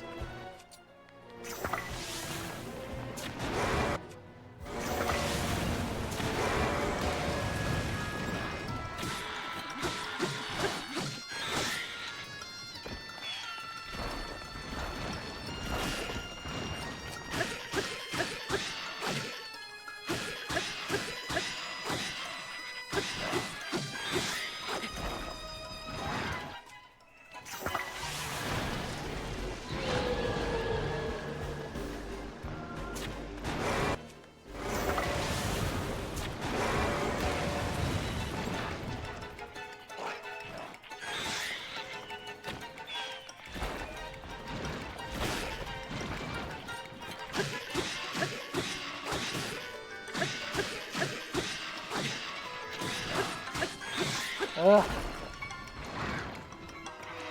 So close.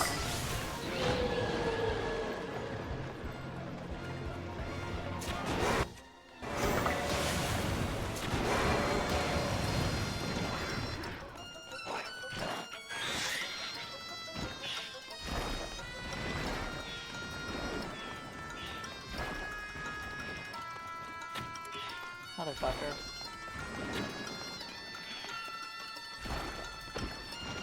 Hold still. Nope, nope, nope, nope, nope. Mm-mm. Didn't like that.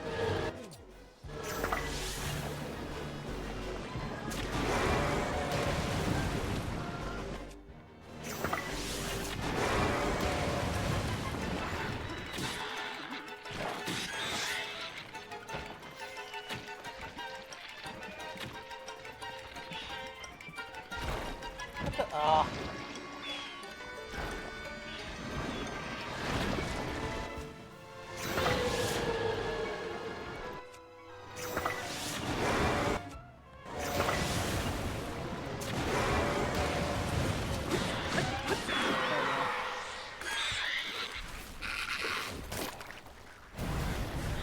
It's a very part of the Philadelphia metro area where I live. Lots of big Amazon and other company distribution centers are nearby, but our food options suck. Lots of bad local places. Bad local places? Really?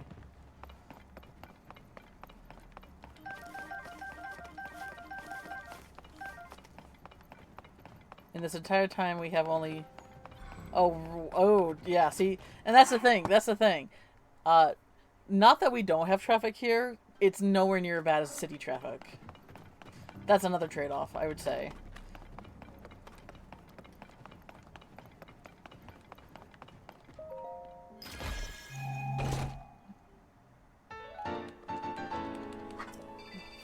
No traffic bullshit, you know? Ooh, I have enough to get the last two. Oh, the bridge got shut down? Dang. Alright. So was this... So I was hoping that there was, like...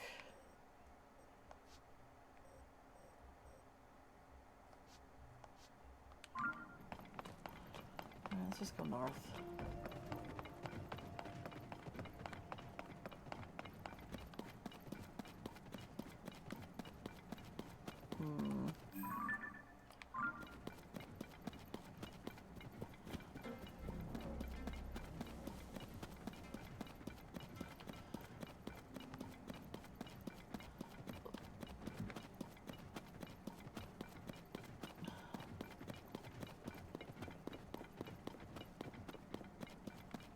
But you want to say what? I would love some proper public transportation. Yeah, same here. Even if there's like not a lot of like destination places around here, I would love like a reliable bus station.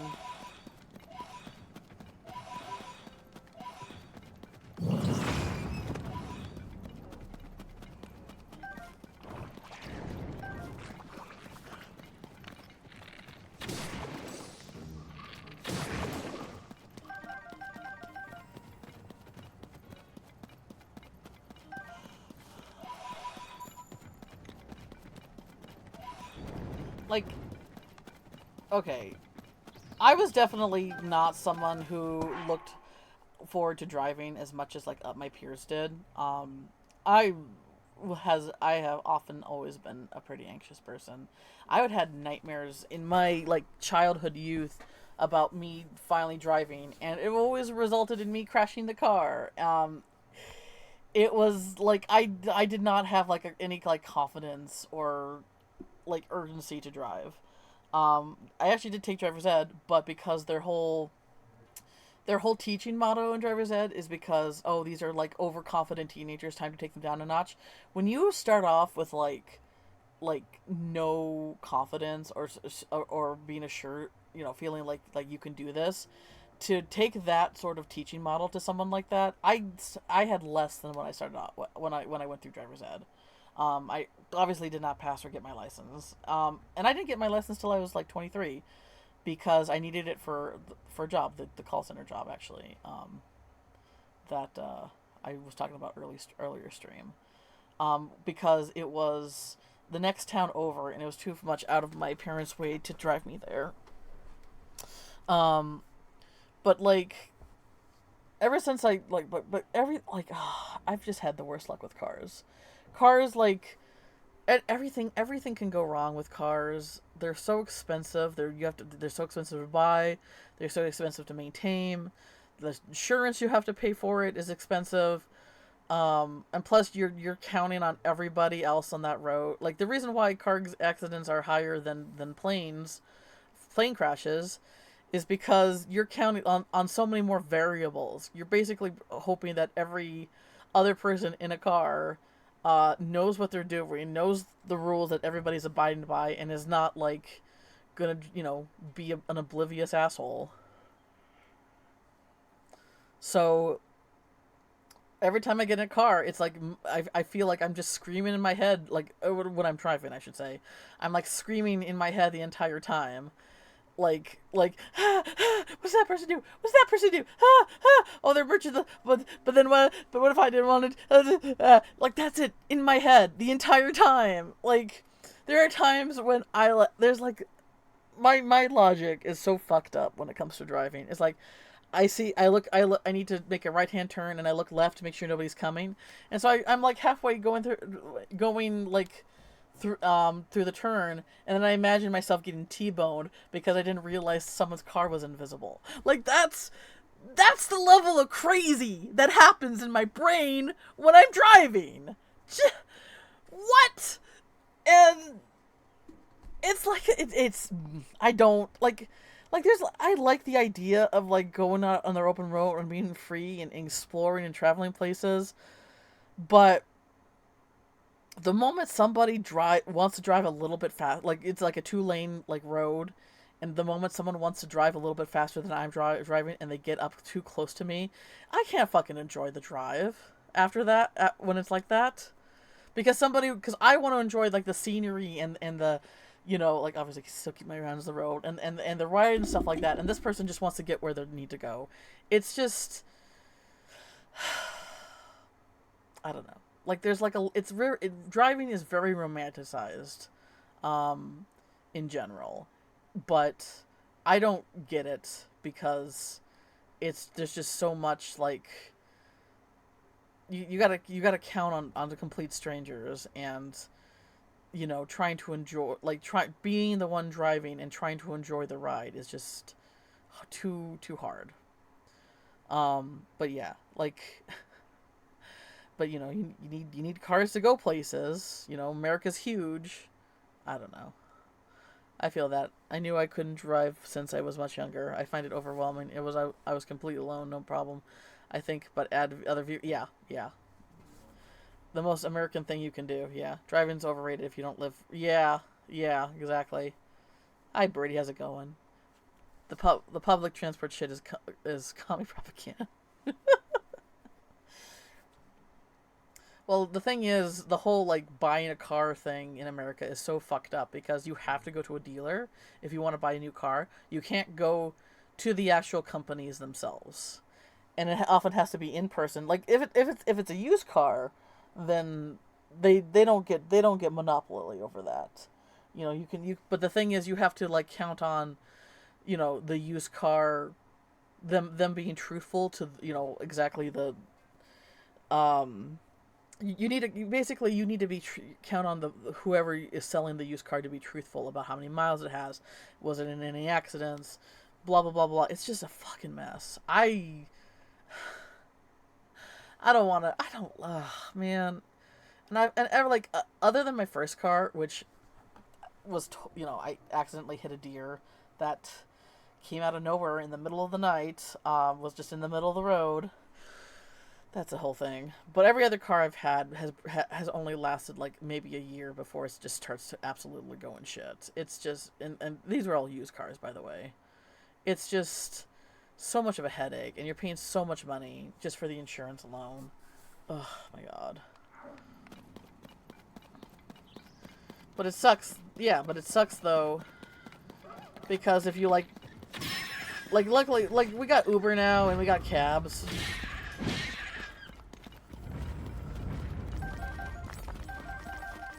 But sometimes those rides alone are really expensive. But the thing is, if you're not, you know,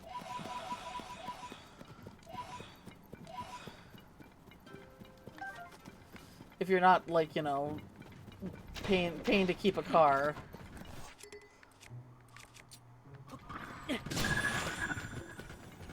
Well, it doesn't kill the horse, so I'm glad for that.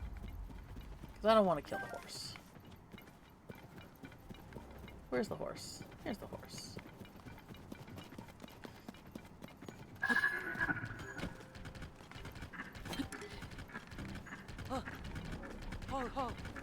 Where am I going? I have no idea. Oh, I was gonna go north? They're too expensive, yeah.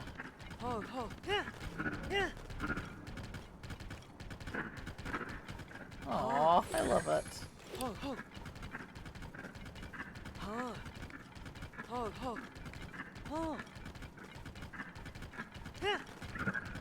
I can't even pick up pose though. Lame.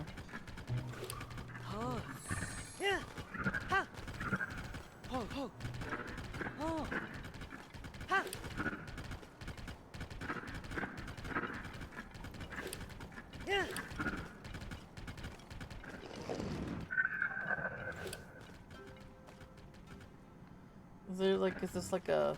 Is there something going on here? There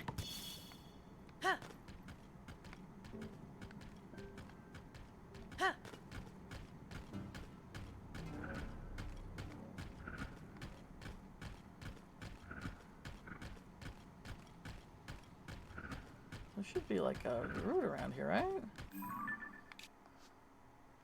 Yeah, right here. Right around here somewhere.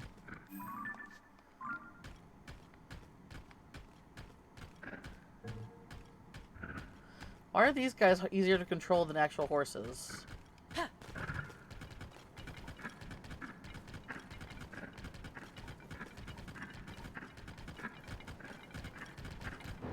Woo! That was cool! There should be a route right there. Oh, it's probably up there. It's probably on that ledge right there, I bet. Or something?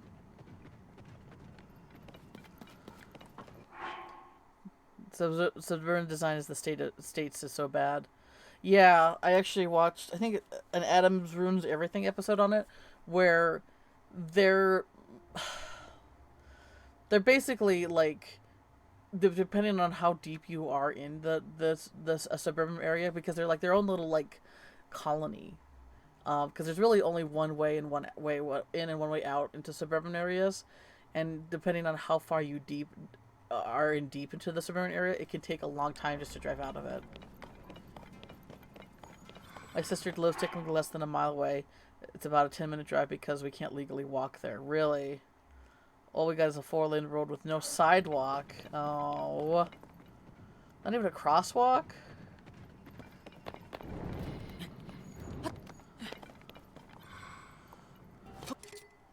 Yeah.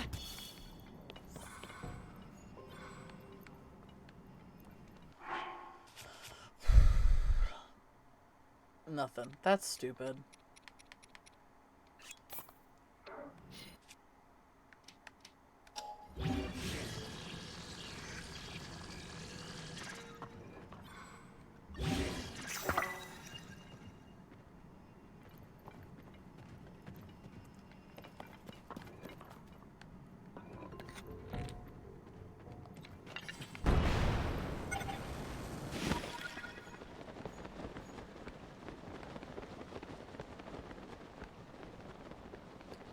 Where the heck is this route? Wait, is that it? No? I really don't want to make a vehicle here. Is there... Okay, there's one way over there.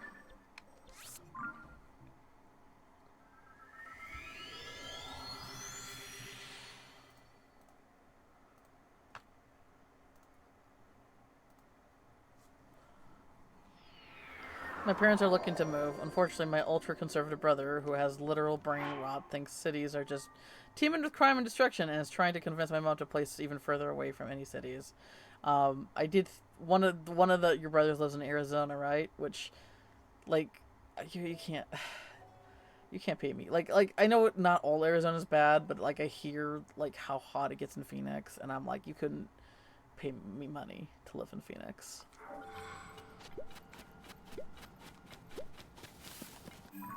Oh wait, that's a... No! Okay, we'll just have to go over here. Or not. God damn it. Over here?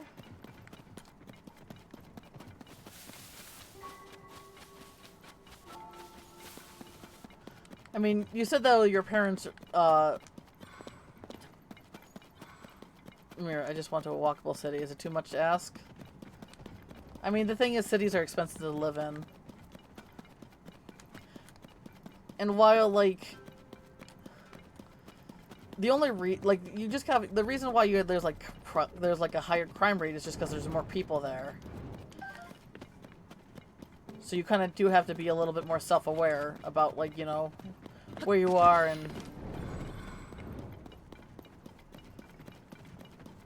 and all that. But I mean, like, despite the fact that I like living in the woods, I wouldn't like smear cities as being like unlivable places, because people clearly like enjoy living there for a reason.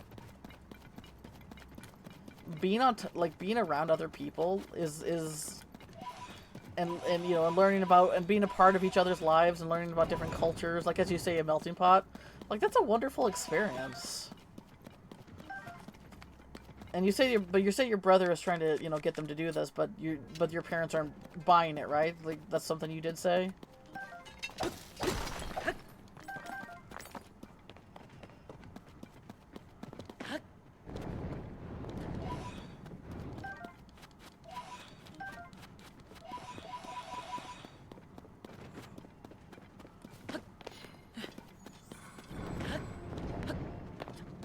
Well, it might be slightly more expensive for us. We live isn't exactly cheap. Yeah, but the thing is, where I live now, where, like, it's expensive here too. Like, I feel like affordable housing, you have to be like,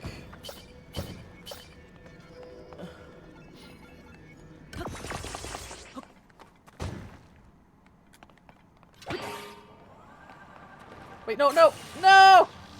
Come back! Oh, so stupid.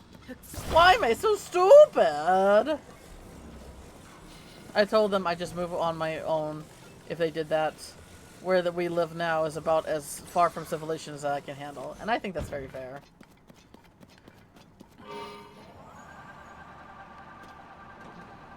Hopefully it does come to that, because I know you really love having your family around. I know they really love having you around.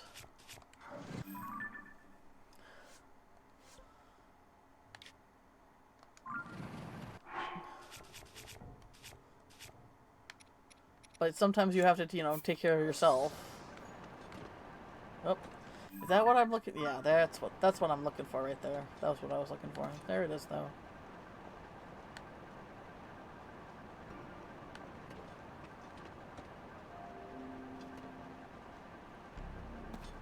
Is that a hole? No. Oh, that's the well, isn't it?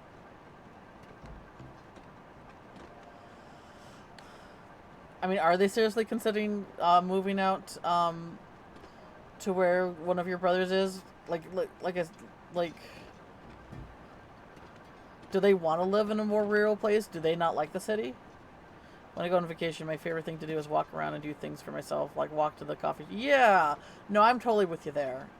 Like checking out the city and stuff like that. I am 100% with you there. To me, though, that's a very vacation like experience, though.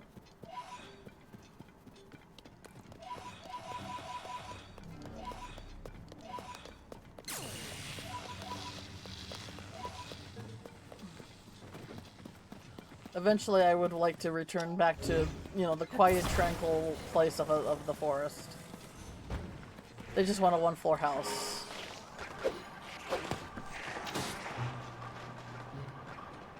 Oh, because, yeah, because they're getting to a certain age where stairs are a little harder to handle, huh?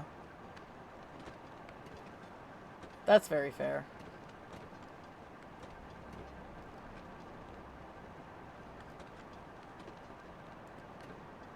For 50 years.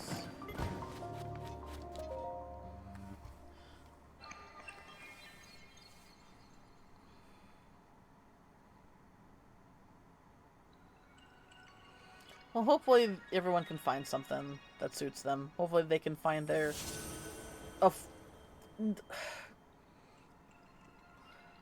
you know, less expensive floor house, and you can still live in the city and not find yourself, you know, being forced to choose, you know, living on your own or go to Hicksville, where everybody's, you know, playing their trumpets, you know. Is that a fucking mech?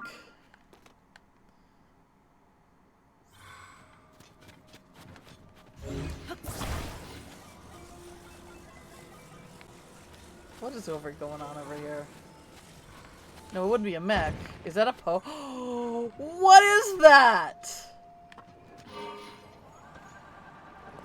Whoa, whoa, whoa, whoa, whoa! What the beans is this?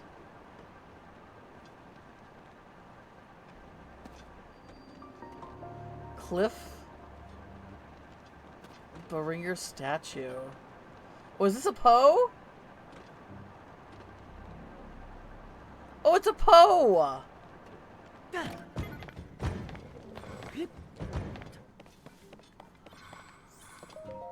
Who stand before me, make an offering. Offer post to me spirits that ought to be returned to the afterlife. They are pitiful beings who have lost their way home in wanderless land. I am one who returns all souls to the afterlife without prejudice. Good evil, that's a fruitful perspective of narrow-minded beings. There is no such distinction in water and spirits.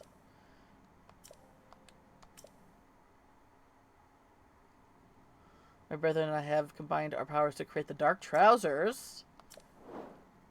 Oh, cool! Even those pants. Okay, so if I ever lose any of these, I can buy it straight from him. Oh, that seems to be the case. Oh, and I could get the... Okay. Oh, and that's how I get the Fierce Use. Okay, okay. That's interesting.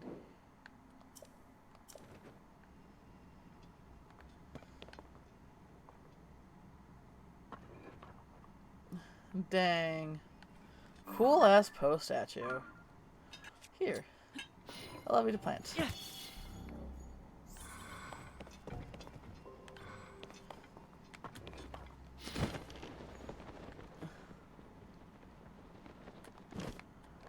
Do you have feet? Is there feet here? No, it looks like you're just carved right out of the rock. That's crazy, though. Pretty cool. Ooh. What's that? That's leading up to the...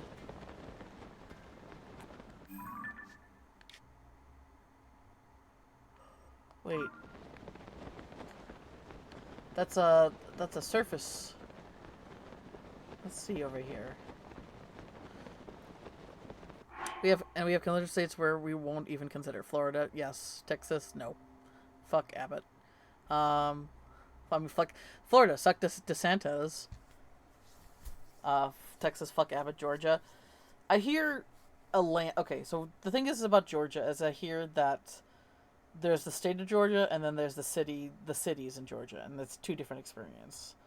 But Georgia's also very hot, so you know. If you're, like, the thing is, you're in Jersey now, right? So, I would, like...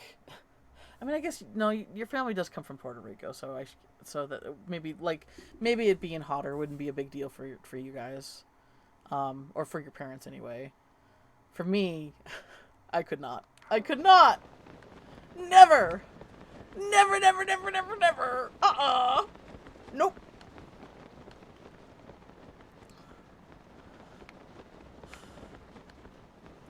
It gets too hot for me here in the summer. Goodness. She loves the heat. Okay. So a southern city would be up her alley.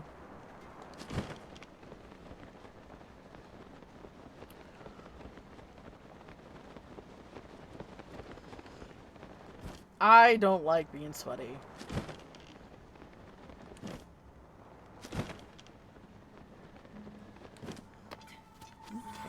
What's going on here? But she doesn't want to live in the South. Oh, yeah, no. I mean, the South is still the South as far as Americans concerned. It has a reputation for a good reason.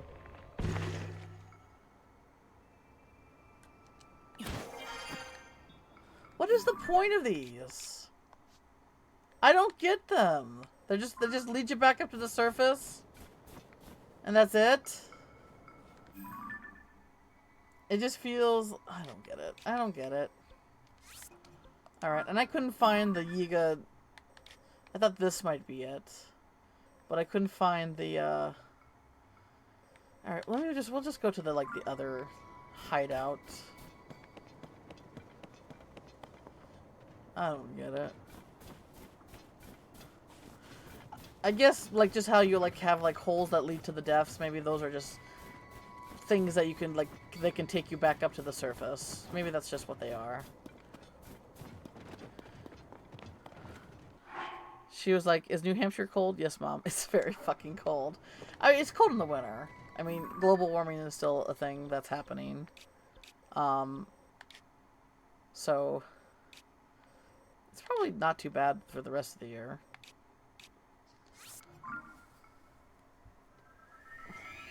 Told her just to move to Spain and enjoy retirement. Oh, man. But then you would have a reason to visit her in Spain all the time, VP.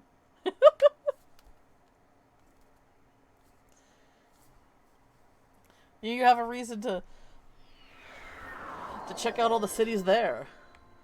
And I've been to Spain. Beautiful country. Barcelona was my favorite.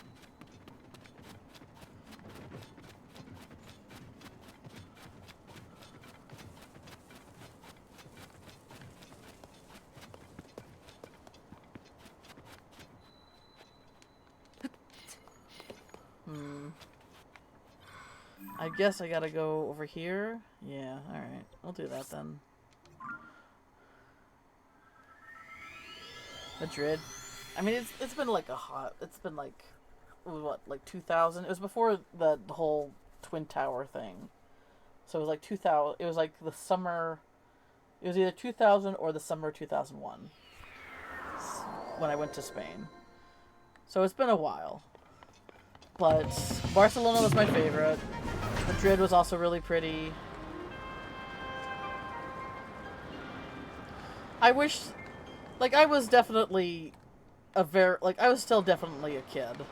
And I didn't go with, like, a bunch of people. I didn't go with any friends. These were, like, my peers, but they didn't see me as friends. There was even, like, a whole thing that happened where I took a little bit more time to get ready to leave than the rest of my class, and they left me without me, because we were doing, like, this sort of class thing, this sort of, like, Spanish in class thing while we were there.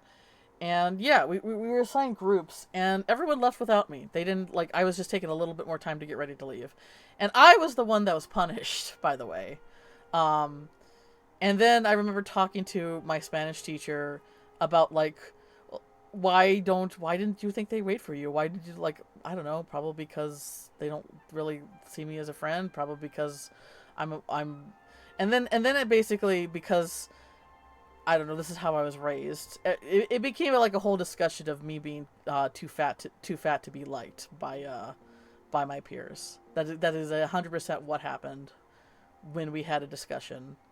Like, and then she said, "Have you tried losing weight? Like, what are you doing to, like, eat healthier?" And I look at that now, and I'm just like, ugh. She was not a bad teacher, and I wouldn't call her a bad person or a bad teacher, but that was such a bullshit thing to pull on a kid.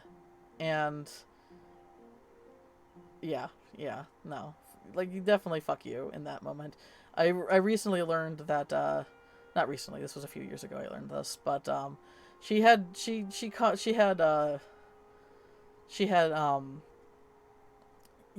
got, like, like, cervix cancer, I think. Some kind of cancer with her uterus, or something like that, and she passed away. And I feel bad for her, because she actually adopted some kids who were, from abusive homes. And I do feel bad for the family for that. And it's one of those things where it's like, I'm sad that how she died and who she left behind and stuff like that. But that, like, when I think about, I had this teacher. I had her for a whole year. I had her for a quarter, and then, like, for a whole year, and then I went to Spain for her. And with all this history that we have, like, because, like, a year or two is a lot for when you're a kid. Like, this is, like, that moment where it became, like, a discussion of me being too fat to be liked by the other people around me. Like, they have a reason. They had a reason to leave without me. They had a reason not to wait for me, and not want to be around me, and that reason was me being too fat. That's the thing that sticks out most in my mind, despite the fact that we had all these, like, other like, that's like that's the thing that I think about first when I think about this relationship with this teacher. And it sucks, because there was, like, a lot of good times too. Like, she was a very fun loving person, but yeah, she was not. This one moment was like defined it, and it just, I don't know. She could have made decisions and not hurt you. Yeah, no. I mean, there's a good chance that I'm the one that brought up the weight thing, because I'm so used to it being, because at that point in my life, I was so used to it being the thing to talk about as to why I couldn't make friends, why people didn't like me, why I was so, why I did not fit well into society. This was, like, with my parents, with other, like, with counselor teachers that I did see. That's a whole other can of worms. So chances are I'm the one that brought it up. But the correct thing would be was like not reprimand me for taking a little bit longer to get. I mean, the thing is, the kids who didn't wait for me should have been fucking punished. You know, not me. But it was easy to single me out. I don't know.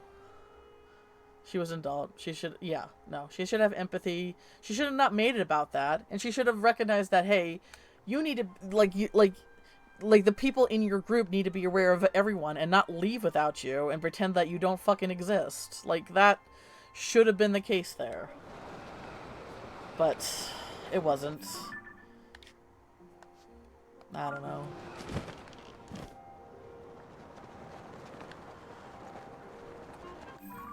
Like, now I think about it, and I'm angry for myself, you know?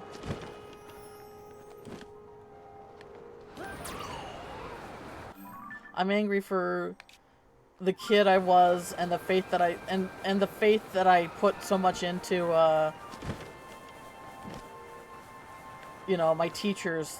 Because another thing, how I was raised, is I was raised to believe, and this could be just like an ADD and like masking autism thing, where like I couldn't put faith in my own intuition and intelligence because I always didn't know better. Like that was the thing. I was never smart enough, nor knowledgeable enough, nor aware enough, and so I was raised to believe that everybody around me, like adults, knew better. Other kids knew better. I was just dumb, basically. So I put a lot of faith in the grown-ups around me and my peers, which was a bigger mistake in a way, to know, you know, to know how a situation should be handled. But obviously that was like, you know, most of the time I look back at like how things were handled, and that was not the case at all. Because the thing is, adults most of the time are just winging it themselves, and a lot of that whole like, you know, respect. You know, I know better than you because I'm the adult. Wait, no, this is not what I wanted to do. Comes more for like an expectation of respect, rather than, you know, actual experience to back that up. That's such a shit question too. What are you eating healthier? Nothing. My parents feed me. Yes, yeah. I mean, I was given money to buy lunch, and I often always didn't, like, you know, didn't use that money to. I was like, so, like, I did develop a food addiction because the thing is, food was always like treated as this sort of like. Food was treated like a drug around me. Like, you can't have too much of that. It's bad for you. You're not allowed to have that. Like, food was literally treated like pot or cocaine, the way that it was treated around our house. So I did kind of develop like an unhealthy like food addiction towards it, because the fact is, if something was sweet was put in front of me, I would devour it, because I didn't know when I would ever get a chance to eat something sweet and tasty again, you know?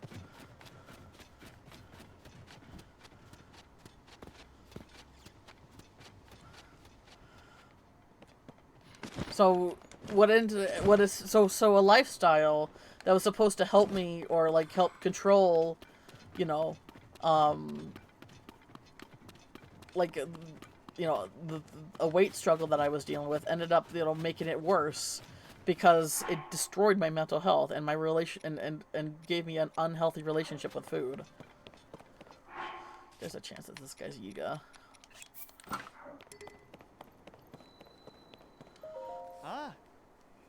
I'm here, so I heard that we could learn this really cool move here. I think it's called the Earthwalk technique. Oh, that's what the big heavy guys do, don't they? Get lost. Only Yiga clan members may enter this place. Oh, I want to join you. I heard you guys could teach me some cool moves that have everyone swooning over me. Okay, so is this what I need the whole outfit for? To join us is to become part of a collective shrouded in secrecy. Our life sworn to Master Koga, who you were before matters not, only your strength, your loyalty, and your skill for espionage. Find all 3 branches and collect that clan attire. Okay. Earn your place among us, and the door will open to you. Then maybe we'll teach you our moves. Now go away. Alright. Yeah. Okay, so I got 2. The one I was looking for is the one I couldn't find.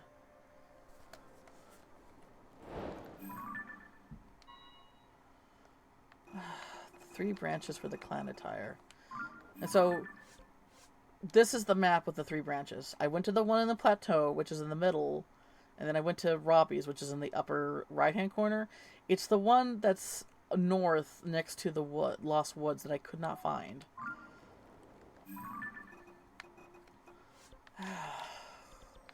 They said it was somewhere up here. Was there like a town? What's that?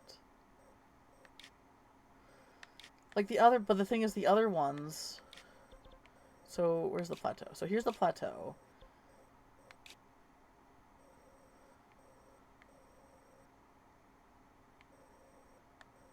Okay. So this was the first branch. And this is they're all distinct like landmarks. This was Roham's old cottage. And then this one up here was Robbie's old workshop. Right here. Right here. So what up here? What's around here that's like a noticeable landmark?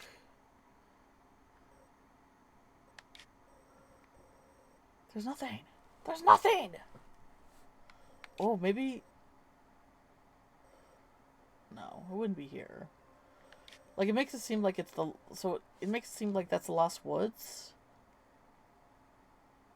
That has to be the Lost Woods and not the island above it. Right?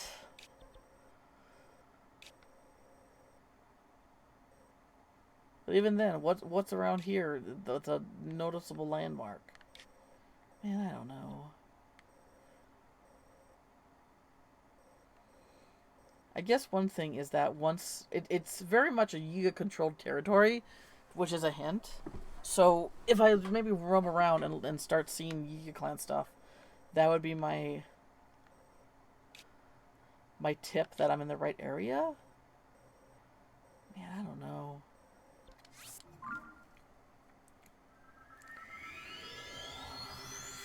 I also have an incredibly bad relationship with food. It's what I do when I disassociate. Eat, yes, without thinking, just eat and eat. Yeah, when you're bored, or when I'm bored, I've become more mindful, and I don't do it as bad as I used to. But the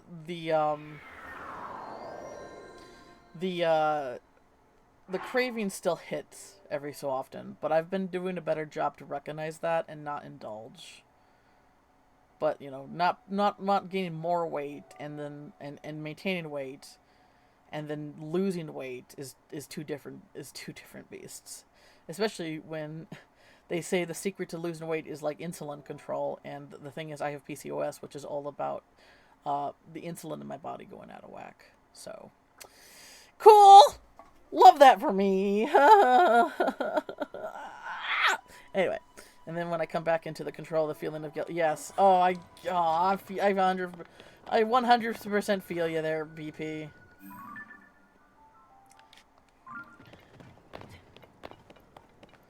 There's been times where I like seeing what's going on, but without the ability to stop it. Yeah. Being aware, but not in control, you know?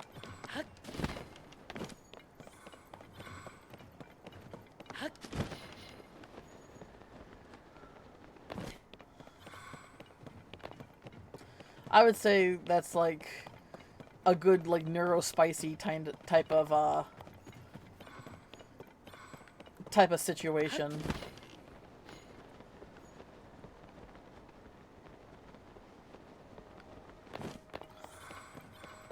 Because my mom is a very neurotypical person. Must be nice. But she's very much like, why can't you just do this? Why can't you just do that? It's easy for me, so why isn't it easier for you? And I'm just like, because it isn't. But, you know, that disconnect between, you know, neurotypical and neurodivergent people is nothing new in general.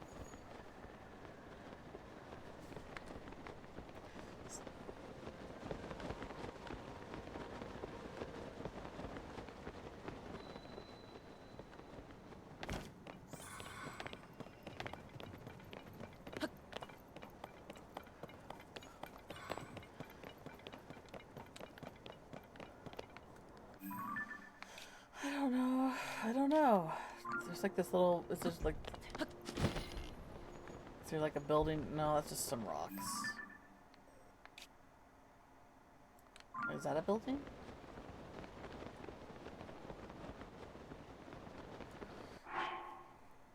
It's kind of why I try always to be active and try to best to spend time with friends and have conversations and spend a lot of time with them, because one way or another they help me keep calm and in control and feel like I don't need to yeah, I get that.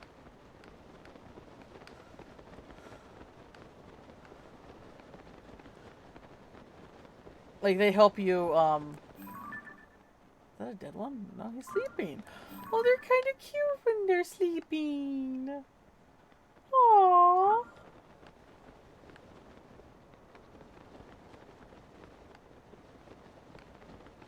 I don't think it's all the way up there.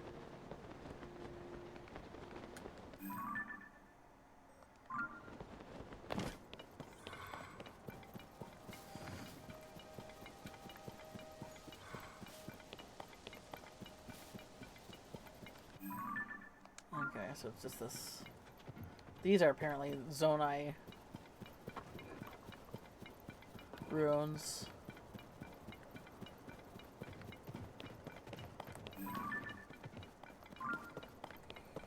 Makes me feel like a person. Aw, BP. I totally know where you're coming from with that.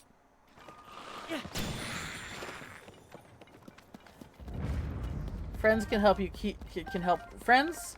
In my experience, it's friends who help ground me. I have, like, when I'm spiraling and I'm getting really anxious and I'm like doing laps in my head about thinking and stuff like that, usually I talk to a friend about it, and they can, like, either validate my feelings, or they say, no, I think you're just, I think like they'll validate my feelings. Like, that, I think good friends will validate your feelings regardless of what, if they agree with you or not. But they can help me, like, pull me out of it if it's definitely not like a good place to be, or if I'm like thinking about things in a not great way.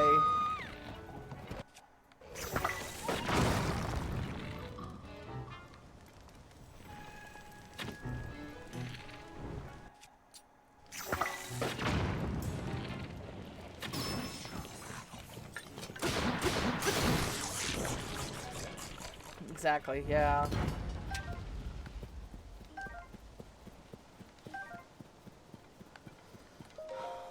Yep.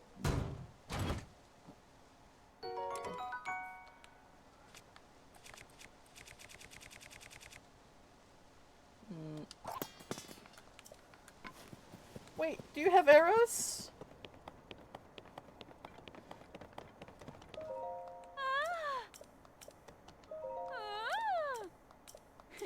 Okay, whatever.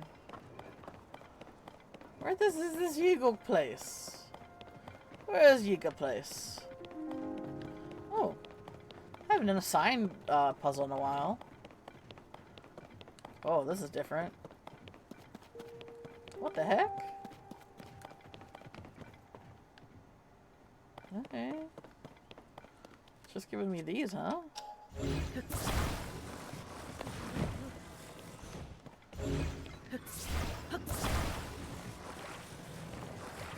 I think that's all I need to stabilize it.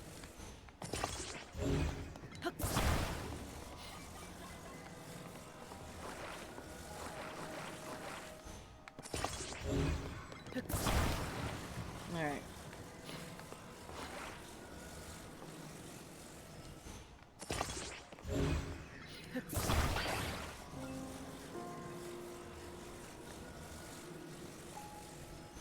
There we go. And ooh.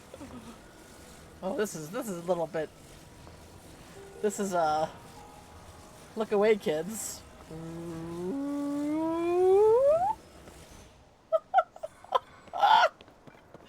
Oh, that was lewd. Ah! Hmm? Ah! Oh, you saw Spirited Away?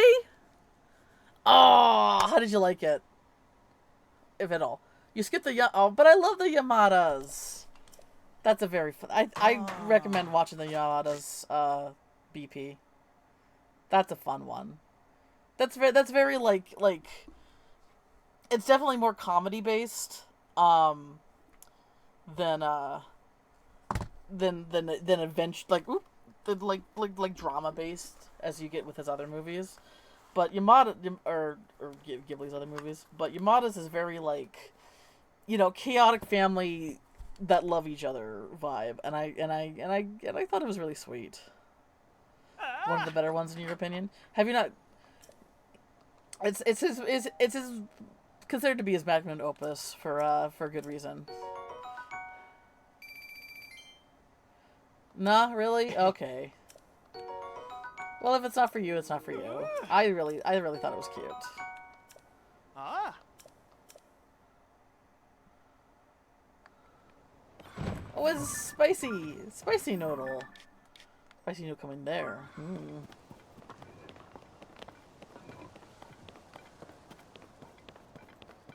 Is there a way I can like? Holy crap! Holy crap! Double the noodle! Double the fun! Double noodle gum! Oh my god! You got spicy noodle? And you got a Frito noodle! For me, Mononoke was peak up to now. Yeah, Mononoke's good too. Spirited Away is definitely my favorite. I also like Howl's Moving Castle. I probably had this conversation on stream tons of times. Howl's Moving Castle is another favorite one. Totoro, classic. Kiki's Delivery Service. Nothing like seeing a little kid experiencing passion burnout, but very relatable. Boy, I'm trying to remember everything. Oh man, I really need to see As You Live, which I know is the Japanese title, but I think it's better than whatever they chose. The Boy and the Heroine, I need to still see that still. I don't like any of the movies Yasuo made aside from The Grave of the Fireflies. Yeah. What were other movies that he made? I'm trying to remember. Okay, so we got some noodle writing to do. Oh, look at her! Look at her! Look how close she is to the ground now! Yeah, look at that. She's coming right this way. Pompoko. I loved Pompoko. But I know that movie's not for everybody.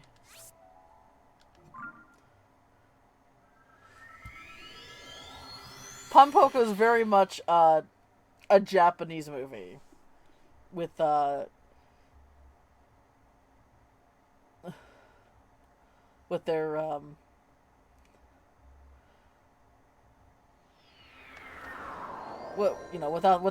the the whole awkwardness of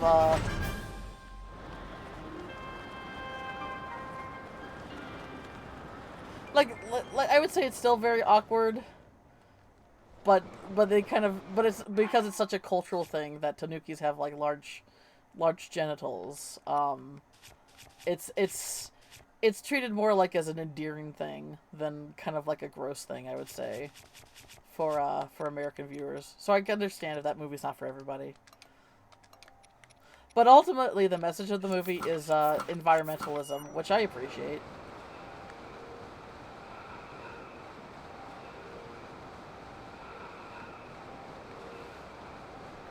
Yeah, and shape-shifting tanukis. What's not to love? Oh, and the whole parade. Oh man, the whole demon yokai parade they do in that movie, which is just, you know, a bunch of ship-shifting tanuki, but like you get to see like all the different types of yokai that are in that's represent, like, it represents a lot of different other yokai in that parade they do. Hi! Yo, if you don't mind me dropping in.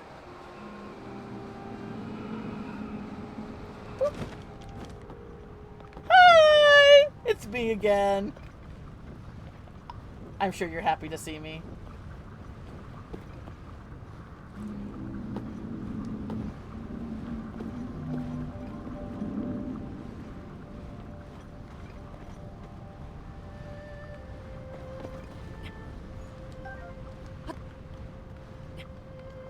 Spicy Noodle definitely has the most grumpiest vibes of the other noodles.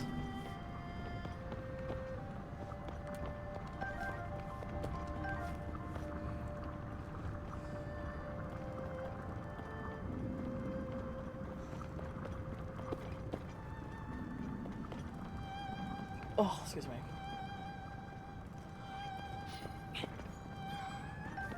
Oh, wait. My sword's burning. Uh-oh. Uh-oh. There we go. I'm not too sure if I had taken a picture of it yet, so I rather not.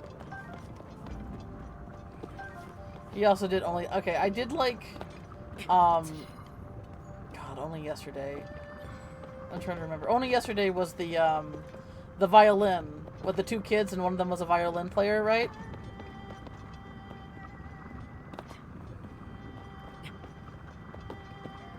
That one was really sweet. Oh, and they did like a Japanese version of Country Road, no? Oh, only yesterday. Okay, that's Where the Heart Is. Only yesterday is about the girl who is reminiscing of her childhood, right?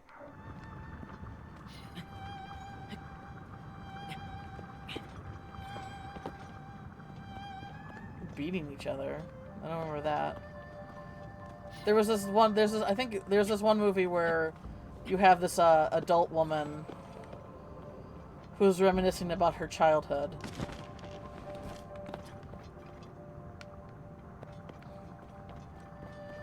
And she didn't really have like an out of the ordinary childhood. But I think the fact that it wasn't so out of ordinary is like, you know, a good aspect for the story, because you don't need an out of the ordinary childhood to reminisce about it. Gotcha. Alright, Noodle's gonna go into his hole. Now we gotta get to the Alfredo Noodle. Alfredo Noodle! How do we get to Alfredo Noodle? I guess we do this again. Hang on, I gotta look this up. Where's my phone? Where's my phone? I don't know where my phone is. Donde está el teléfono?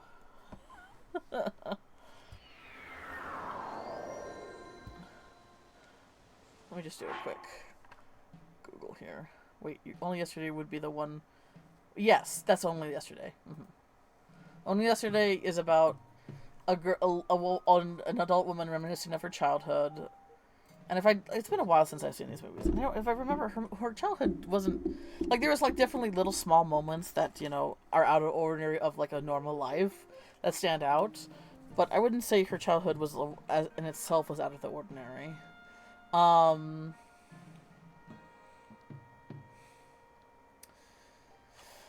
There was a movie that's more recent where the two main lead worry that they can't be together because they think that they might be half brother, half sister. I don't remember the title of that, but that was that was definitely a movie. I don't know if Miyazaki did that one.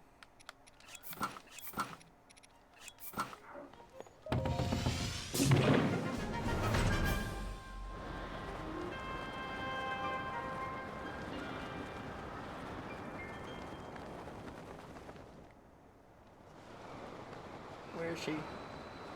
Where is she? There she is! Alfredo Noodle! My girlfriend! Technically! Oops.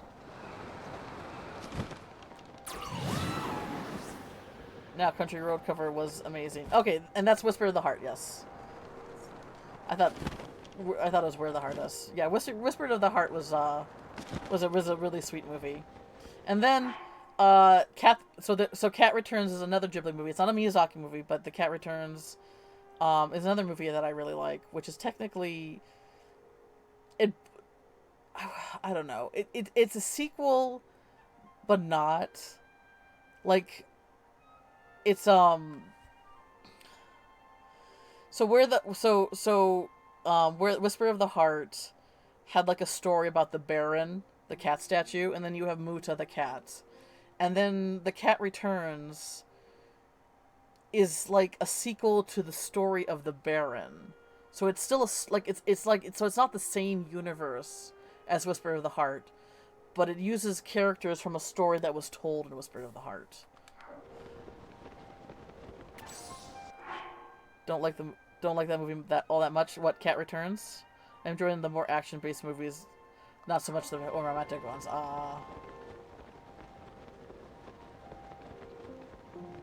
You like the Country Road cover, but you didn't like the movie. Okay, that's fair.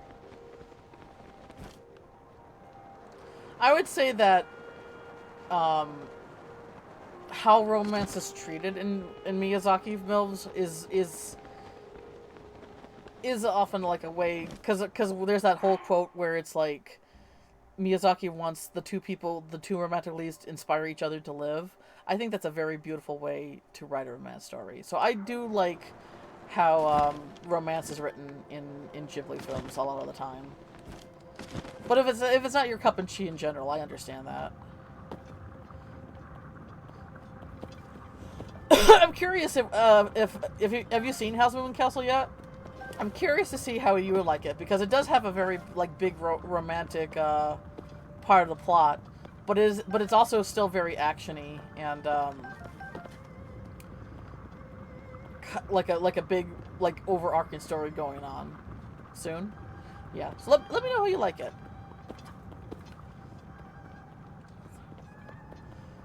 Monster Hell is like a highlight of the film. But, you know, that's talking from a monster fucker.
Oh, she's so pretty.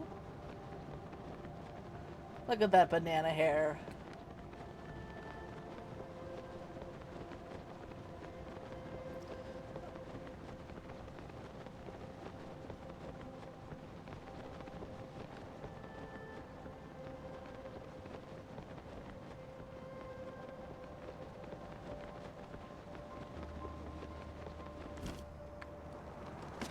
Hi, pretty lady. Oops, sorry. Didn't mean to poke your eye out.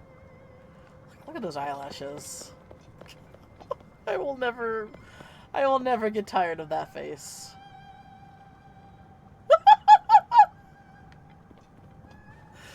Alright, let's take one of your claws.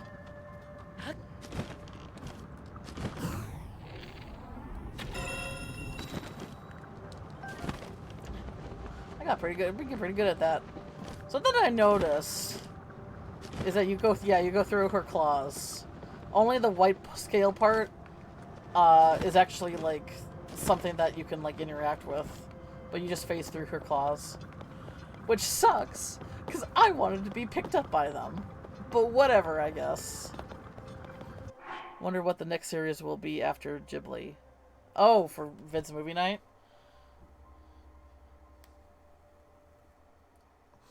Well, there's other anime movies that are pretty good that aren't Ghibli, but they are absolutely heart-wrenchers. There's the Wolf Children movie. There's A Silent Voice.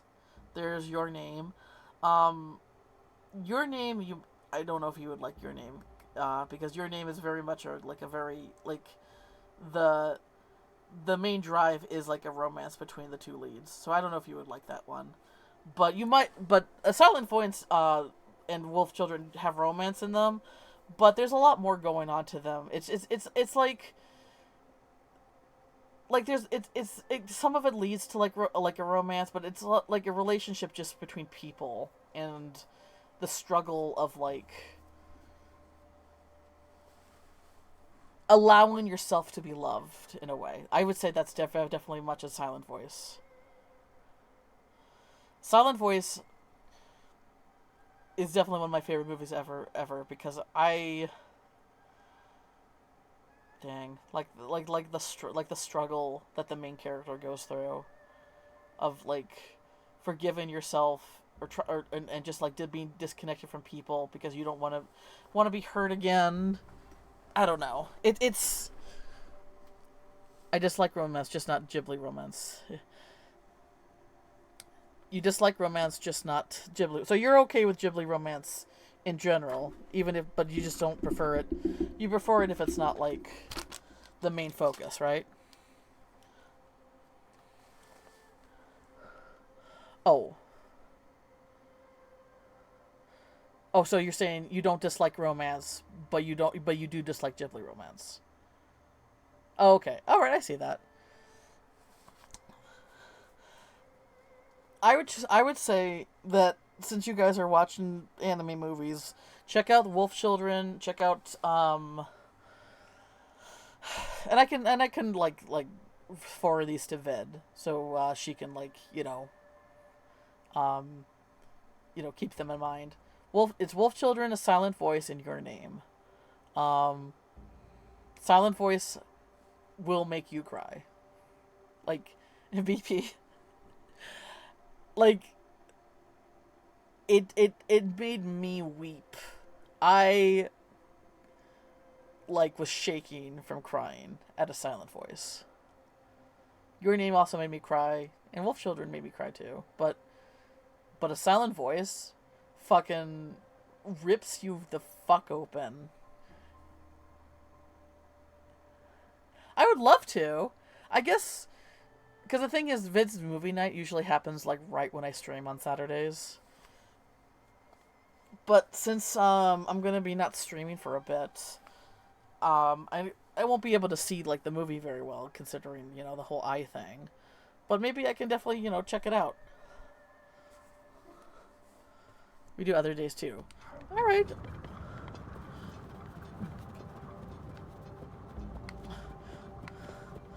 I'm not super I've been trying to be more active in Gen server, but like the thing is between Gen server, Case server, and Vid server, it's a lot of there's a lot of servers. Like there's people who go say good morning in every server, and I'm just like, that's a bit much for me. But I just need a heads up.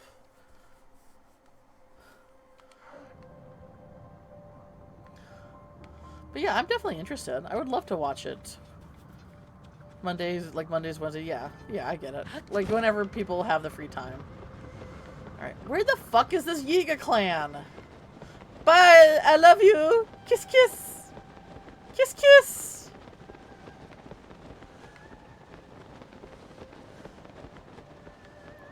I mean, I'm definitely down for it. It's just,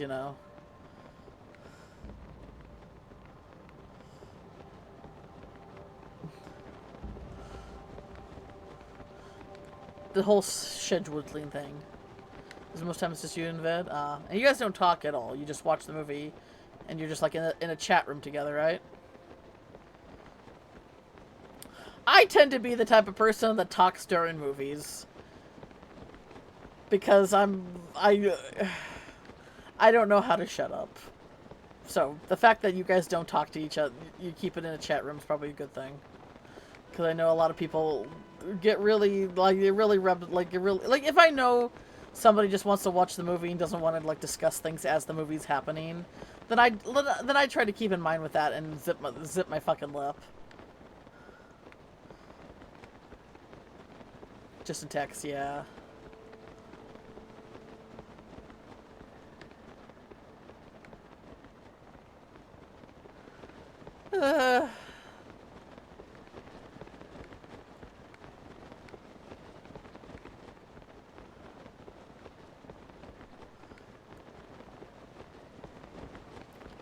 There she goes.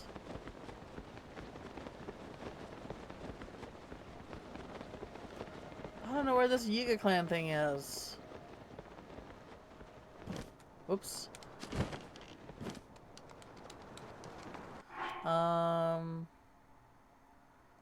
Uh-oh. I guess we'll do this. Seems like a waste, but okay. It's going... I'm having fun with movie night. It's like going to school when I was a kid, looking to... Like forward to it. Aw, that's sweet. I've been wanting to do like a movie, like create a server and invite friends to do like a movie night thing too. But I guess, how do you guys watch movies together? Because Discord, like, the thing is, the way Netflix is set up is that like everyone needs like their own like a Netflix account, because like Discord doesn't really allow. Like something about Netflix or something about Discord, which like the screen sharing thing doesn't work.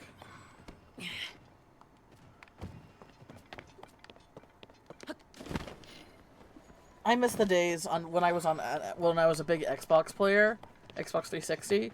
Netflix was an app that Netflix did like a watch, like an easy like watch together thing, where someone can join you as you're watching something. It was the best version of that. And now it feels like, you know, to do that is so fucking hard. There are workarounds. I would be interested in learning the workarounds, to be honest.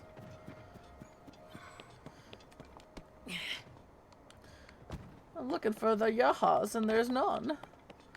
There's only nahas.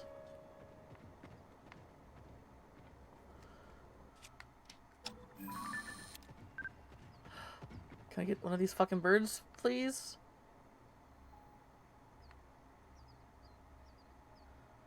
Come on, man. Why are these birds the hardest to fucking photograph?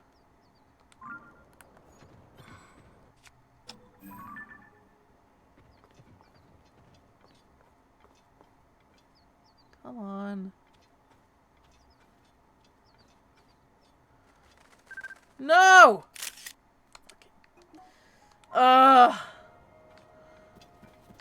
Sucks.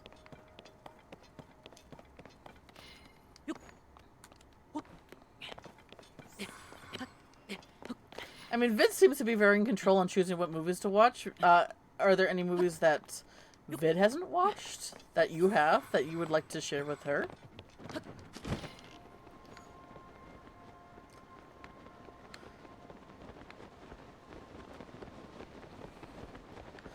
What are your favorite movies? I'm definitely someone who tends to gravitate towards animation, just because it's a medium that I like and have liked all my life. I think there are some. Wait, what's that? Oh, it's just a whiz robe.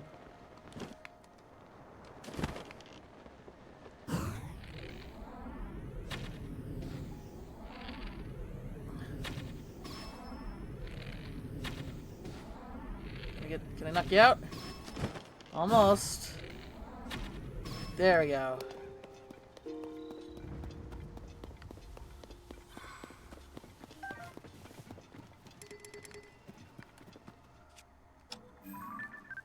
Nope.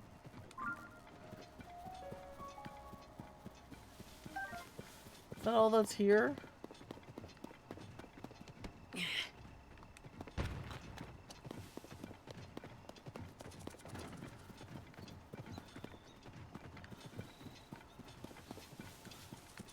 Kind of feels like kind of lame for this island. I guess I don't think there was grass growing the last time, so maybe life is returning to it. That'd be cool if that's the case. Three ninjas, the fifth element. Wait, like the three kids, like the '90s movies, Three Ninjas, where their grandpa is like, I don't think is he Mr. Miyagi, like Pat Morita. Wow. Oh my god. We used to watch all those movies all the time. Because I liked ninjas and I liked martial arts and my brother was into that stuff too. So it was like a movie that we both can agree on. I remember Three Ninjas Kick Back. I'm pretty sure they don't hold up worth shit now. But that'd be interesting to watch and revisit. Enter the Dragon. Wait, did you ever watch the '90s Double Dragon movie, which is also notoriously bad, but like it's something, I guess is the word I should say. Wow, Three Ninjas. I haven't thought of Three Ninjas in a long fucking time. Basically, it's three little white boy children who have a Japanese grandfather who teaches them who teaches them were they half I don't think they were they like a quarter Japanese? I'm pretty sure they were just three white kids. It was definitely like little boy wish fulfillment. Like that was the point of the movie.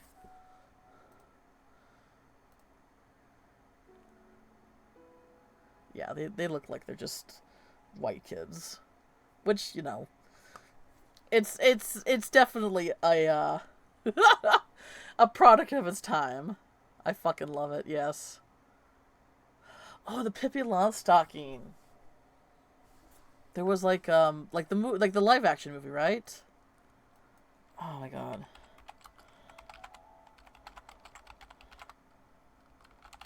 Let me see. Yeah, the live action Pippi Longstocking movies. There's actually been quite a few. Dang, the first one was from the 60s.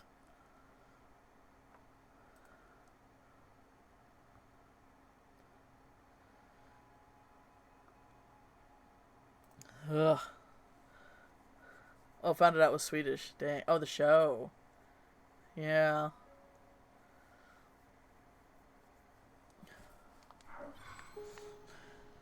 This island feels a little bit weird. Nothing going on here. Okay. Am I gonna have to look up where this fucking hideout is? Because I don't know where it could be.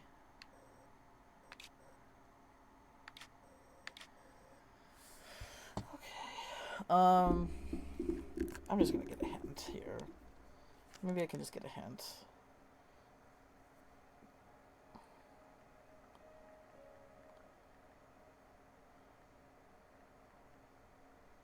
Tears of the Kingdom.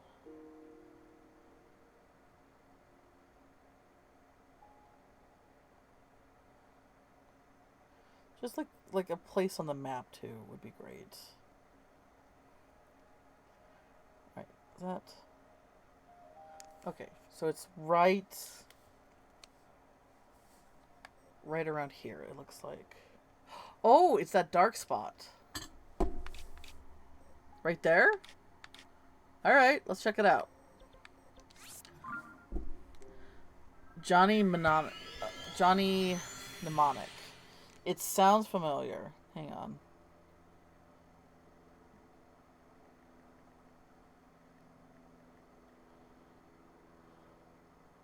Oh, it's a Keanu Reeves movie. All right, it sounded familiar, but I have not seen it now.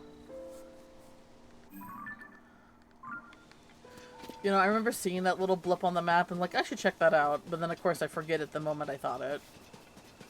Cause of course, it that's how brain works. That's how brain works. Oh, she's a cute design. Hmm. Still no, okay.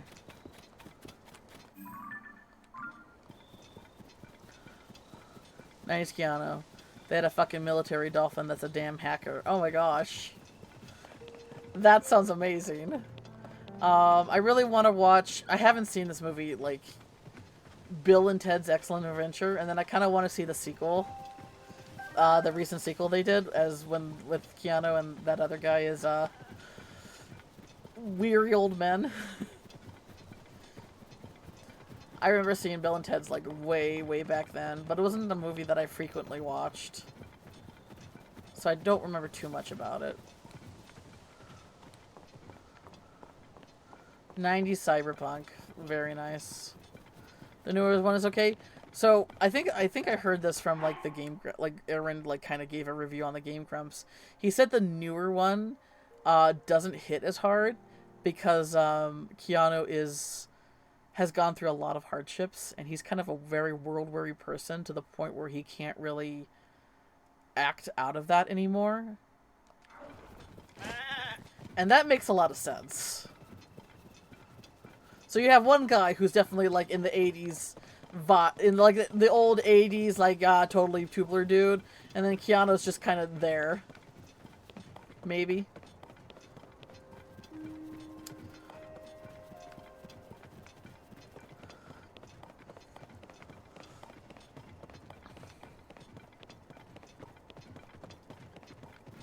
Alright, where am I going? This way.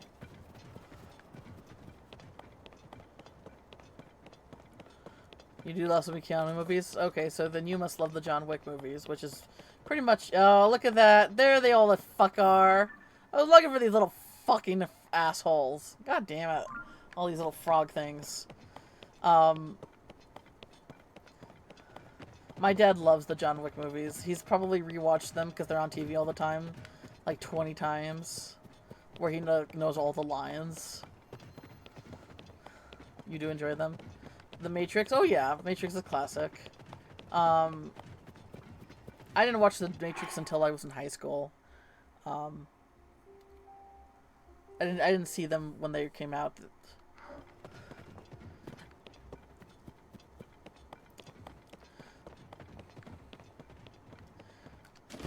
No wonder I couldn't fucking find it. Here we go. Yep, alright.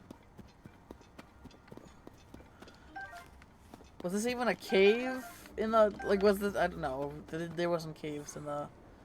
Yeah. Stand on guard. Who's there? You're Link! Come to free our tailor. Have you? You have to get through us first.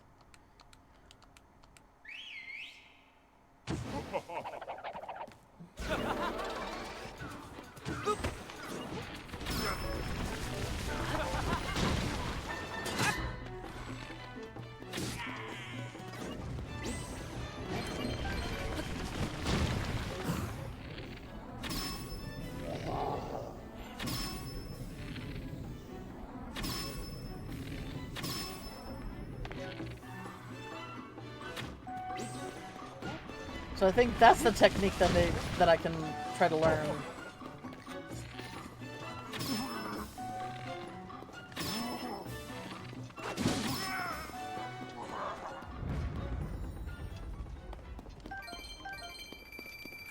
Also, I have a guilty pleasure. I enjoy terrible movies. For example, movies on Tubi. They're so bad that they have some moments of pure hilarity. I get that.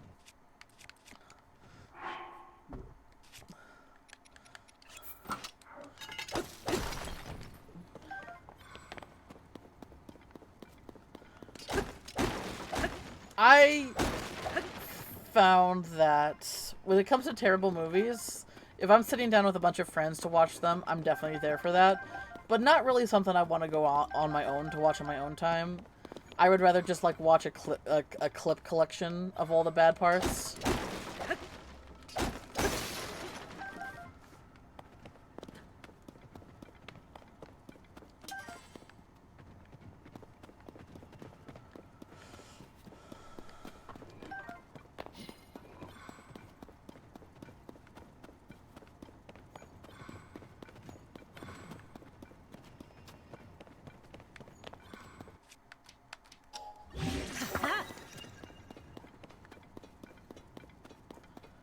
So true, video game, yeah. There's or video view, yeah. There was a time when I watched the Nostalgia Critic a lot. I kind of lost interest in him, watching his stuff. But he did some. He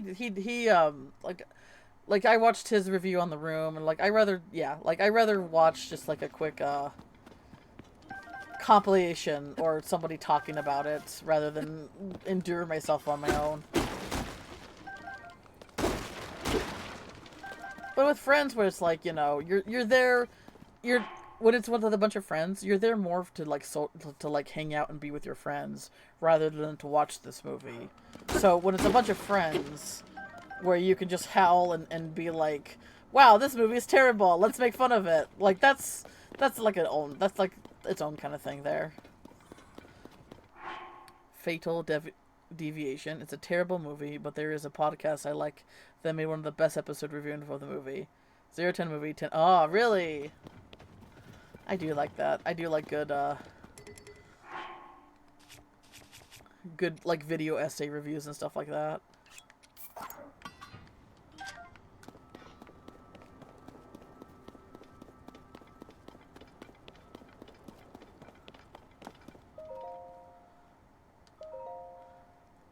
The cave is a natural fortress made up of 5 changers. All members are to memorize the route to hit the hidden room containing our uniforms and a map of the branches. Alright. Wait, what was the big... Remember, follow the eyes of the frogs. Okay. Follow the eyes of the frogs. Follow the eyes of the frogs. Follow the eyes of the frogs. Follow, follow, follow, follow, follow the eyes of the frogs. Follow, follow, follow, follow the eyes of the frogs. I don't remember lyrics to most things. Oh, up there. Up there.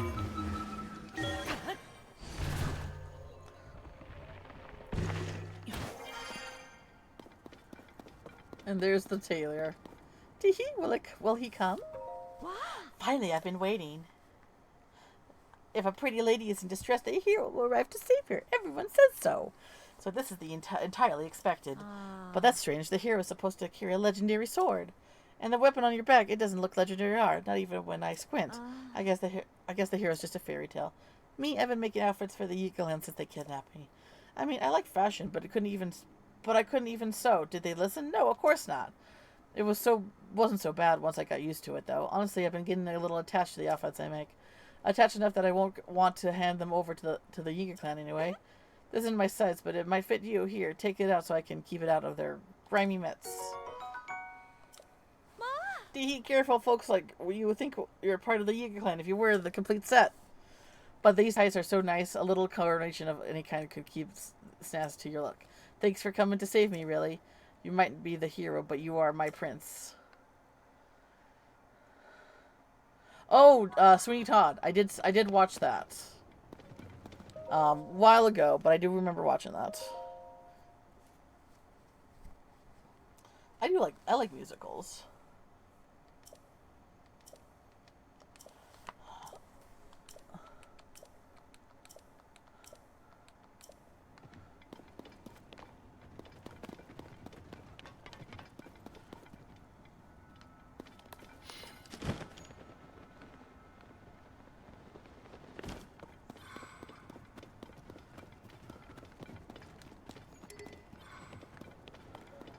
Wonka. I have not seen the newest Willy Wonka movie.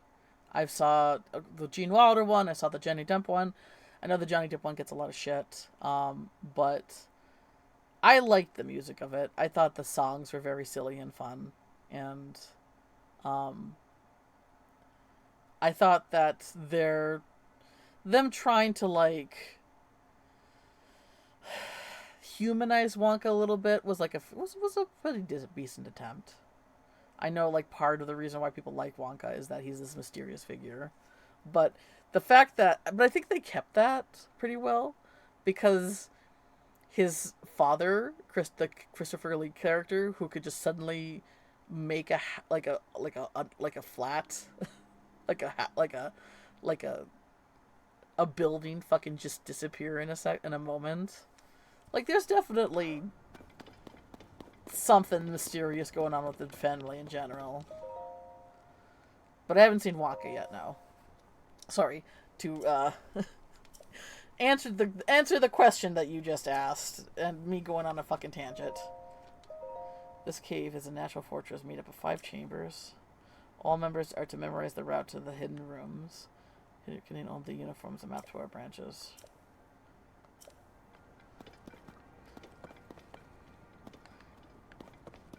I don't understand that.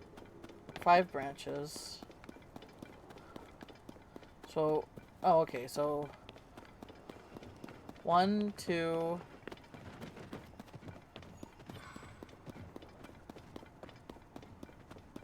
Oh. So how would I know to go up there? Like, follow the eyes of the frogs. Alright, well, I think I hear the frog over here.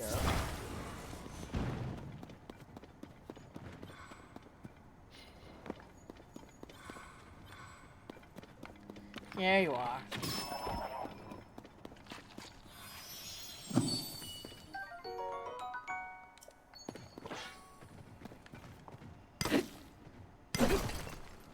I find it interesting that all these Wonka movies that are being made, Roald Dahl hated the Gene Wilder Willy Wonka movie, or Charlie and the Chocolate Factory movie.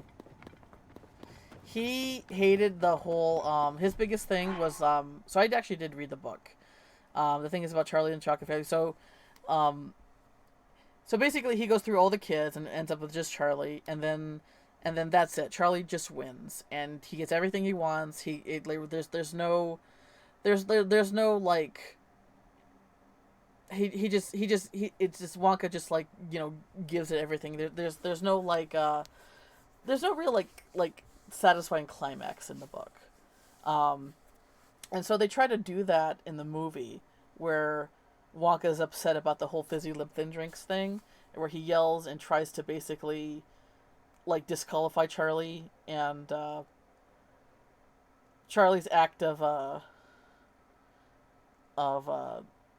you know, like kindness even when he wasn't given anything was like, you know, the moment where Wonka changed his mind. That whole part Roald Dahl hated. He hated that part but they were trying to basically make a more satisfying climax in the movie.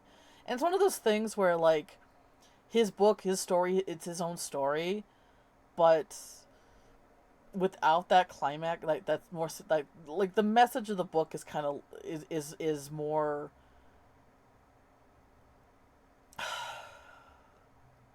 it's stronger with that part. I certainly think so. Like the thing is, authors like another thing is that the author of Mary Poppins hated the Mary Poppins movie. Um, I don't know, and yet people really love those movies. I don't know. It's interesting to think like, you know, at one point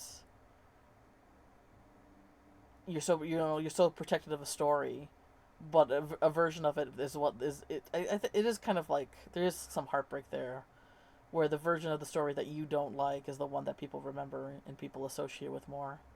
I don't know. It's not. I'm trying to think about if I was an author of a book and they changed something and but it was my story, and I was very, very clearly protective of it because it's my story, it's my characters. And they changed something. I guess, like,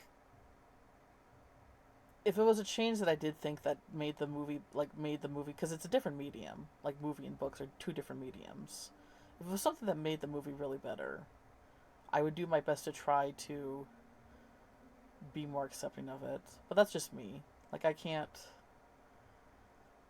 don't have that experience on hand, so I don't know what it's really like. But I don't know. It's something to think about as a creator, and like what is reasonable and unreasonable when it comes to changes like that. If you want the movie to be a cute certain way to sell the rights with those, if you want the movie to be a certain way to sell the rights with those certain requirements, this is true. Like,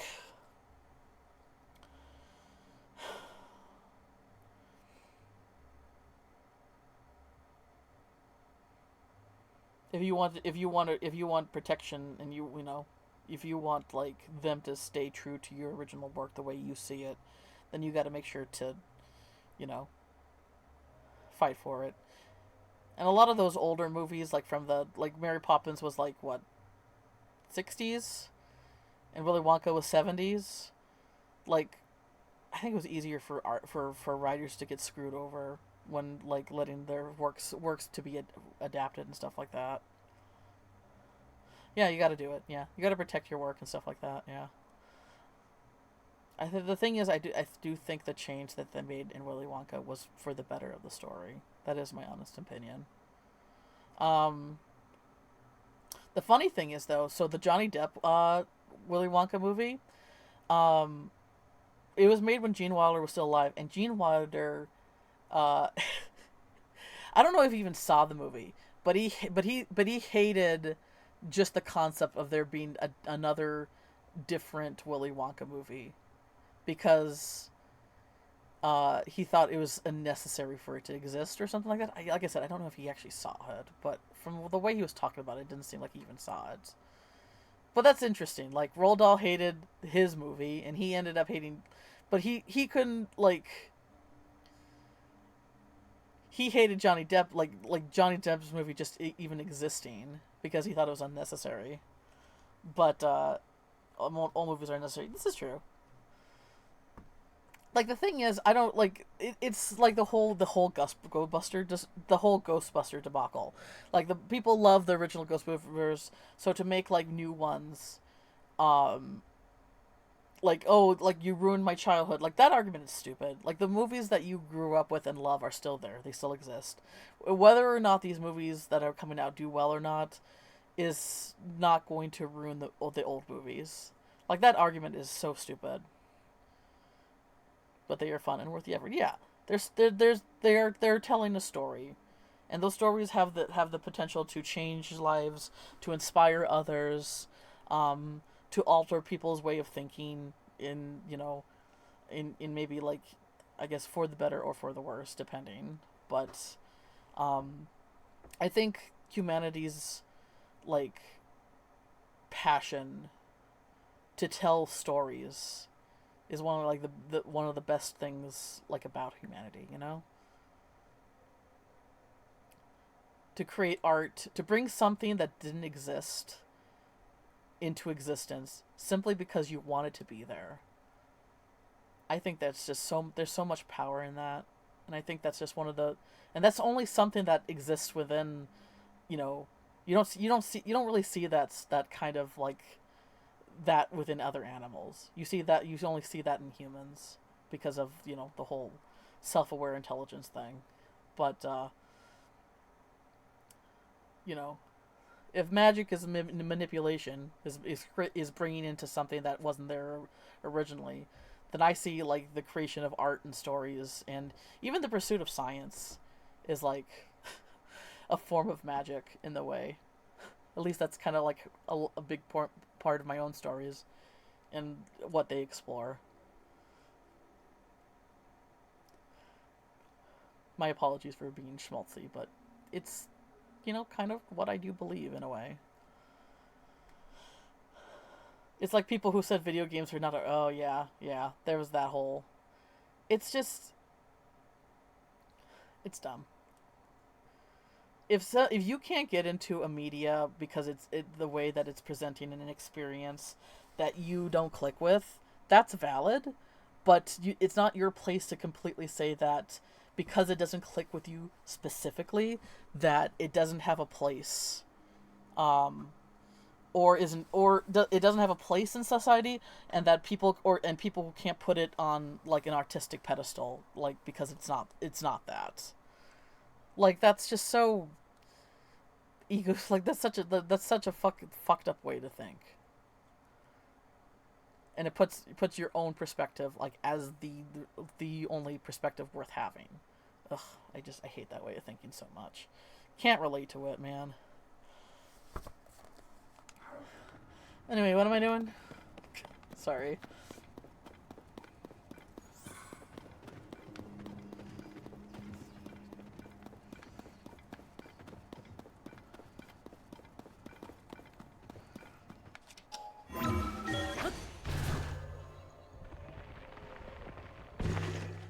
Alright, let's see if we can,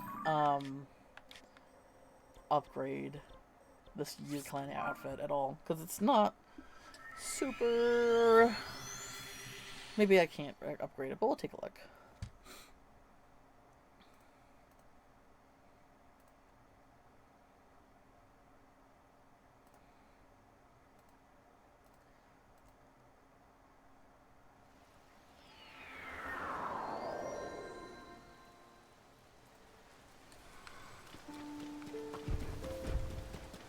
Where am I going? This way. I'm going this way.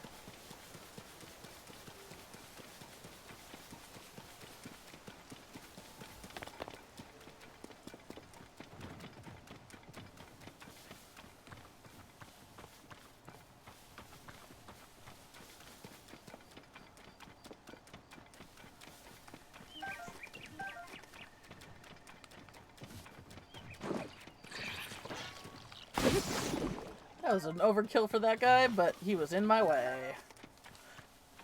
Ooh, tomatoes. Grab those.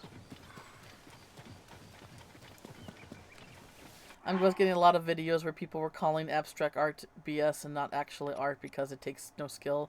And you have to... Okay. Yeah, no. That... Like, there's this video, like, art that we could do. Like, just paint... Like, the thing is, it's one of those... It's the argument, like, yeah, you could do it, but you didn't. You know? Regardless of if you could do it, like, if you've seen it... Like, the thing is... Art isn't always about skill. Art is about having something to say. It's one of the most, like... I don't remember his name. He was, like, a gay, artist in the 90s.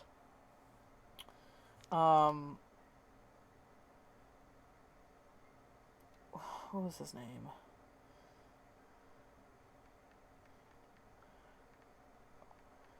Like, he did an art piece where... Okay, here it is. Untitled. Portrait of Ross in L.A. Felix Gonzalez Torres. Okay. Look him up. He does a lot of, like, art installations that many would probably consider not art. But one art was called A Portrait of Ross, which is basically his lover. It's basically a pile of candy on the floor, and every visitor who comes to the museum is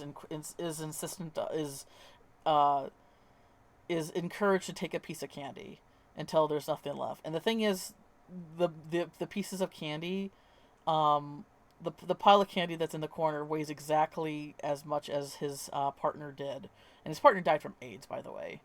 So it's to like show that, like, how easy it is for a person to waste away.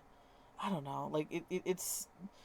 I would recommend looking up, because I'm sure there's, like, better articles that can, like, put it to words than I can right now. But it's so heart-wrenching. And the thing is, it's a piece of candy. It's a pile of candy in a corner of a museum. Like, can you do something like that? Can anyone do something like that? Yes. but only him, only the artist who did that, had something specific he wanted to say, and it was to basically to honor the memory of his partner who passed from the the AIDS crisis. And like someone who existed, someone who was there, someone who was alive, and then piece by piece they disappeared, which is very much like wasting away with how AIDS affects the body and how it causes a person just to waste away because the immune system. It's like it's a voice and a language, and just wanting to communicate to other people about feelings that maybe that there's not always exact words or enough words to explain the feelings that are behind it. And I think that's what people need to consider more. There's definitely a when it comes to the fine art world, there's definitely snobbish like people have like not the most positive like feelings to the high art world, because there's definitely a lot of snobbery and like behind it, like if you don't get it then you're an idiot kind of thing, and so they fight back with it as well, you just did this so it's pointless to begin with. So I can understand why people take this whole like I could have just done this like approach to it, but there's fault in both sides. There's flaws in both arguments on that. And I would say just like don't look at like what it is, look at the message behind it and try to focus on that. It was an interesting perspective. Abstract art is my favorite style for me. Art is medium of communication. Yeah. That's great, and that's good.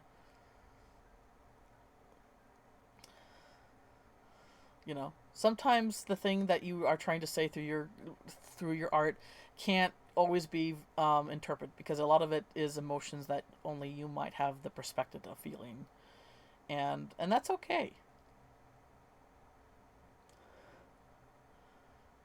I think the best art out there is the kind that inspires others, and the kind that gets people thinking, even if it's not clear what they're supposed to be thinking of.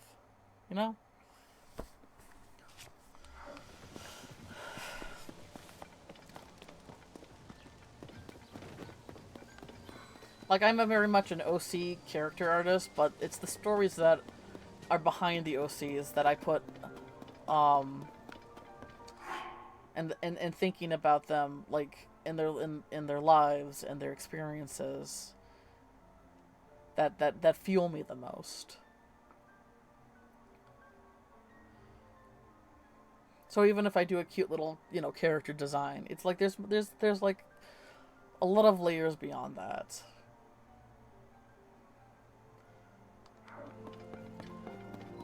It's like, I guess it's like, visual communication of trying to incorporate like a lot of personality and aspects into a design that, that are really reflective of it. What's going on here? What's with that shadow?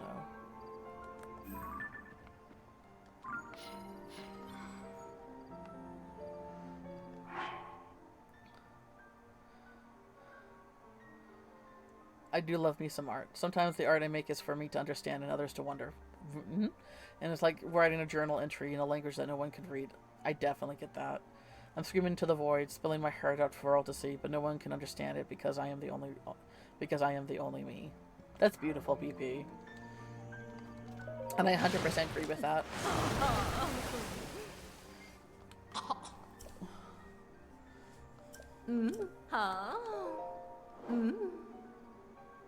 Alright, so I can...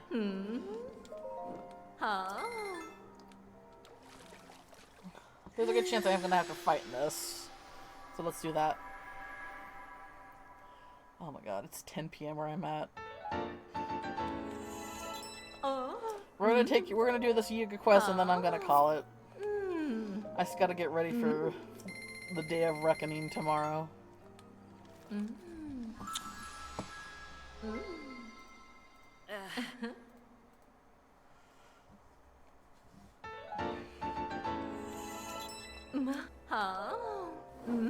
Okay. Okay, well, so much for that. Oh, you need the ice breath shit? Oh, man. That ain't okay. Alright. Huh? That means I'm gonna have to kill so many because I need that for, like, another armor piece. Ugh.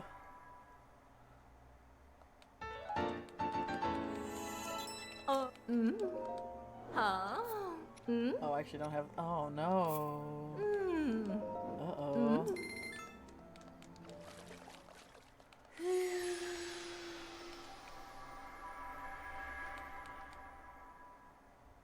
I've been trying to be a little more true to life in my heart recently. Huh? How so?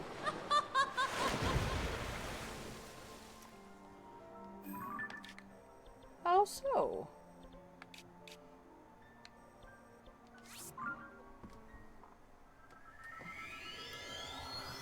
But I do get the urge to do more of my messy stuff. Oh, in your art, you mean. Sorry. Of course that's what you meant. You know, sometimes I just take a bunch of paints and I swirl them on a piece of paper. Because that's just where my head's at. And it's very therapeutic, I find.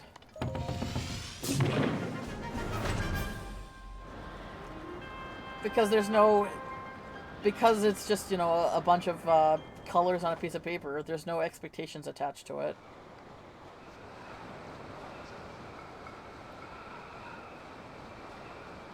It's something that exists simply because I'm making it exist.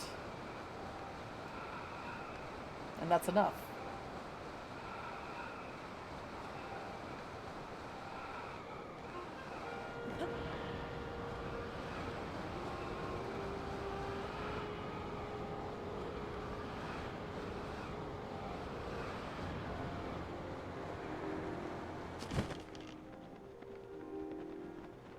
Is this the right place?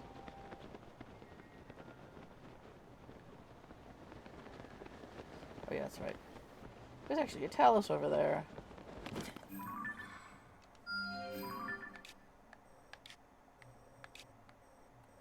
A Battle Talus, right? That's what those are?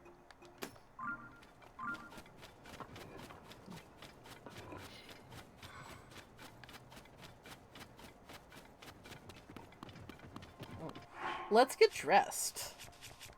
I gotta get dressed.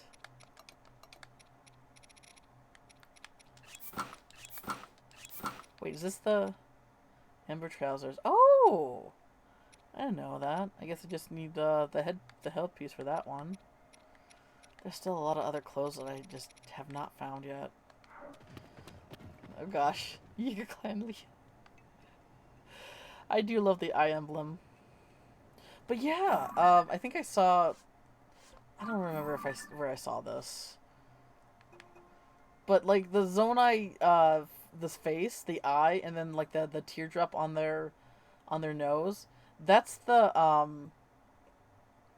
Sheikah clan symbol. Minoru has that too, right? Yeah, she does. Like the third eye with the teardrop. I mean, this is, you know, Yiga Clan, so you just kind of got to imagine it reversed. But that's where the Sheikah Clan symbol comes from the Zonai. I just love that, man. That's so cool. Most of the art I have been made shared in the last year have been more initially trying to learn more techniques. And I definitely seen that, but sometimes my brain is messy and I just want art to reflect the messy. I definitely get that too.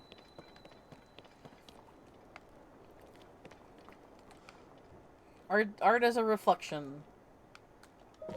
And sometimes you need it to reflect, you know, the messy parts. Yes, it is me, Yiga Clan, Yink. Bananas? Wait, can I buy them? Oh my gosh. Oh, this is like the girl outfit in the last game. This is so crazy.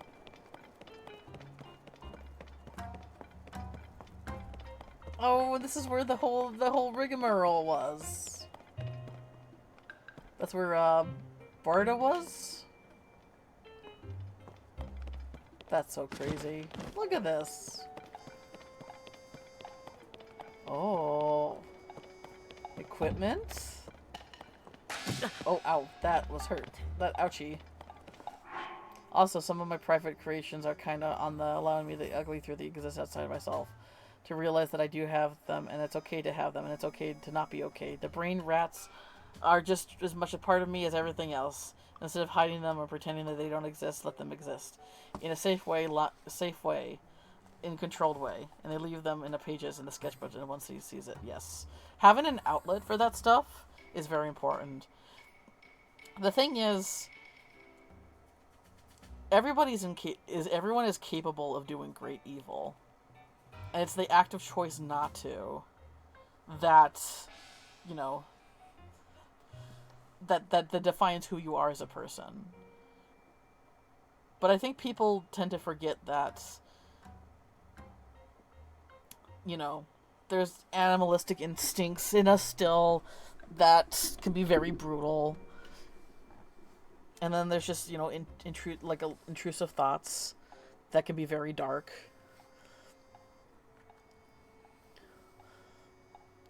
And while a lot of that stuff is very uncomfortable, and most of the most of the time wish we can't, you know, we didn't have to deal with it. There's, you know, it doesn't, like, ignoring that they're not there, or that you're like one of the pure ones, you know. I'm the one that doesn't think like that. My thoughts are only pure. Like, bullshit, man.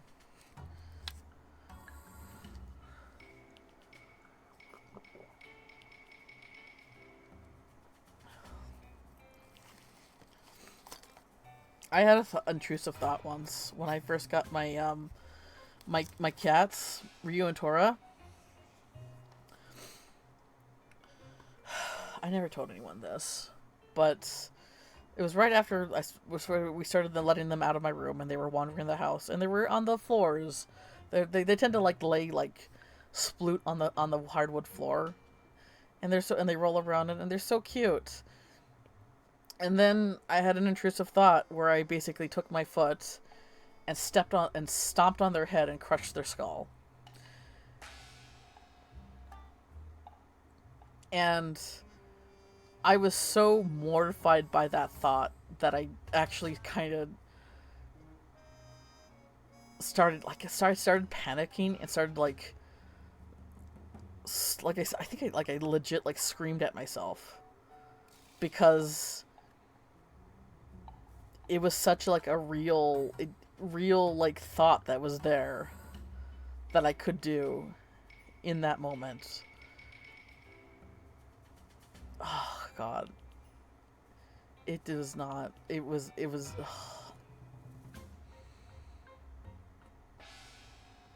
It came in on its own. It was not prompted by anything other than seeing the cute little kitties on the floor. And it was a real, very real thought I had. So this is why, like, I think it's very fair to say that we're not our thoughts. Because we can't, because, God, good lord, who the fuck can control their brains at every fucking hour?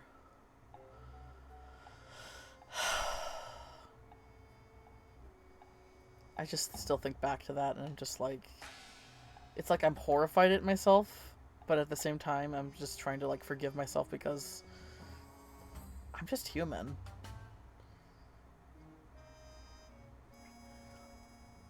And a lot of people deal with this, and we're never as alone as we think we are. Because a lot of people don't share those kind of things. But I think it's important to share that stuff and be vulnerable to others. Because I think it's a lot easier to deal with these kind of things, you know, when you realize that it's just not a horrible thing that you deal with, but just a human condition, you know?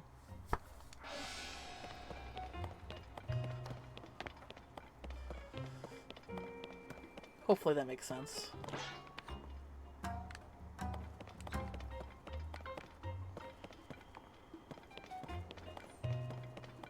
I feel that I had those kinds of thoughts a lot.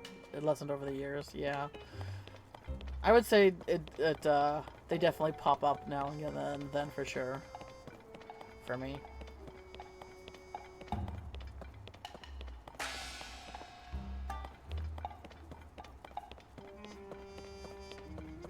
For me, it always seemed to be something I really didn't want. Yeah.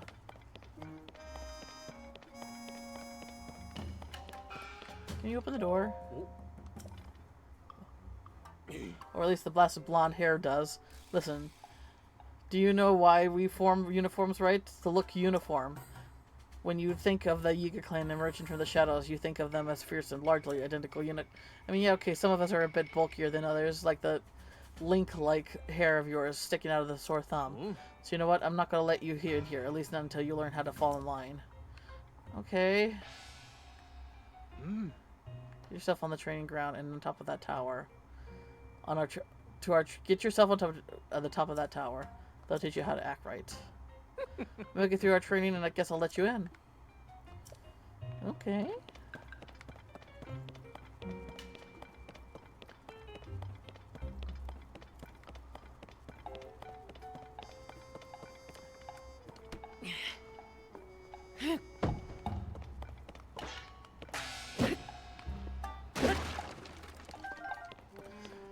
Spam from 600 block. You're kind of flirting dangerously with the name with the spam in your name. But you haven't done anything too spammy yet, so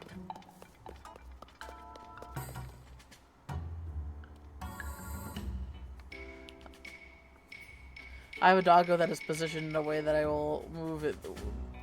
That if I move, they will know. Just chatting is all.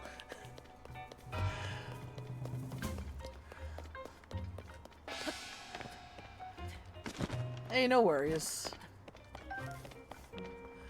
I was just like, you know, when I'm streaming, you know, you always got to be like on the lookout for people who are, or I guess you say bots. But I guess a bot wouldn't have spam in their name, you know. Link must fall. Oh, they took the. Oh, it's the Thunder Helm they stole. I got through many names. Though Spam Galaxy, you got spammed. Oh! I think I remember you got spammed. It's been a while, but I think I remember you.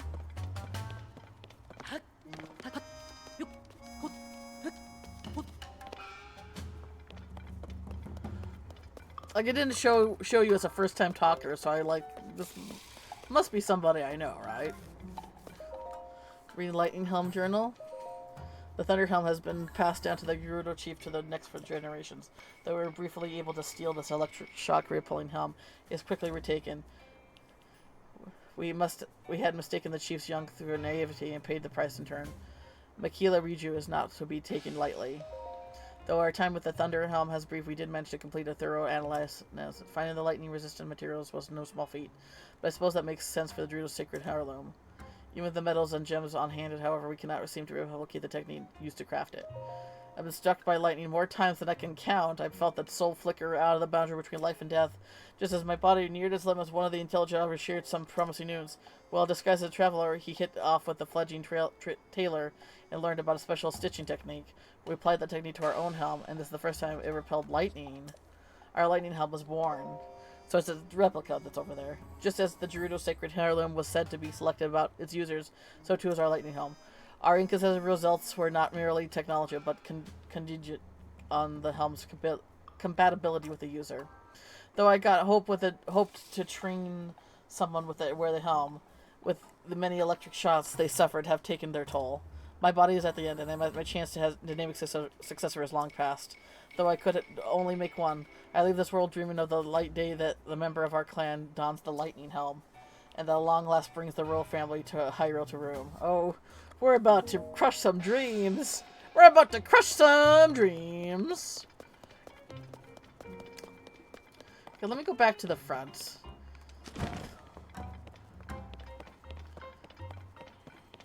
This is funny, though. Alright, there's this wall.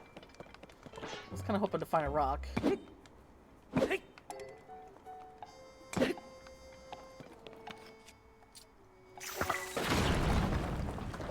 I blew myself up, but that's okay. We're just pretty on par with everything else around here.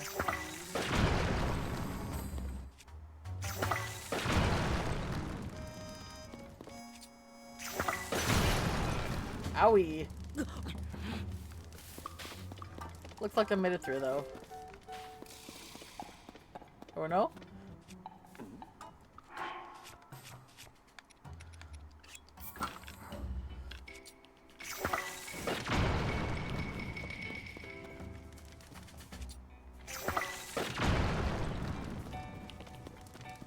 Oh my god. What's this?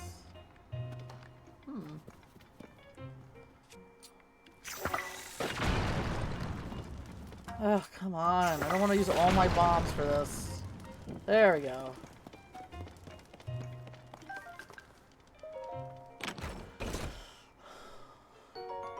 Sneaky elixir. Was it worth it? Eh. Is this a way for me to get out?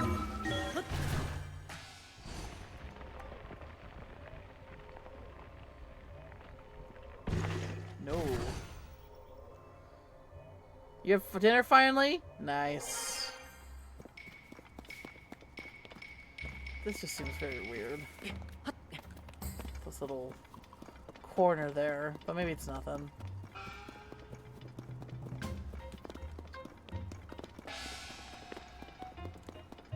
What'd you have for dinner?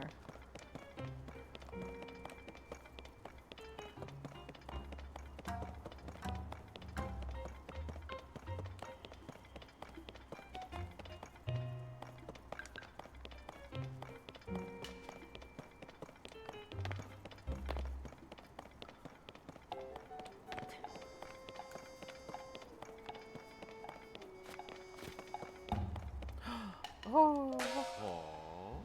Oh. I'll take them all. Give him the money. Ah. Seems kind of bad. Oh. Ah. But arrows are arrows, you know?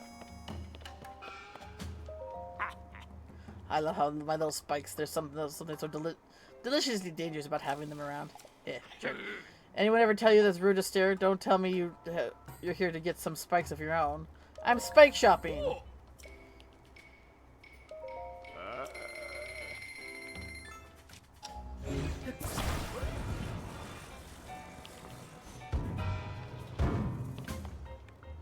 I don't know what I'm gonna do with the spikes. Ooh, need a weapon? Oh. Oh. Ah.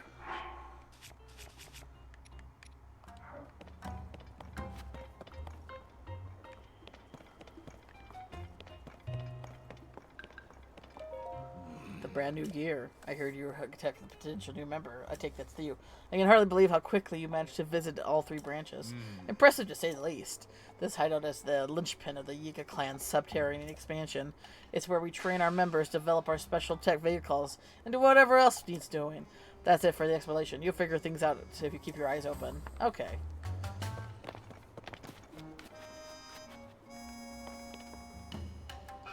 I guess we'll just do that then.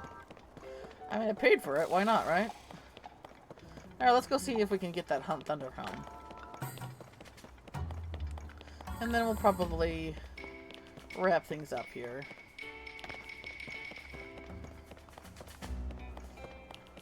It's funny how this is like basically wearing a disguise here.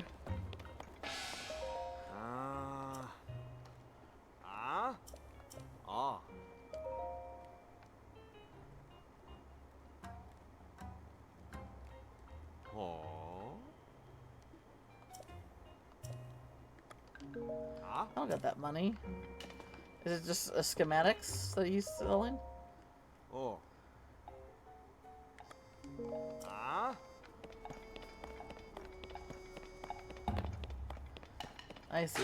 So these are just things we can buy?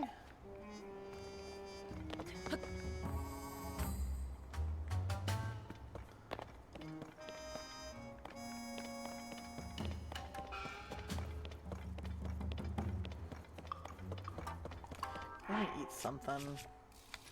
I don't trust things not to go up and shit around here.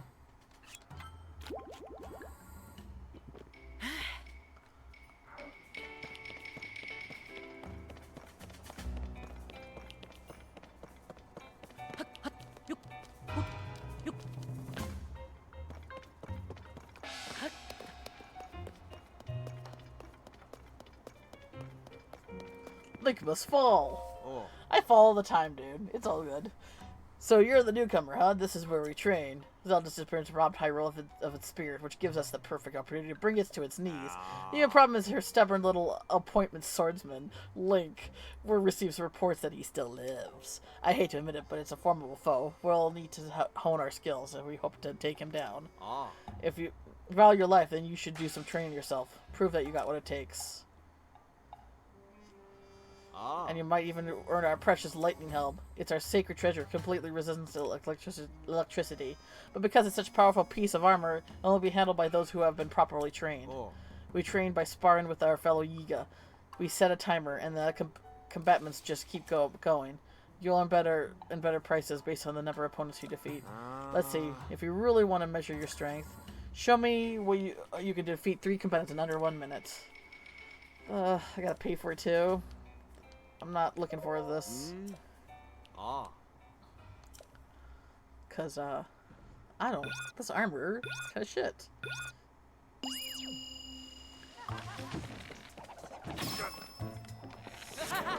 Oh wait, this arrow... Oh, this bow shit. Hang on. Ooh,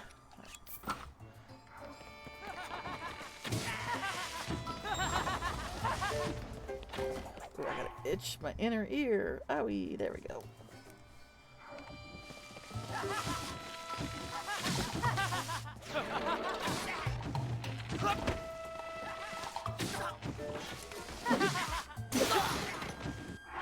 There goes that.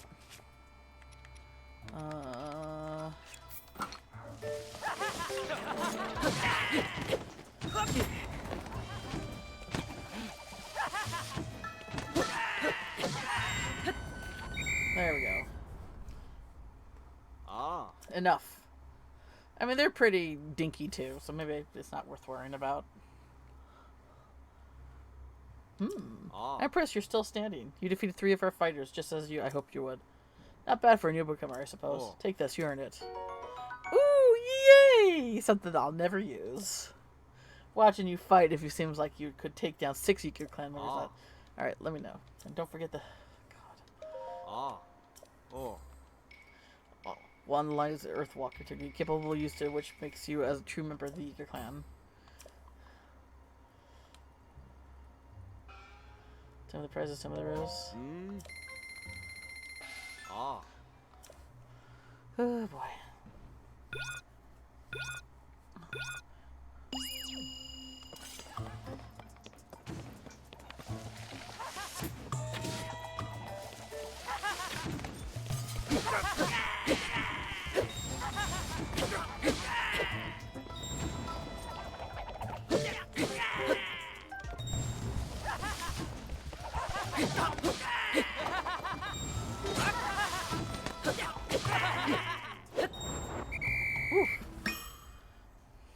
Ah. Enough.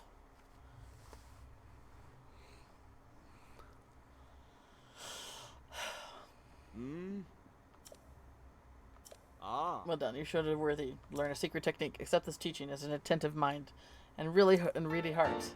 Woohoo! Earthwake Manual. An esoteric manual that reveals the secret of the Earthwake technique known only to the Yiga clan blade masters. It's a move that involves executing a charge attack with no weapons. At this point, though no member of the Yiga clan has done so before, I believe that you could take on 9 combatants. Oh. Alrighty, here we go. Ah. Oh. I mean, I guess... Ah. Here we go.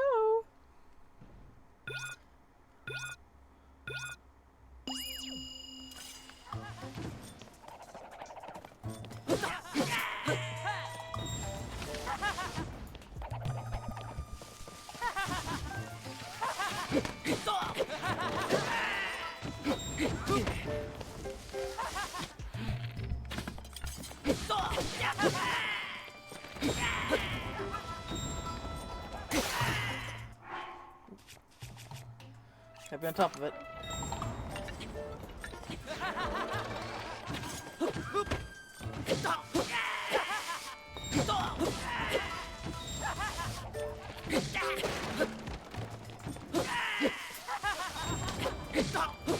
Ooh, I did it.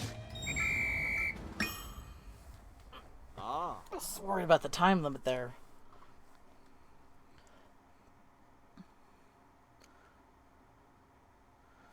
Many capable fighters have trained in this area, and you're the first to defeat 9 of your peers.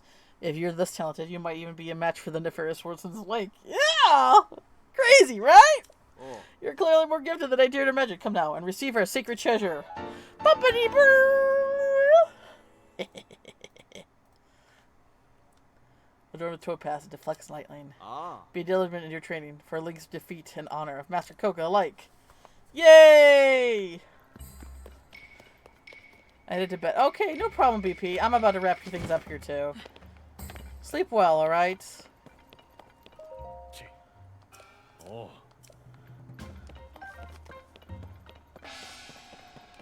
Take care of yourself, and I'll see you around.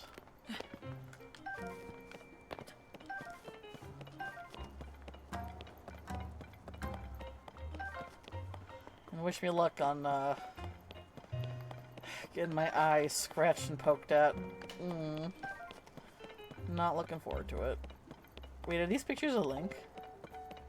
They are! The Oni face Link. I love it. Oh! Oh, banana. Fucking DK's horde here.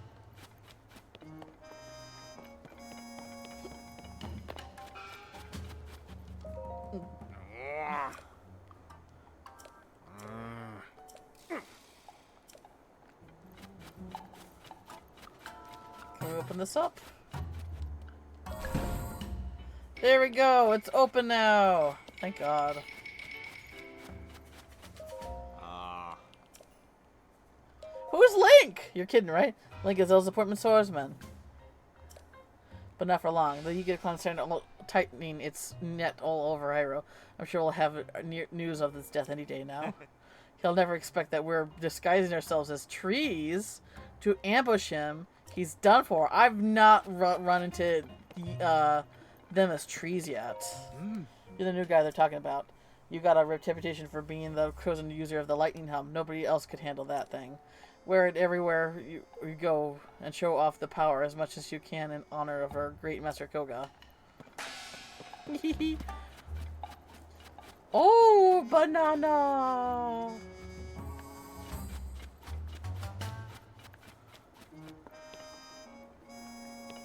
Not bad. Got through it pretty easily.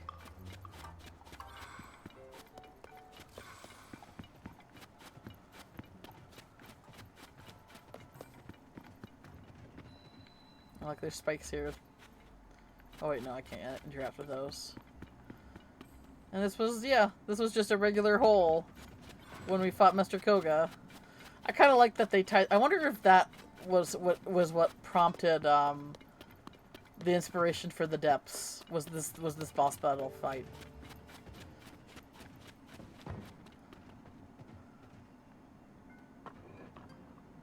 It would have been cool if that was the case. Anyway. I'm almost done. I'm done. I'm good. I think we're gonna call it here. Oh! Crunchy spine. Had to do it a little later than normal. But I think this was a good last stream for a while. I don't think there's anybody... Like, I don't stream this late usually, so I definitely don't think there's anyone I know. Oh wait, Alex is streaming. We can raid Alex. He's playing Fury, which is a boss rush game. Not a game that I'm interested in playing, but the music is fucking top notch. One of my favorite things ever.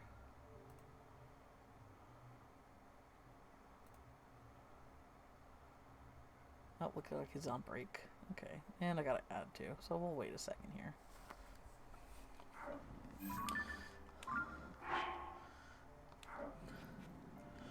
I wonder. Let's see here. Let's. What happens if I take this to the lookout landing?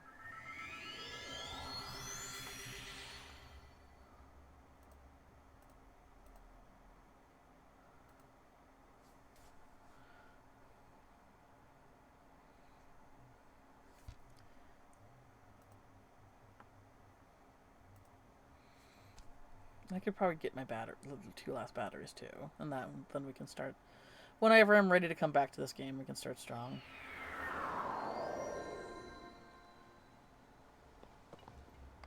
Hudson Construction. Oh. Oh, the Rito Bridge. Ah. Ah.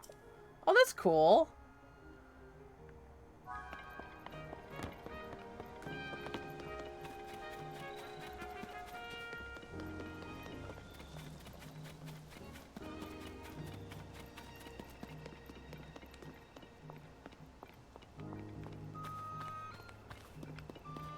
Give me the arrows. Ah. Oh. Oh, here's a... What happens if I take this to Kakariko? That can't be good. That's probably not a good idea. We're gonna do it anyway.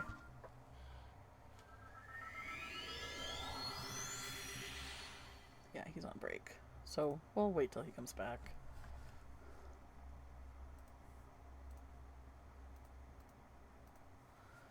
And we'll just putz around for a little bit here.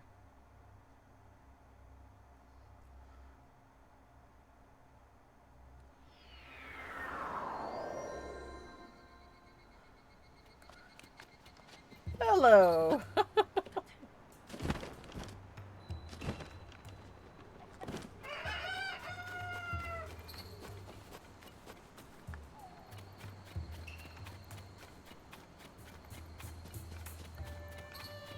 Welcome! Ah. Oh. Nothing, huh?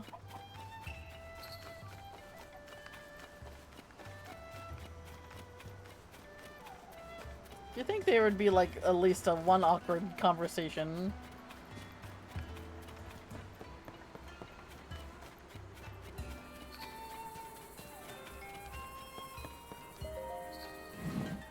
Nobody even in here.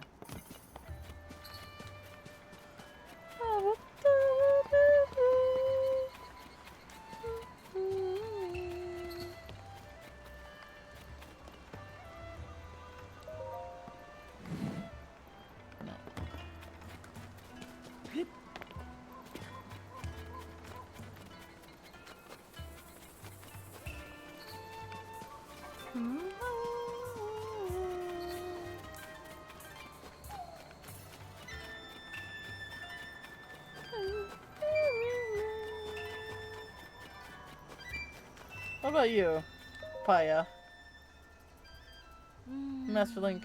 Everywhere we Sheikah have a deeply twisted history with the mask you're wearing? Oh gosh. Some even feel a rush of fear just looking at it. Out of respect for that, would you mind terribly taking it off while in the village, please? Ooh! Okay, there you go. I bet there's more if I was to look around, but for now, we're gonna go back. We're gonna go here? No, up. Sky. Here we go. Right there. Oh, hello! Not a communist. 22. I'm actually about to wrap things up here. But how are you doing tonight? Or whatever time of day you find yourself.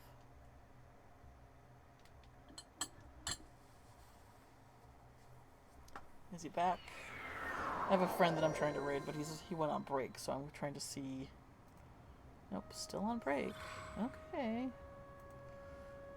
It's 9 p.m. now? Yeah, it's almost 11 where I'm at.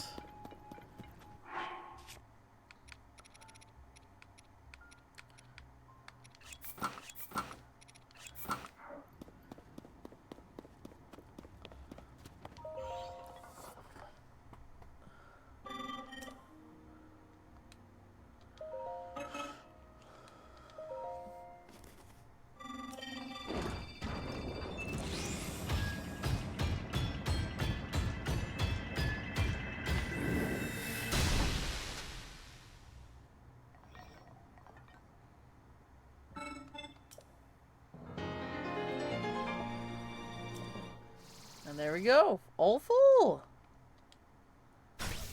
Dang. That looks really nice when it's all full like that. I mean, I don't think you can...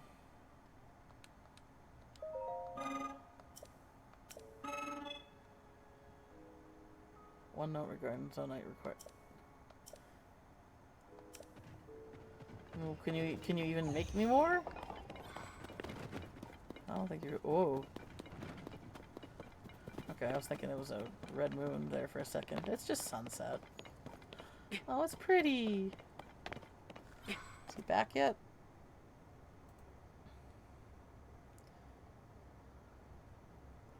Looks like he's back. Alright. Let me see if we can actually find her.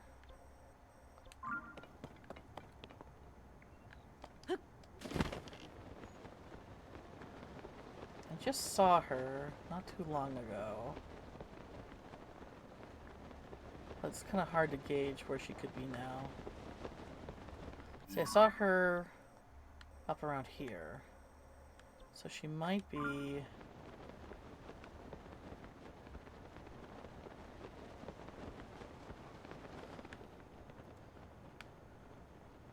That was some time ago, though.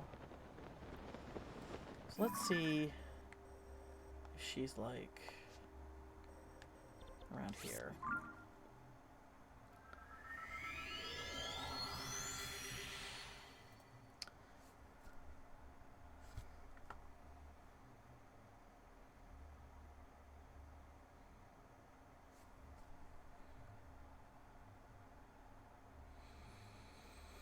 I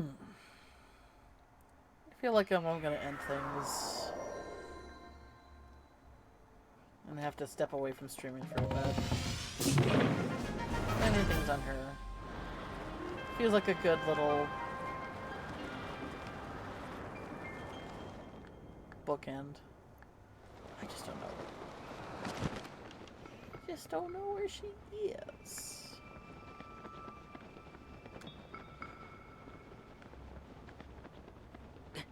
Wait, is that her? No. That's Cheesy Noodle. We still love Cheesy Noodle. But I'm looking for a specific lady here.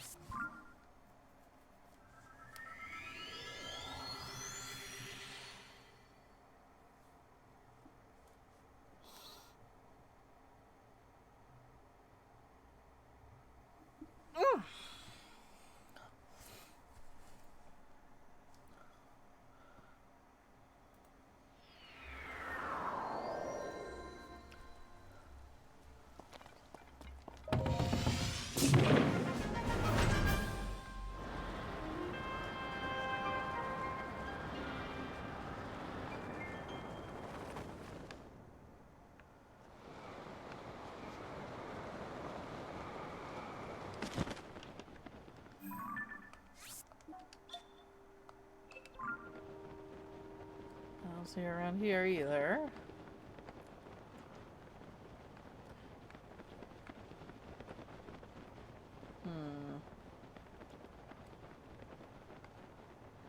Maybe I'm thinking...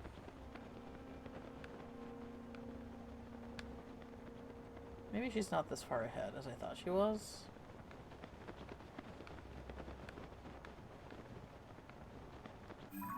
Maybe she's just over here.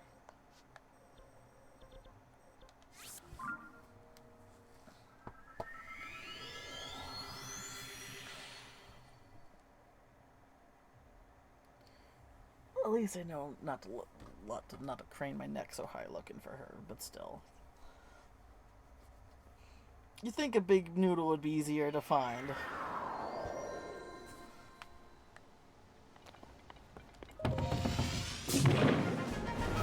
Oh, there she is!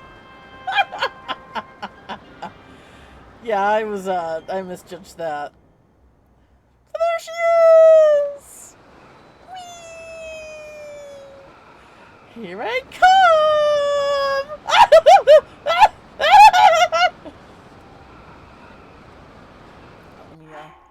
Sorry, it's cold. It's the most used armor in the game. It's not even the cutest.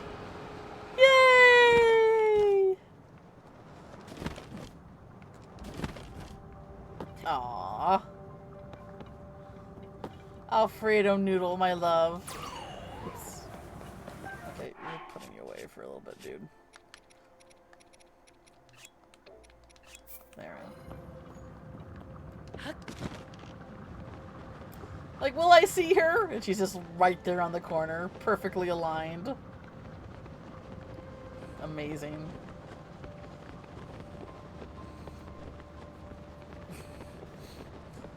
It's nice being able to get to her a lot easier, definitely.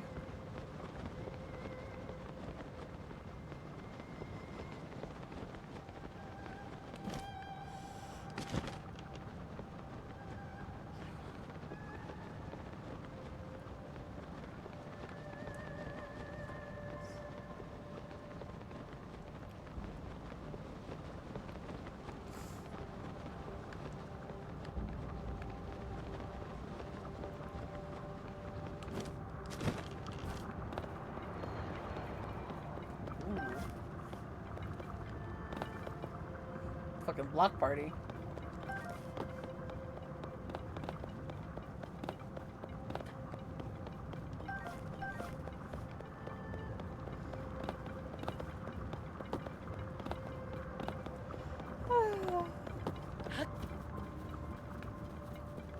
Sometimes I think about, like, nestling up under her mane and taking a nap.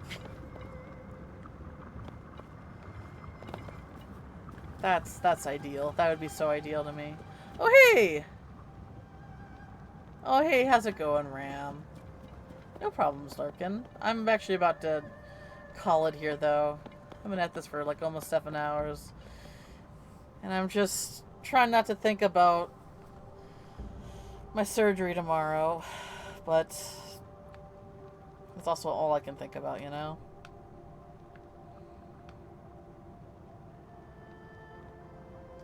Aw, I appreciate it, Ram.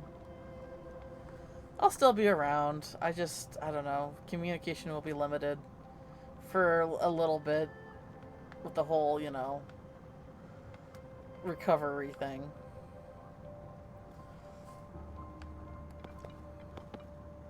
I like how she glows from the inside and it peeks through the scales. That's really pretty to me. And the ears, too. And of course that face. How could we forget the face? The most perfect, cutest, most lovely face.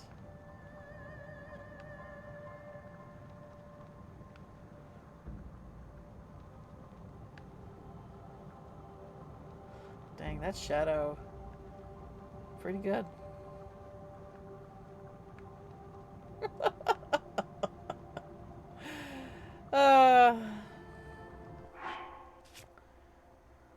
Aw, thanks, Ram. I appreciate it. Thank you for the support and encouragement. I do really appreciate it.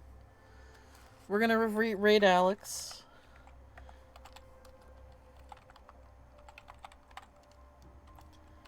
Because he's streaming right now. And he hasn't been doing a whole lot of streaming recently, so it'd be nice to go say hi to him.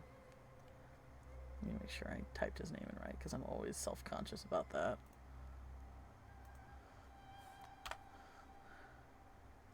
Looks like we're good to go. Alrighty. Thanks again for everybody who came and hung out. And I'll see you hopefully sooner than later, but we'll see. I did this once before, and I made it through, and I'll do it again. It's just the recovery process, and existing in a blurry world is gonna be hard on its own. So I'll see y'all later. Bye. I hope the week ahead and the weeks to come are kind to you guys. Oh, Vander. Good night, guys.